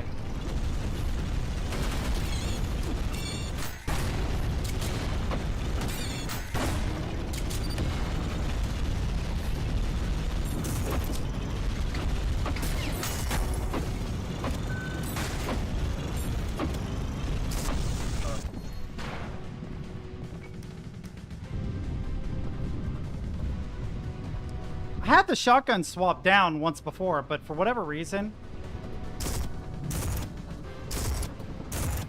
Have they nerfed it? It feels slow. Oh. Okay.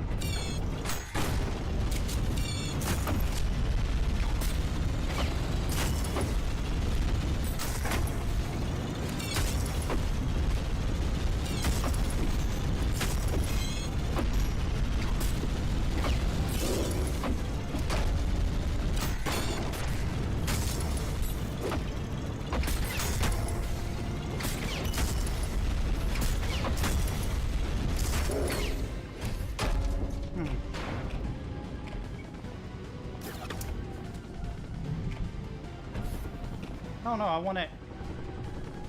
Okay. What? Whoa.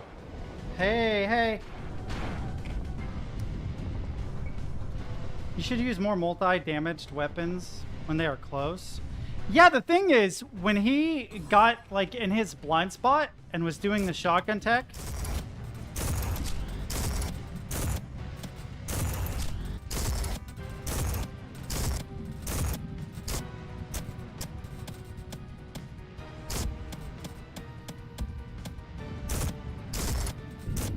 Oh, I'm doing it wrong.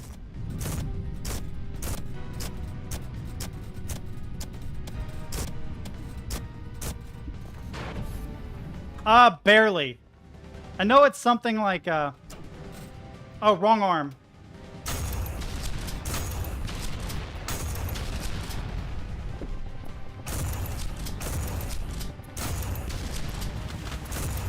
Can you not destroy that? You cannot.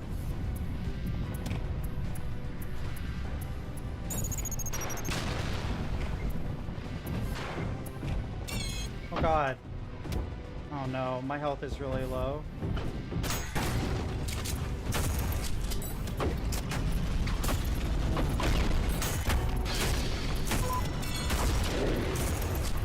Alright, so we got that going.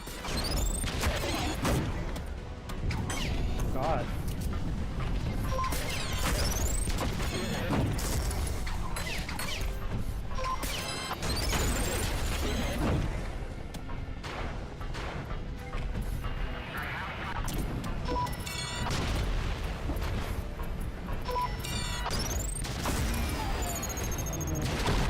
Okay, well, oh no.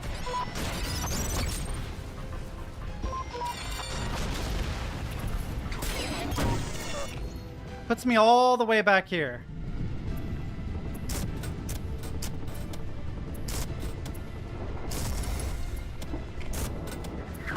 Oh God, what the fuck got me there?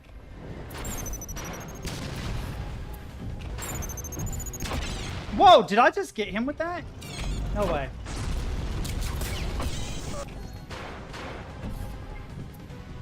Hang on one second.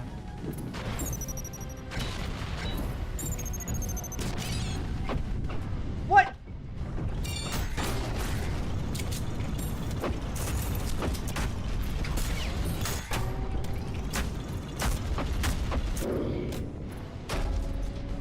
Okay, so... Oh, you can parry the mine activation? Let's see. Huh. Wrong arm! Right? You have to have this to parry. Let me test another one. Oh, you can. Holy shit.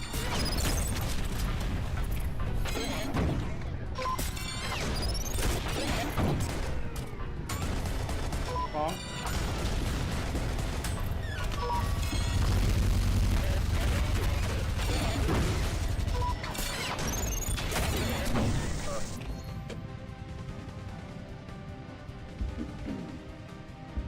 The problem is, I always get knocked away whenever I try to do the shotgun tech.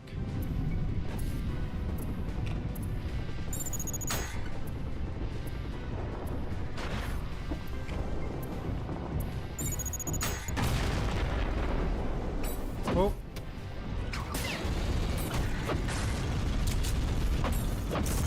See, like, how am I supposed to do the shotgun tech when I'm always...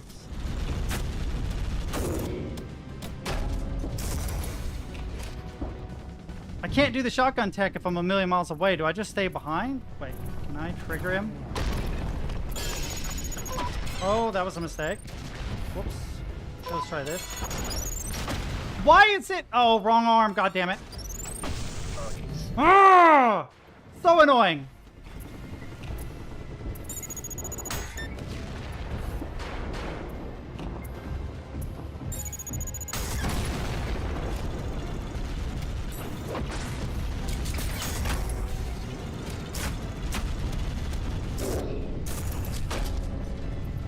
Okay.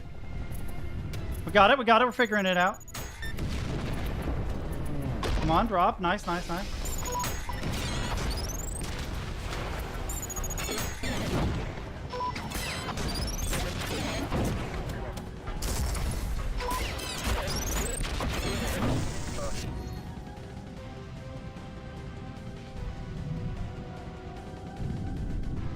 Really?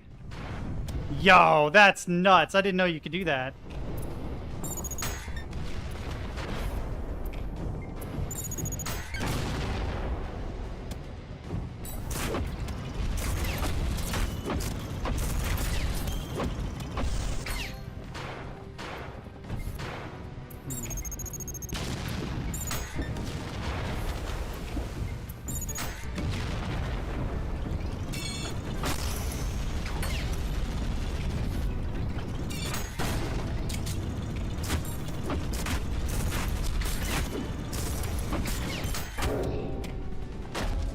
Okay, so I got that pretty well figured out. Now I need to trigger this guy.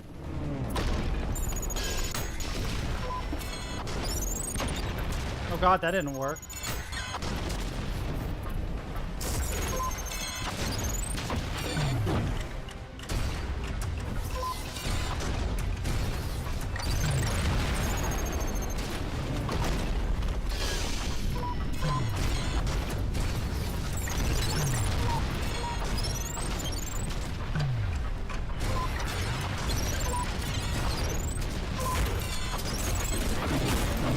No!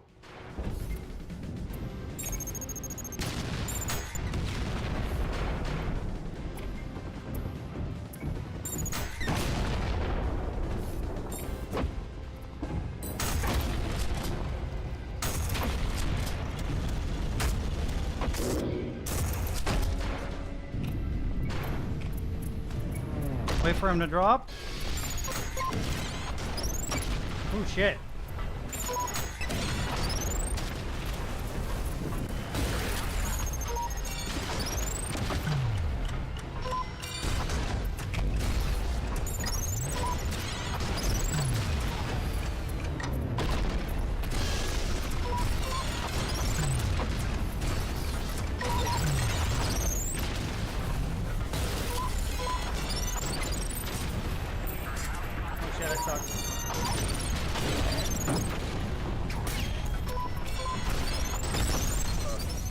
I wish I didn't have to go all the way back here every time, because the first part's easy enough.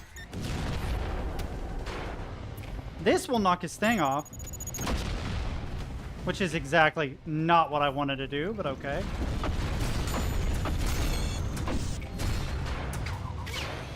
Yeah. Oh my god. Keep forgetting.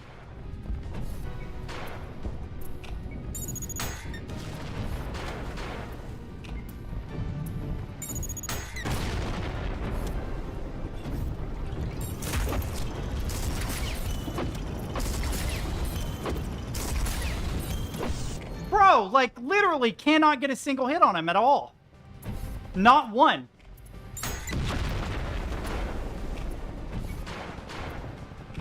He just throws me all the way back.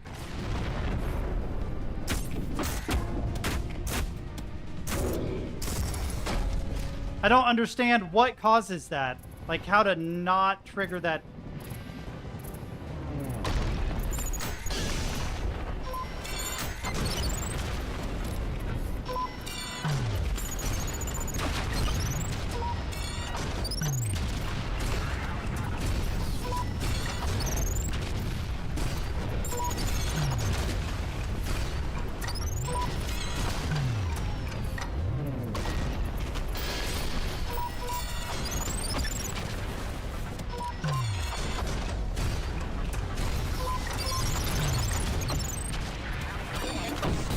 Oh, I hate this so much.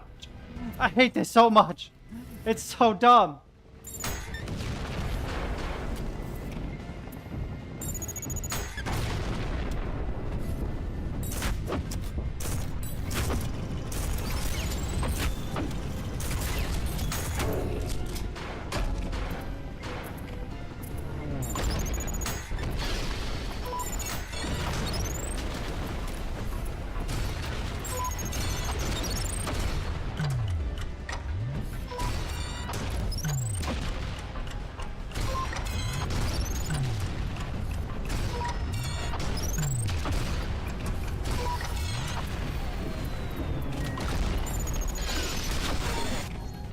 I don't know that I can get past this. This is definitely pushing me to the limit of my ability.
No! Dude, I beat Minos Prime after playing it for 5 hours.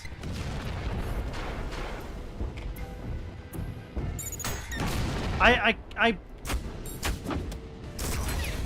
genuinely, and I don't mean to be this guy, regret coming back to this game. Because it's just not my game. Like, you can try to force, you know, a round peg to go in the square hole, but it's not gonna happen. I'm not good at this game.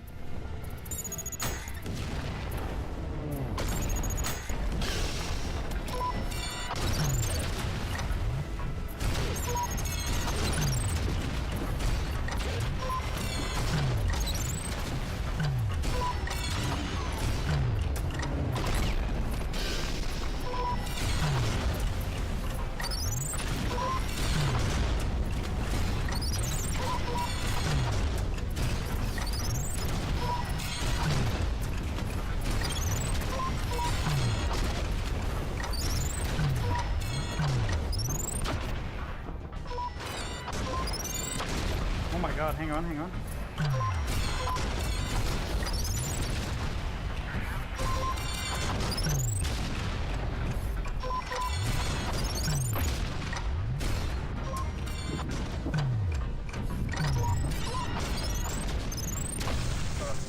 Yeah. I'm gonna try and get past this section if I can, but I think I'll just move on to something else tomorrow.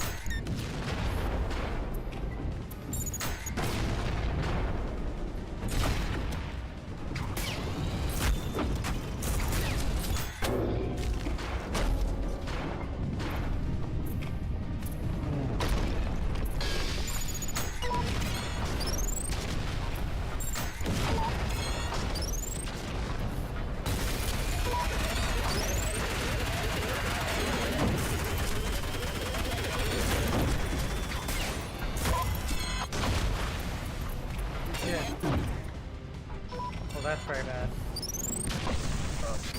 Yeah. Yeah, I think I'm just gonna wrap up stream. This game is really cool. I'm just really bad at it. It doesn't seem to matter how much I practice it. I just am bad at this particular game. Like, I don't think I've ever, like, really quit a game before, but I just feel like I'm struggling super hard in front of an audience, and it's rough, man. It's fucking rough. No, it's not accurate. Okay, I was gonna say, I don't want spoilers in case I decide to come back to it. And, like, I get that Ultra Kill is cool. I just am not gifted enough. I'm not young enough for my brain to process all the crazy shit that you have to do.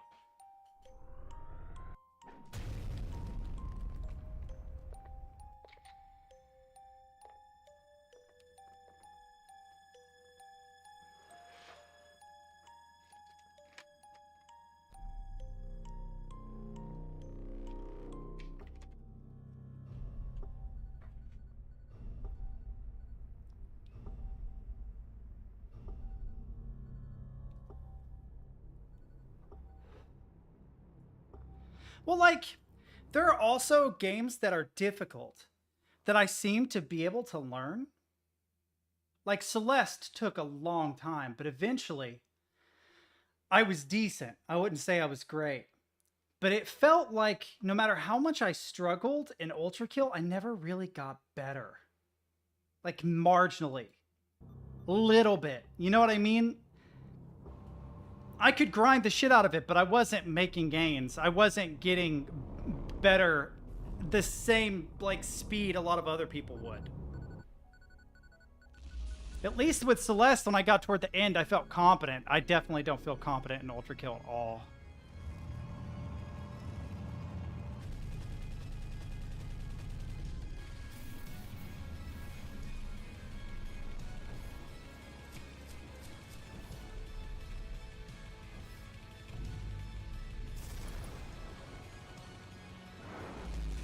God, 7 minutes long.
I just feel super disappointed. It's hard for me to enjoy it. I'm gonna be real.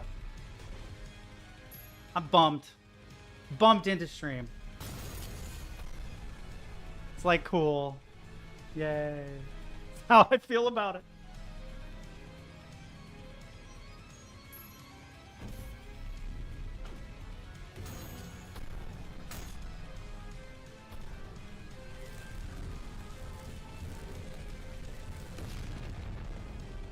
Maybe we'll come back to it tomorrow. I don't know.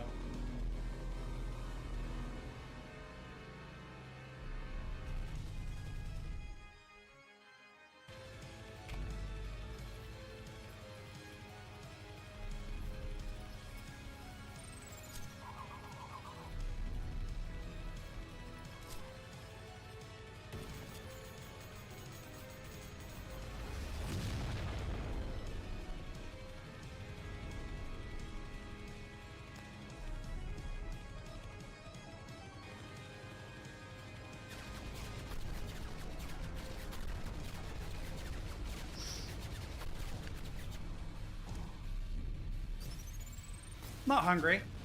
Not tired. I ate nachos before stream. Got 8 hours of sleep. I don't need comfort food. Not that depressed.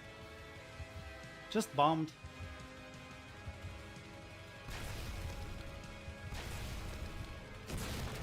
Wish I had a young brain. For real.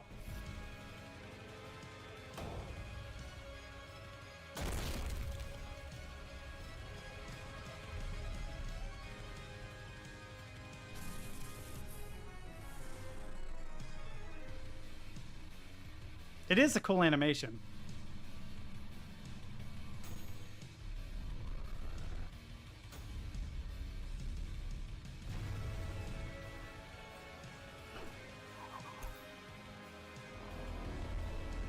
The thing is, I do like Ultra Kill. I'm just very bad at it.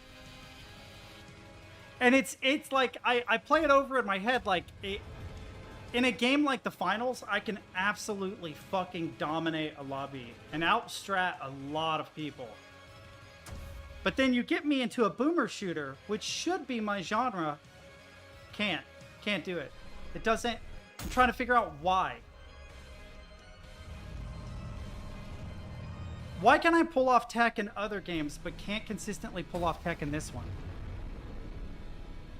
Maybe I just need to come at it with a fresh brain tomorrow. We'll see.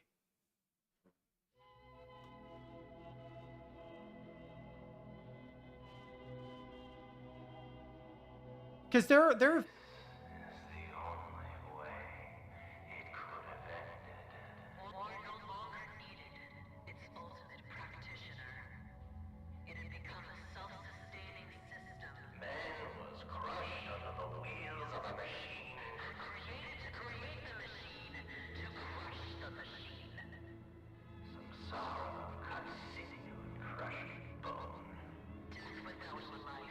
It is very tech heavy.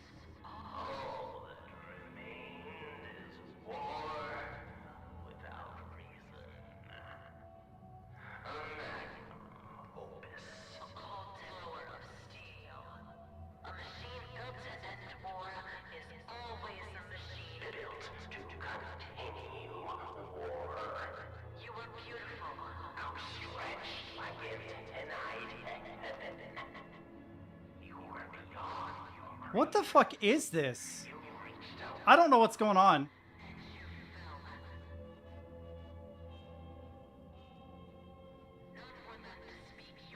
I know. It's hard for me to enjoy things doing that, though. I feel like I'm cheating myself.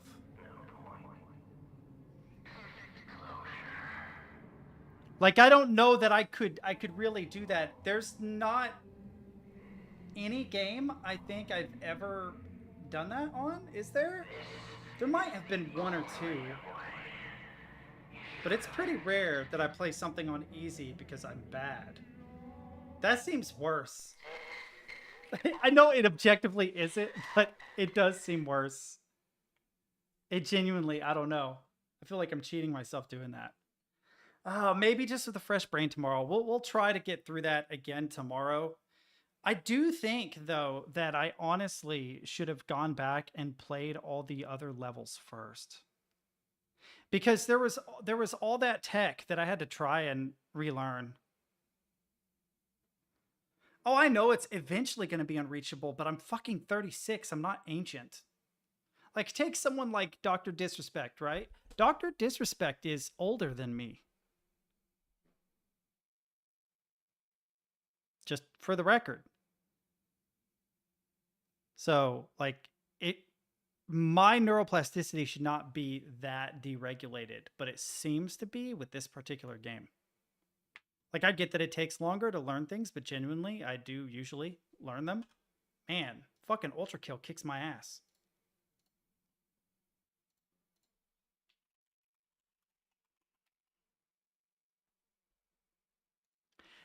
Honestly, though, you know, a part of it might just be having an audience. I wonder if I wouldn't learn quicker if there wasn't people watching. Because there is, like, this pressure and anxiety that comes with knowing that people are watching you. That makes it worse.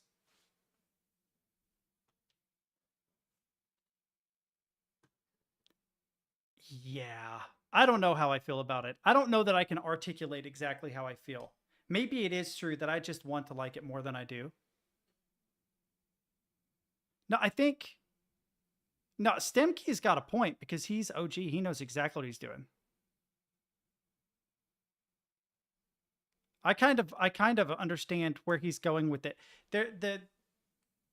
If he's saying what I think he's saying, it's sort of like what happened with me learning the guitar. So there got to be a point, I can't do it now, but it got to a point where the really complex finger tapping, sweeps, sound effects that you can make, rakes and things, all combined together to make these incredibly intricate compositions, right? Incredibly difficult to play. And I started to hate it because the more technical it became, the less musical it became. And I ended up going backwards. Instead of everything being a solo and a sweep and some complex, you know, pinch harmonic technique or whatever, I ended up just going back to, you know what? I'm just going to play chord shapes, try to string chords together, see if it sounds good. And it was more enjoyable. In a lot of cases, it genuinely was more enjoyable than it was playing really fast. There are times when playing fast is fun, but you get up in like the Tim Henson level where it's just like complex technique after complex technique. And I see the challenge in it, but it loses some of the musicality, I feel like. Yeah, that's true. But I also, that is one of the biggest regrets I have in streaming, is lowering the difficulty in Everhood. Yeah. That is absolutely true. I kind of wish you hadn't reminded me of that. I knew there was a game I had lowered the difficulty on. The story of Everhood is great, but I feel like I cheated myself doing that. Because I've always played things on hard. Well, I have since I was like in the 5th grade. I remember in the 5th grade playing Mortal Kombat 4, which was for Nintendo 64. And I played it on the absolute peak, hardest setting that you could possibly play it on because it was the only way it was enjoyable. Yeah, I guess. I've enjoyed doing hard things most of my life, though. I don't think it's even a hardcore gamer thing. I don't even think it's a gamer thing. Like, doing hard things in general, getting really good at drawing, getting good at music production, getting good at guitar. Like, that's a thing I have always done, like, my entire life, even if it wasn't a game. And doing it the easy way also. Yeah, now, the perfectionism can be toxic, though. You are right. Yeah, it sort of prevents you from growing to a certain degree. And I'm definitely that dude. That is true. I am a completionist and a perfectionist to the fucking nth degree. It is a thing. It is absolutely a thing that drives me batshit crazy. And it's definitely fucked up a big part of my life, too. There are, like, a lot of songs I would have written, I would have finished, rather, if I didn't care so much about what it sounded like. If I could just let it go. Like, oh, this thing is just not exactly right. This chord progression doesn't make sense to me. I hate the timbre of this particular instrument. I don't know what to say here. I don't know what to play here. The only thing that I never actually really was that way with was drawing. I mean, I guess to a degree, but it wasn't the same. I don't know why. When I was really young and I drew even like really complex stuff, I wasn't super critical. Wasn't super critical of myself, really. I wonder why. Maybe it's also because like there is sort of a state in art where not everything has to be realism for it to be good. You look at a Van Gogh painting, you don't think, oh man, that is the most hyper realistic field with a starry night I've ever seen. You don't think that. But that doesn't mean the painting is bad. Right? There is a certain point after which I think it becomes unenjoyable. There's very little abstract art that I much care for. Cubism and stuff's not my thing. But Impressionism, which is objectively not accurate in shape, but maybe more accurate in color, is a whole other thing. Yeah, it does. Like I had this conversation the other day with Crimson where I was talking about potentially getting a keyboard, right? Not a typing keyboard, a keyboard that you play music on keyboard. And the reason is because when I'm composing music now, everything sounds like a robot wrote it because I'm drawing notes in. Like I can literally just show you exactly what I mean. I can't play anything because ASIO doesn't play nice with OBS, but I can give you a very quick demonstration. Like, let's say I want to do, like, fuck, I don't know. Let's do, where are we? We can do, like, a C major, and then we can do, like, a B minor, and then, I don't know, fuck, a D minor, or, no, E minor. Let's do an E minor. Go up here, right? Like you've got this little set of chords. We'll resolve it back to C major, but we'll add a 7th so that it has a flourish, right? So what you've got here is a chord progression. Actually, I'm not entirely sure what this would sound like, but notice that it is perfectly quantized, right? it snaps to the grid perfectly. There aren't any notes that are misplaced off the grid. And if you look at the velocities, which is how hard you would play these notes, they're all exactly the same, but that's not what it looks like when you actually play. And so a lot of time, weirdly, is spent doing things like using strum so that you don't have notes land at the exact same time. And so that the velocity shifts, right? And then you might do something like randomize, right? But you don't want to randomize the pattern. You want to randomize the levels, specifically the velocities. And look at that. You've just faked. You have just faked humanistic playing. Because you don't press every key exactly the same hardness as every other key. You're never going to be perfectly on time. So when you're sitting here drawing patterns and trying to fake the velocities and the timings of keys, you could just play the fucking piano. And so there are certain imperfections in the way that we play any kind of organic instrument that gives the overall composition character that wouldn't exist if it were perfectly timed. We taught our army units commander about D&D and started setting. I saw this. I saw this before. He basically ordered them to play D&D, right? I had to create a folder for memes. You guys send me so many. I wish I could get FL Studio to play with OBS, and then I could play this and you'd be like, oh, that makes sense. Otherwise, what I'd have to do is like export it as a WAV file or something. But yeah, velocity is literally how hard you play a note. You know, you could play it very, very gently, or you could play the living shit out of it. There's a difference. It's how hard you pick a string. It's how hard you press down a key on a keyboard. So that's what these represent. It's like if you were to look at an individual note like this one here, we'll select it. You can see its velocity is very low, and the velocity is going up the further up the chord. So the first note is being hit softly, still pretty soft, kind of medium, hard as shit. But when you play, it's not like that. It's not perfectly curved. It's random all the time, and it makes a huge difference in the way something sounds. So making mistakes in artwork is the same way. You spill ink on a page and you're like, oh shit, what am I going to make of this? Because I have to fix it. Now there's a whole slew of artists on YouTube that literally just do that. They just splash paint on a page and then they use pareidolia to try and make it into something. There's that one dude who's like, my brother was in a coma for 5 years. He dreamt of this figure, blah, blah, blah. And he'd paint like a monster using paint and black ink on paper. Kind of went viral. I don't know if you guys know what I'm talking about.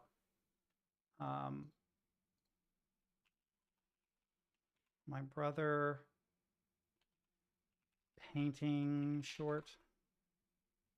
Can't remember what the fuck it was called. Damn, I wish I could remember what it was called. Because this is literally none of these, because it was like a monster. He had like painted a monster or something. I wish I could remember what the name of the video was, but he kind of blew up for a short while.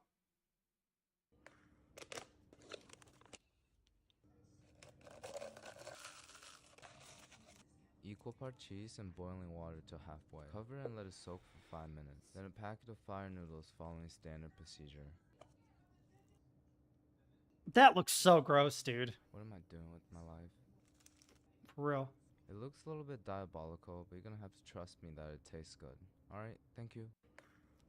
So it has to be the sour cream and onion Pringles? Dude, it looks like the grossest mashed potatoes I've ever seen. This is mashed potatoes with extra steps. You have to dehydrate the mashed potatoes and then press them into wafers and then crush them and then mix them with cheese. He's just made mashed potatoes. It's what he's done. Equal part cheese. Totally, yeah, man. I mean, what music do you listen to? Like, who are your favorite artists? Wow, yeah, that's a tough question. I like every type of music. All of it. Yeah. Rap, country, bluegrass. Yep. So you enjoy music. Yeah, I'm a big music listener. You're a terrible person. Why? Here we go. You realize I'm just asking that question because I want to get to know you better? You don't have to rank every song you listen to. Just give me an idea of who you are. But I like everything. You like this?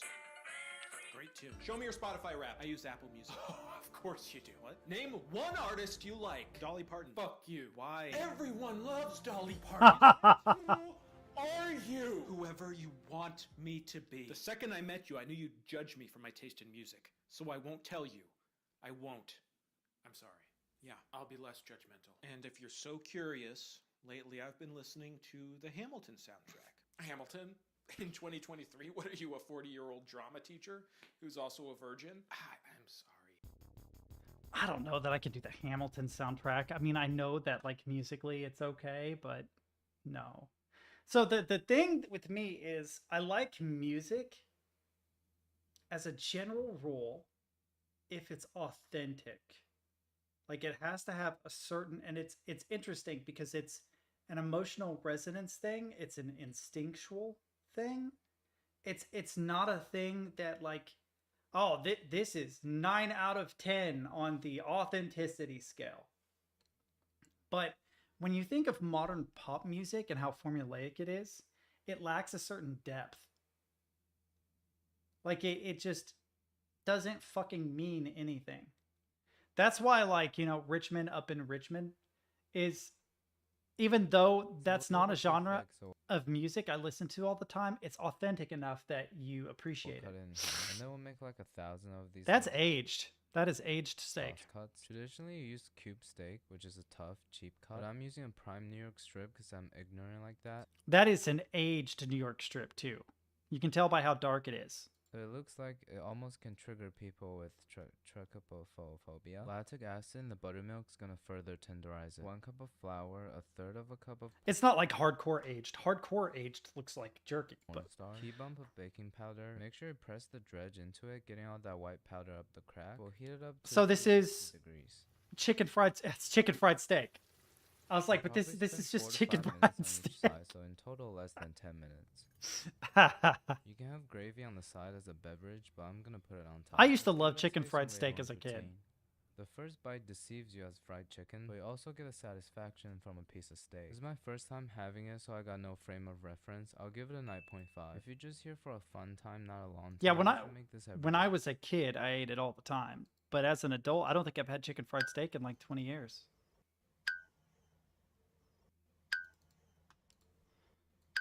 Wow, it just plays forever. What's this? We need to talk about your balls. Are they smooth or covered in bits of annoying fluff? Yeah. These are my balls. See how they glisten in the light? Your balls will be like these. But you gotta use the right tools for the job. This? No. This? No. This! If that's what you're into. Balls are delicate, sensitive, easy to damage. Someone's taking a chance. That's why I use the Lawnmower 4.0. It's got skin-safe technology with a replaceable ceramic blade, so you can trim with confidence. I mean, to be fair, when I trimmed regularly, I just used a Philips Norelco beard trimmer. TMI, probably, but it's what I did. Worked great. It wasn't special at all. They're all those trimmers, like beard trimmers, are like exactly the same. They're built exactly the same way. At least mine isn't. At least mine is kind of unique. I wonder if I could actually find it. I know the point is the bind boom, but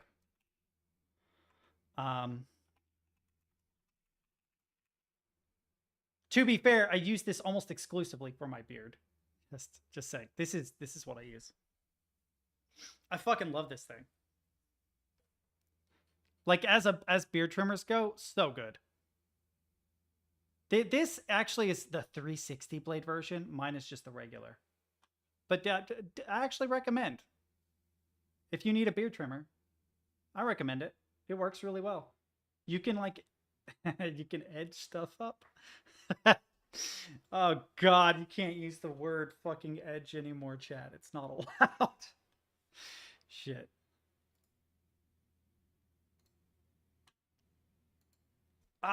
There's a lot of crazy stuff in like the men's hygiene world that doesn't make sense.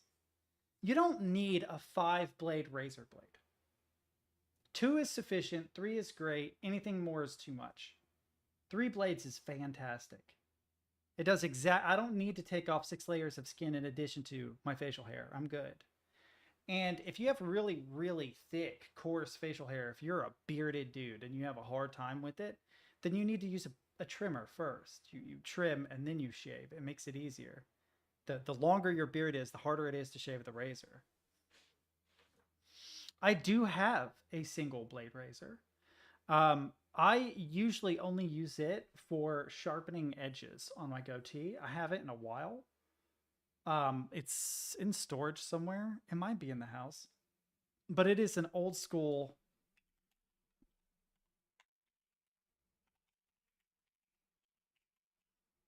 it's one of these.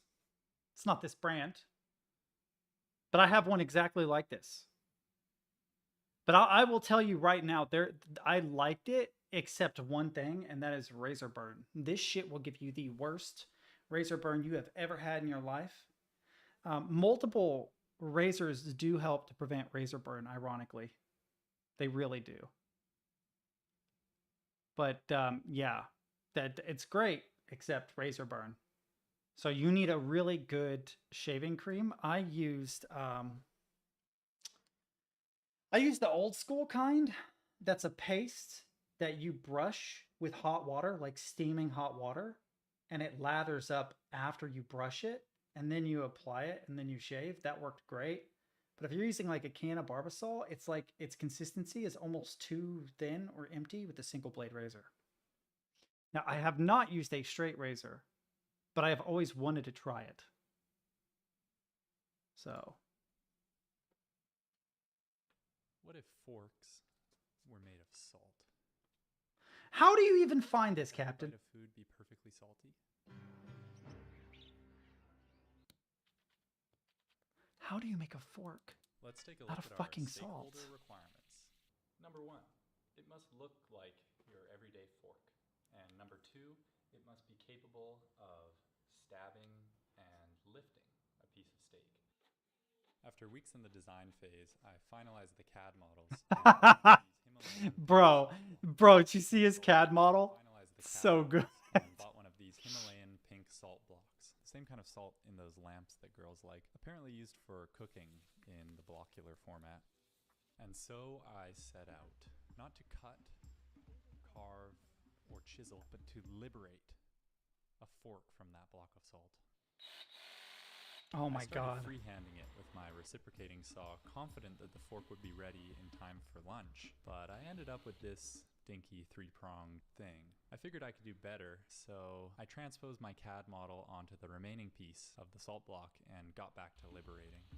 But that's when my problems really began. It's gonna break. I saw my first catastrophic failure. Yeah. The failure of the next attempt was my fault. Just brain damage, to be honest. And a few hours into attempt number 4,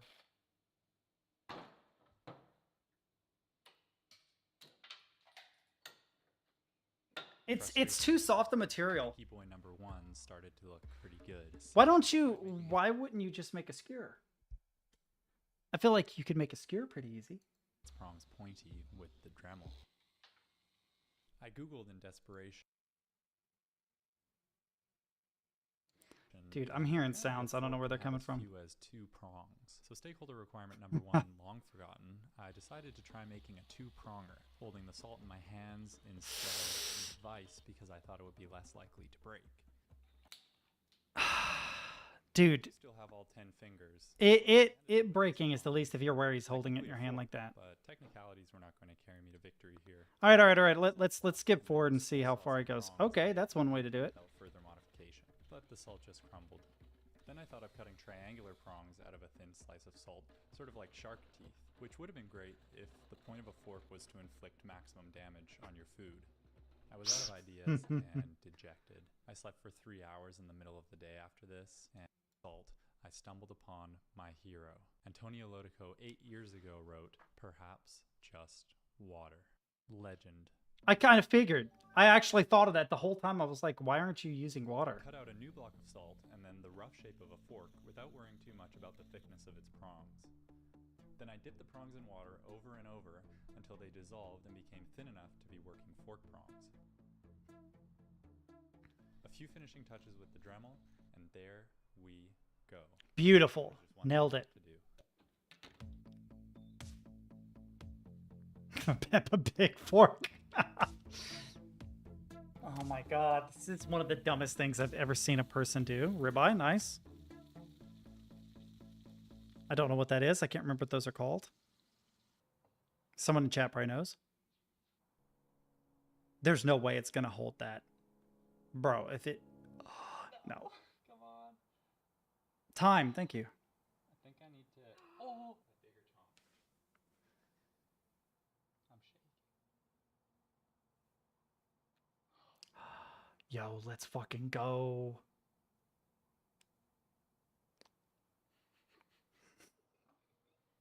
Dude, yes, it actually worked. Kind of gotta suck on the fork. And every bite was indeed salty. I had to put my salt grinder and forks where they belong. Despite some understandable concerns about hygiene. So will you try it if I clean it? User reviews were pretty good. Are you stoked for the salt? Oh, look at that. It's actually really good, bro.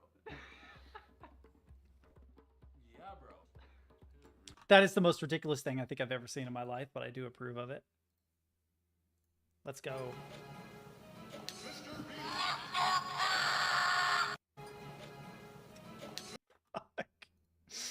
Bro.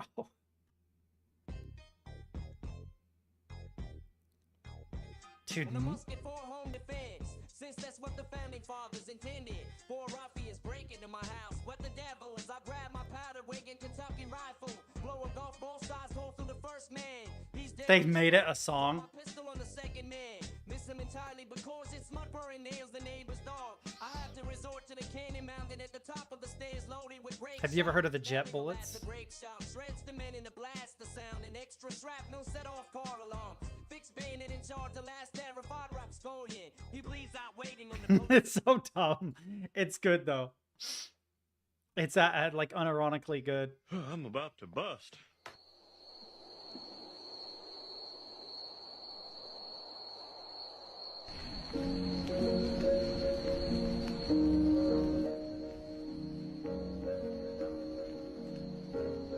You see it? What's this? I feel like I recognize this song. Hang on. Album about dementia. I had to think about how it was spelled. Yeah, The Caretaker. Everything at the end of time. That slowly, slowly devolves. It slowly dissolves into just obscurity and insanity.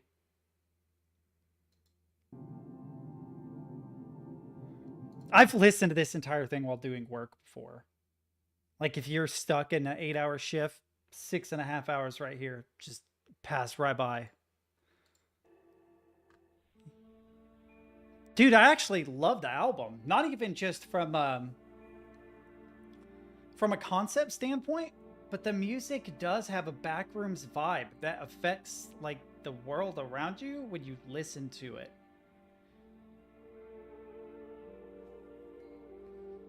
Dude, my old job, the paperwork I would have to do. Like some months you're talking about like 70 pages of paperwork at the end of the month. Not typed out straight from beginning to end, but still.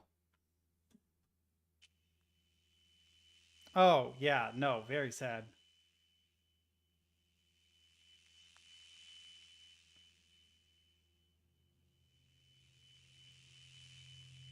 I feel extra sleepy.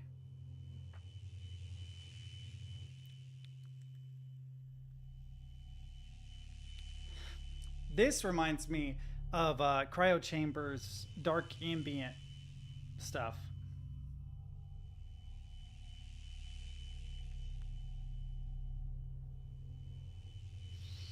Because not every American has them, but also, like, story-wise, it breaks a lot of stuff. Yeah, the dementia. Yeah, I mean, also it's interesting because I'm a caretaker. I've worked with people that have dementia. Dude, it's crazy some of the weird things. Like one thing that they used to tell us would help is that if you have a person who isn't eating their food, use red plates. Because for some reason it triggers something in part of their brain that makes them recognize that the food is there. Things they literally can't see certain things because of the way their brain operates. So like when you give them a shower, if you have an adjustable nozzle, you turn the heat on for them first so that the water is a good temperature, and then you start at their feet and you slowly go up their body so they understand what's going on. They're not just suddenly splashed with something they can't see. And it's not that their eyes can't see it. It's that their brain doesn't process what it is. It's wild. I had a guy who had dementia. It was fucking sad. The washing machine at 150. Let's get to it. Got to hear the washing machine chat.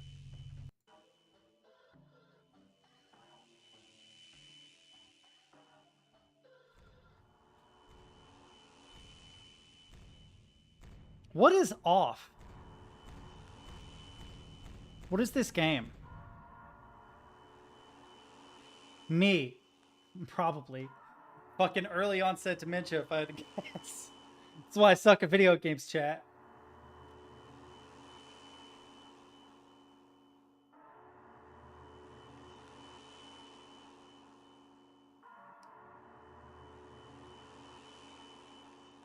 Oh, I don't want to cook. I'm gonna have to at some point, but I don't want to.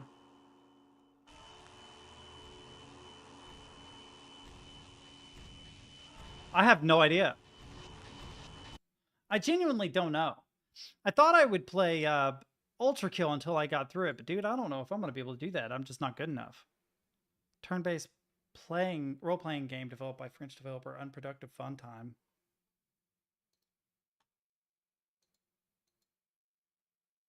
Wow, what a crazy game. I haven't played a game for you in a while. We could maybe do that. I definitely have it.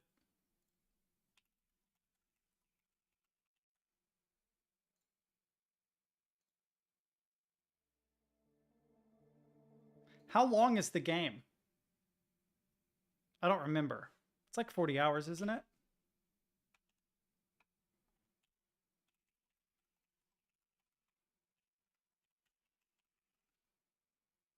Oh, 4.5 hours?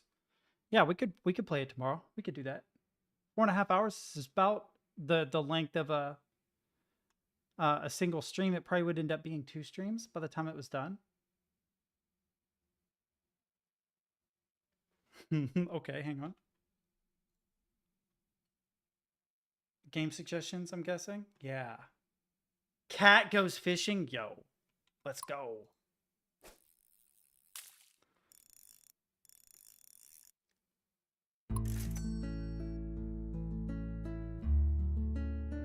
This is crazy. Did he just catch a dolphin? Why does he have rockets?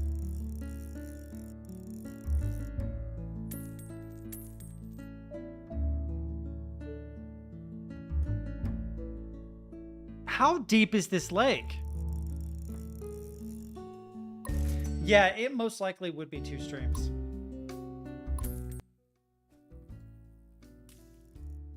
War Thunder trailer music? Okay, all right. Wait. Before I go nuts. Is it going to do it in browser or in Steam? Wait, we'll just do this.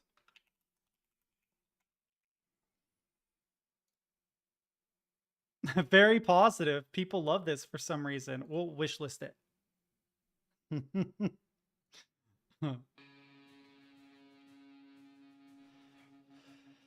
Oh, War Thunder. It's just how much classified stuff has come as a result of War Thunder.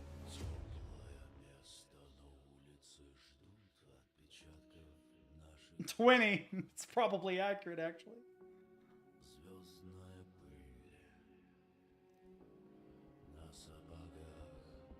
Man.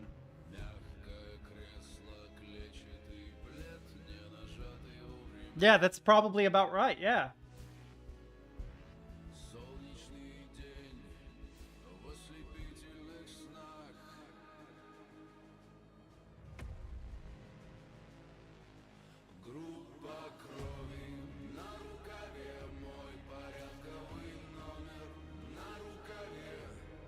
Between an 11:30 and 30 leaks.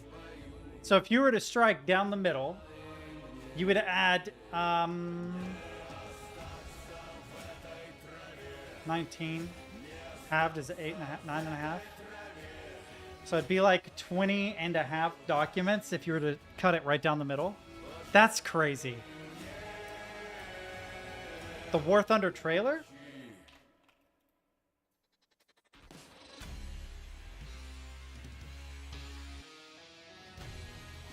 Oh, my brain crosswired. War Thunder trailer.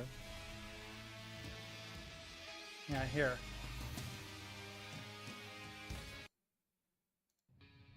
I'm gonna watch the trailer really quick. Well, I mean, which trailer? Also, hang on.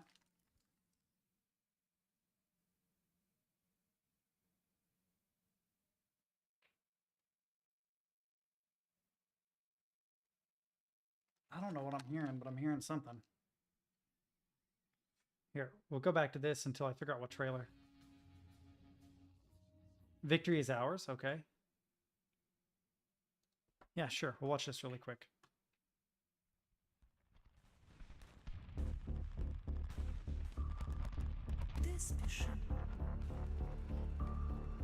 Ты спеши ко мне, если я вдали, если трудно мне, если я в самом страшном сне, если тень беды в моем огне, ты спеши. Their helmets didn't have those, right? Oh, I guess, yeah, it's a pin on his hat. Okay, they would have.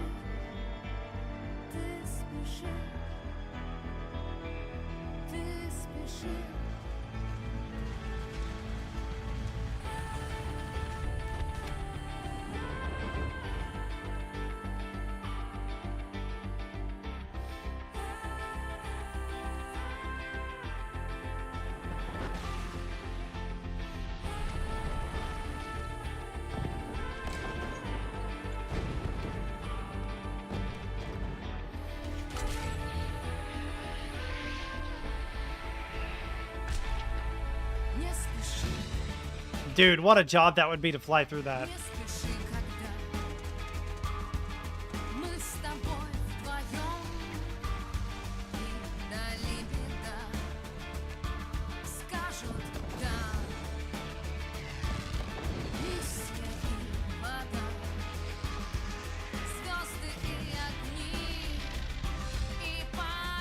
Dude, if you're fighting over a battlefield too, even if you successfully bail out, guess where you are? You're just fucking no man's land. Good job.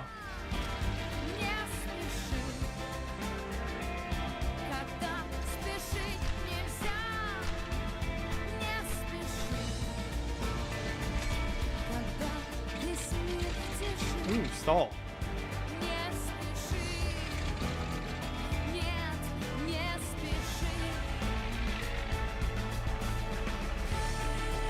Wow, clever. Forced him to stall out because the engine wasn't as good.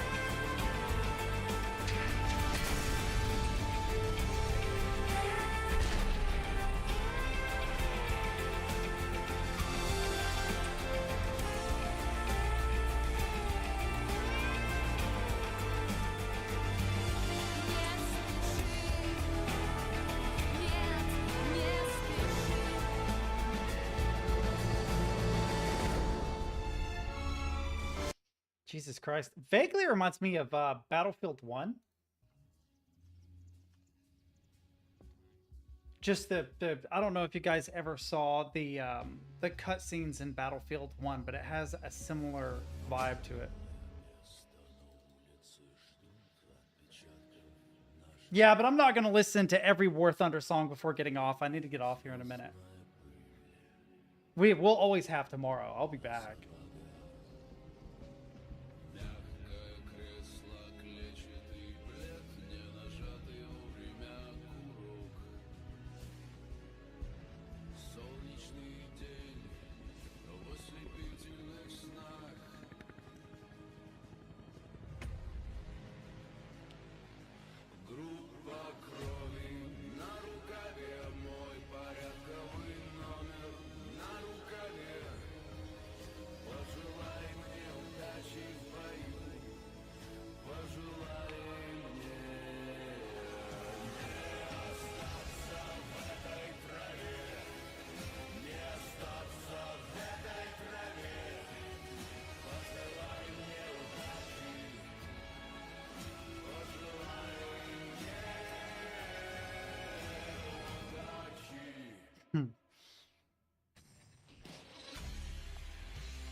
It's weird having electronic music in a song that feels like a Russian folk song almost.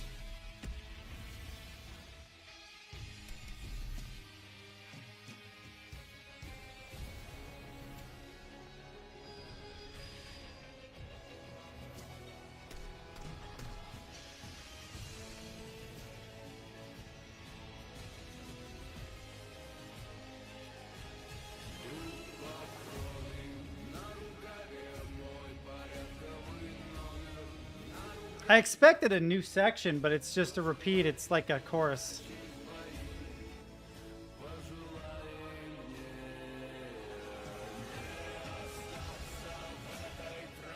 Okay, so this is, what do you call it, a refrain?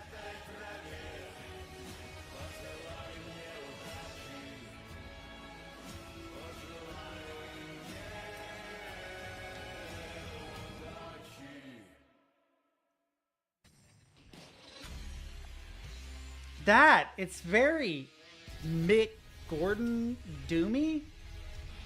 Wow.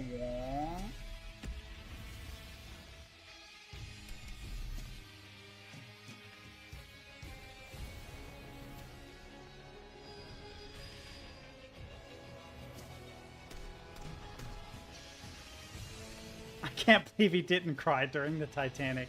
Men.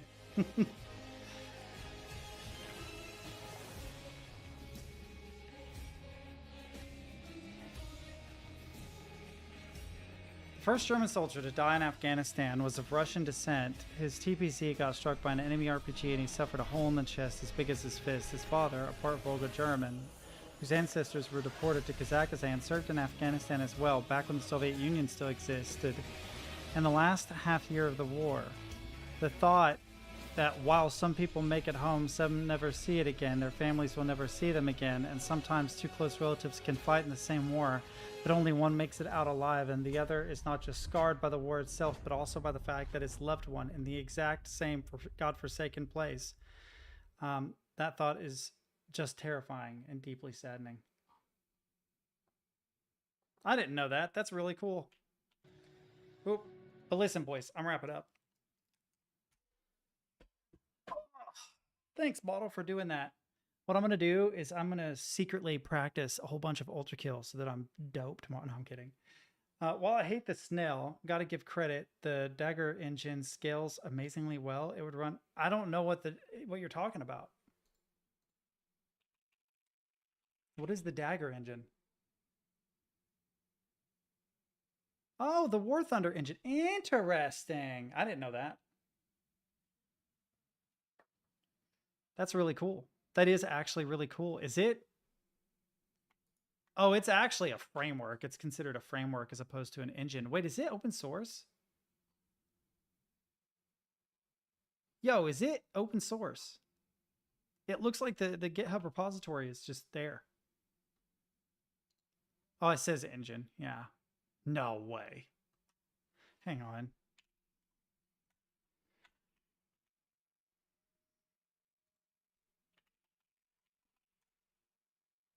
I just want to see what it looks like.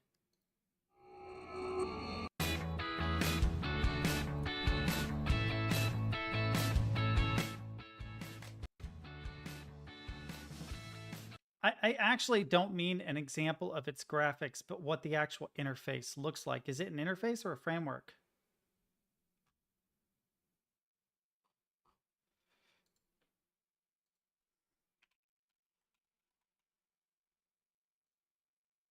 Hello, ladies and gentlemen. It's Mike here at Oh, Scratch, and wow, Games from Scratch talked about it. Today.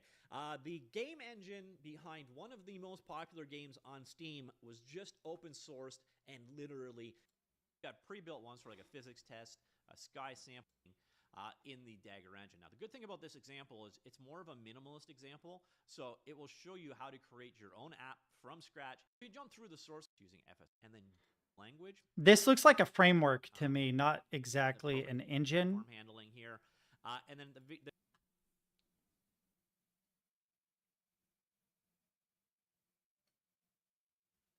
What do you mean? Using the Dagger engine. And then Games from Scratch, which is a famous, I wouldn't say famous, but a very well-known YouTuber who covers game engines covered it. Has nothing to do with the fact that it said War Thunder at all. It has to do with the fact that it's Games from Scratch, who I'm already subscribed to because of their coverage of Unity, Godot, and the like. I used to use him as reference for engines and stuff all the time. Like I thought that this would like showcase some of the engine in the Dagger, but it didn't. But also it may be an engine, but it's an engine without a GUI. It probably operates like exclusively in C++. It's what it looks like to me. Ladies and gentlemen, it's generally, so if you're interested, all of the but that's a commercial license, so I imagine that's why it hasn't necessarily been included here. But it does have back here, and we look at their news section, and we see more. You will find literally no announcements that they open source their game. That's interesting. Armenia keeps going up in the news is wrong or whatever. It's got a that interest in kind of. I was hoping to see how to interact with it, could rip but parts out of here and use it in their own engine. You'd have to keep the license in place, but. Yeah, there's not a tutorial or anything. It must be brand fucking new. Oh, interesting. Okay. See, I thought that there would be a GUI editor because they keep calling it an engine.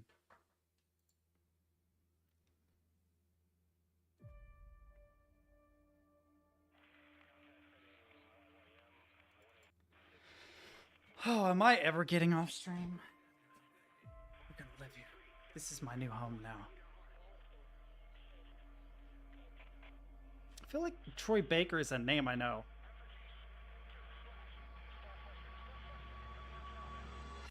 Superiority.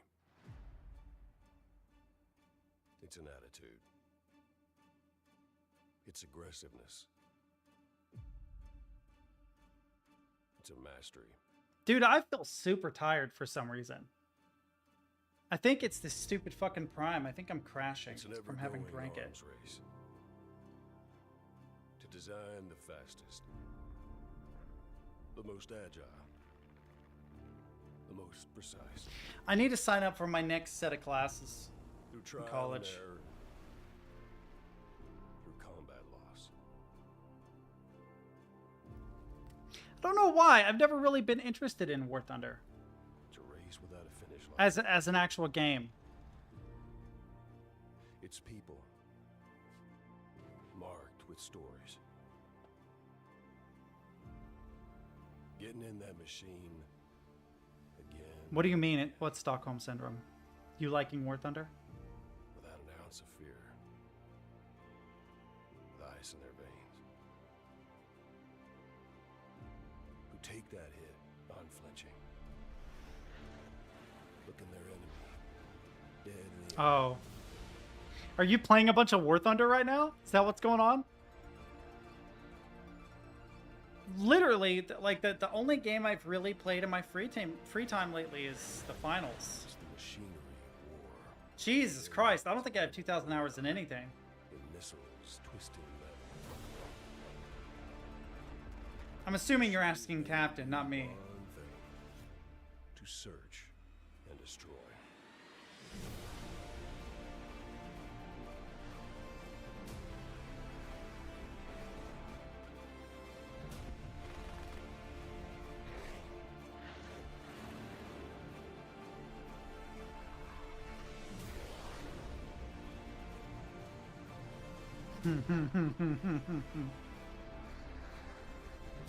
No, I feel it. I feel it. I don't think I have 2,000 hours in very much stuff.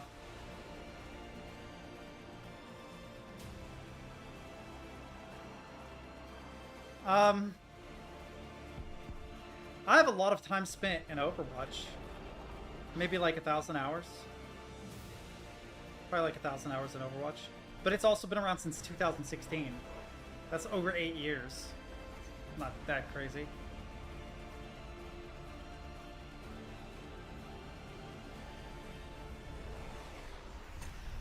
But I can't think of anything else that has really come close. I believe it. There's a really good video you guys should watch. I'm going to keep these open. It's really interesting, and it has me, I'm not kidding, it has me wanting to design an aimbot. Not because I want to cheat, but because I didn't realize the cat and mouse game that takes place. I didn't understand fully, like, the breadth of it. And it's really, really interesting that no matter what they do to try and circumvent, like, to patch cheats, they find their way back into the game. What is this person's name? Cheating, Valorant, designing an aimbot.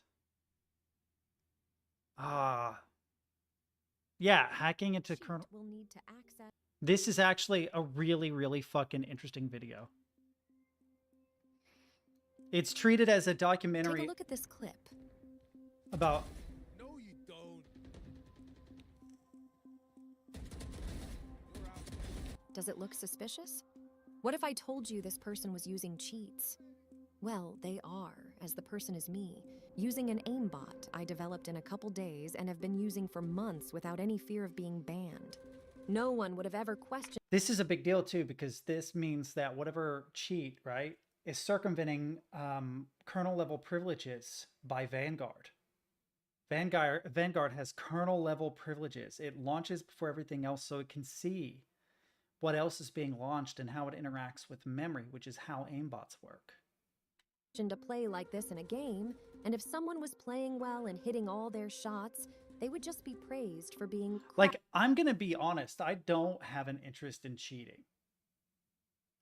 Like, I just be real, like, I really don't. Like, I could see it being fun engineering an aimbot, but actually using one, like, I've played games with cheats on, right? Imagine you're playing a game like with invincibility in God mode. It's not fun. I don't understand. I guess maybe if you're a streamer, right, and you want to build a following by being good, I could kind of see a motivation. But otherwise, I just don't get the motivation behind cheating. Just get better, right? Like, I'll admit I'm not the best in the world, but getting better is the fun part. If you cheat and you circumvent all that, where does the fun go? Cracked and good at the game. In recent times, I felt more and more like I would. To be fair, they point out that the aimbot is turned down, so it's behaving, for lack of a better way to describe it, as an aim assist, almost like a controller aim assist. Right? So it's interesting, but it makes me want to try and engineer one. I just don't know a game. This person is old school CS player, which is why I mentioned it. They played the shit out of CS. But I'm curious, like, what game would I try to build one for that I wouldn't instantly get banned if I fucked up? Just as an experiment to see if it's possible. And I'm talking about it openly. Like, I don't want to ruin anybody's experience. I just want to see if I could do it. See if I could make one. I've never tried to code one before. I'm curious what that would look like. Other than some macros, other than some macros, I haven't done anything like that. I have done some crazy fucking macros before, but those were mostly for single player games. I have done macros for like specials and Street Fighter and stuff, and not using like the Razer interface. Like I used a thing called GlovePy that has its own proprietary language that's kind of a mishmash of Lua and Python, and I used to program interesting scripts in it. That's about as close as I got to cheating ever.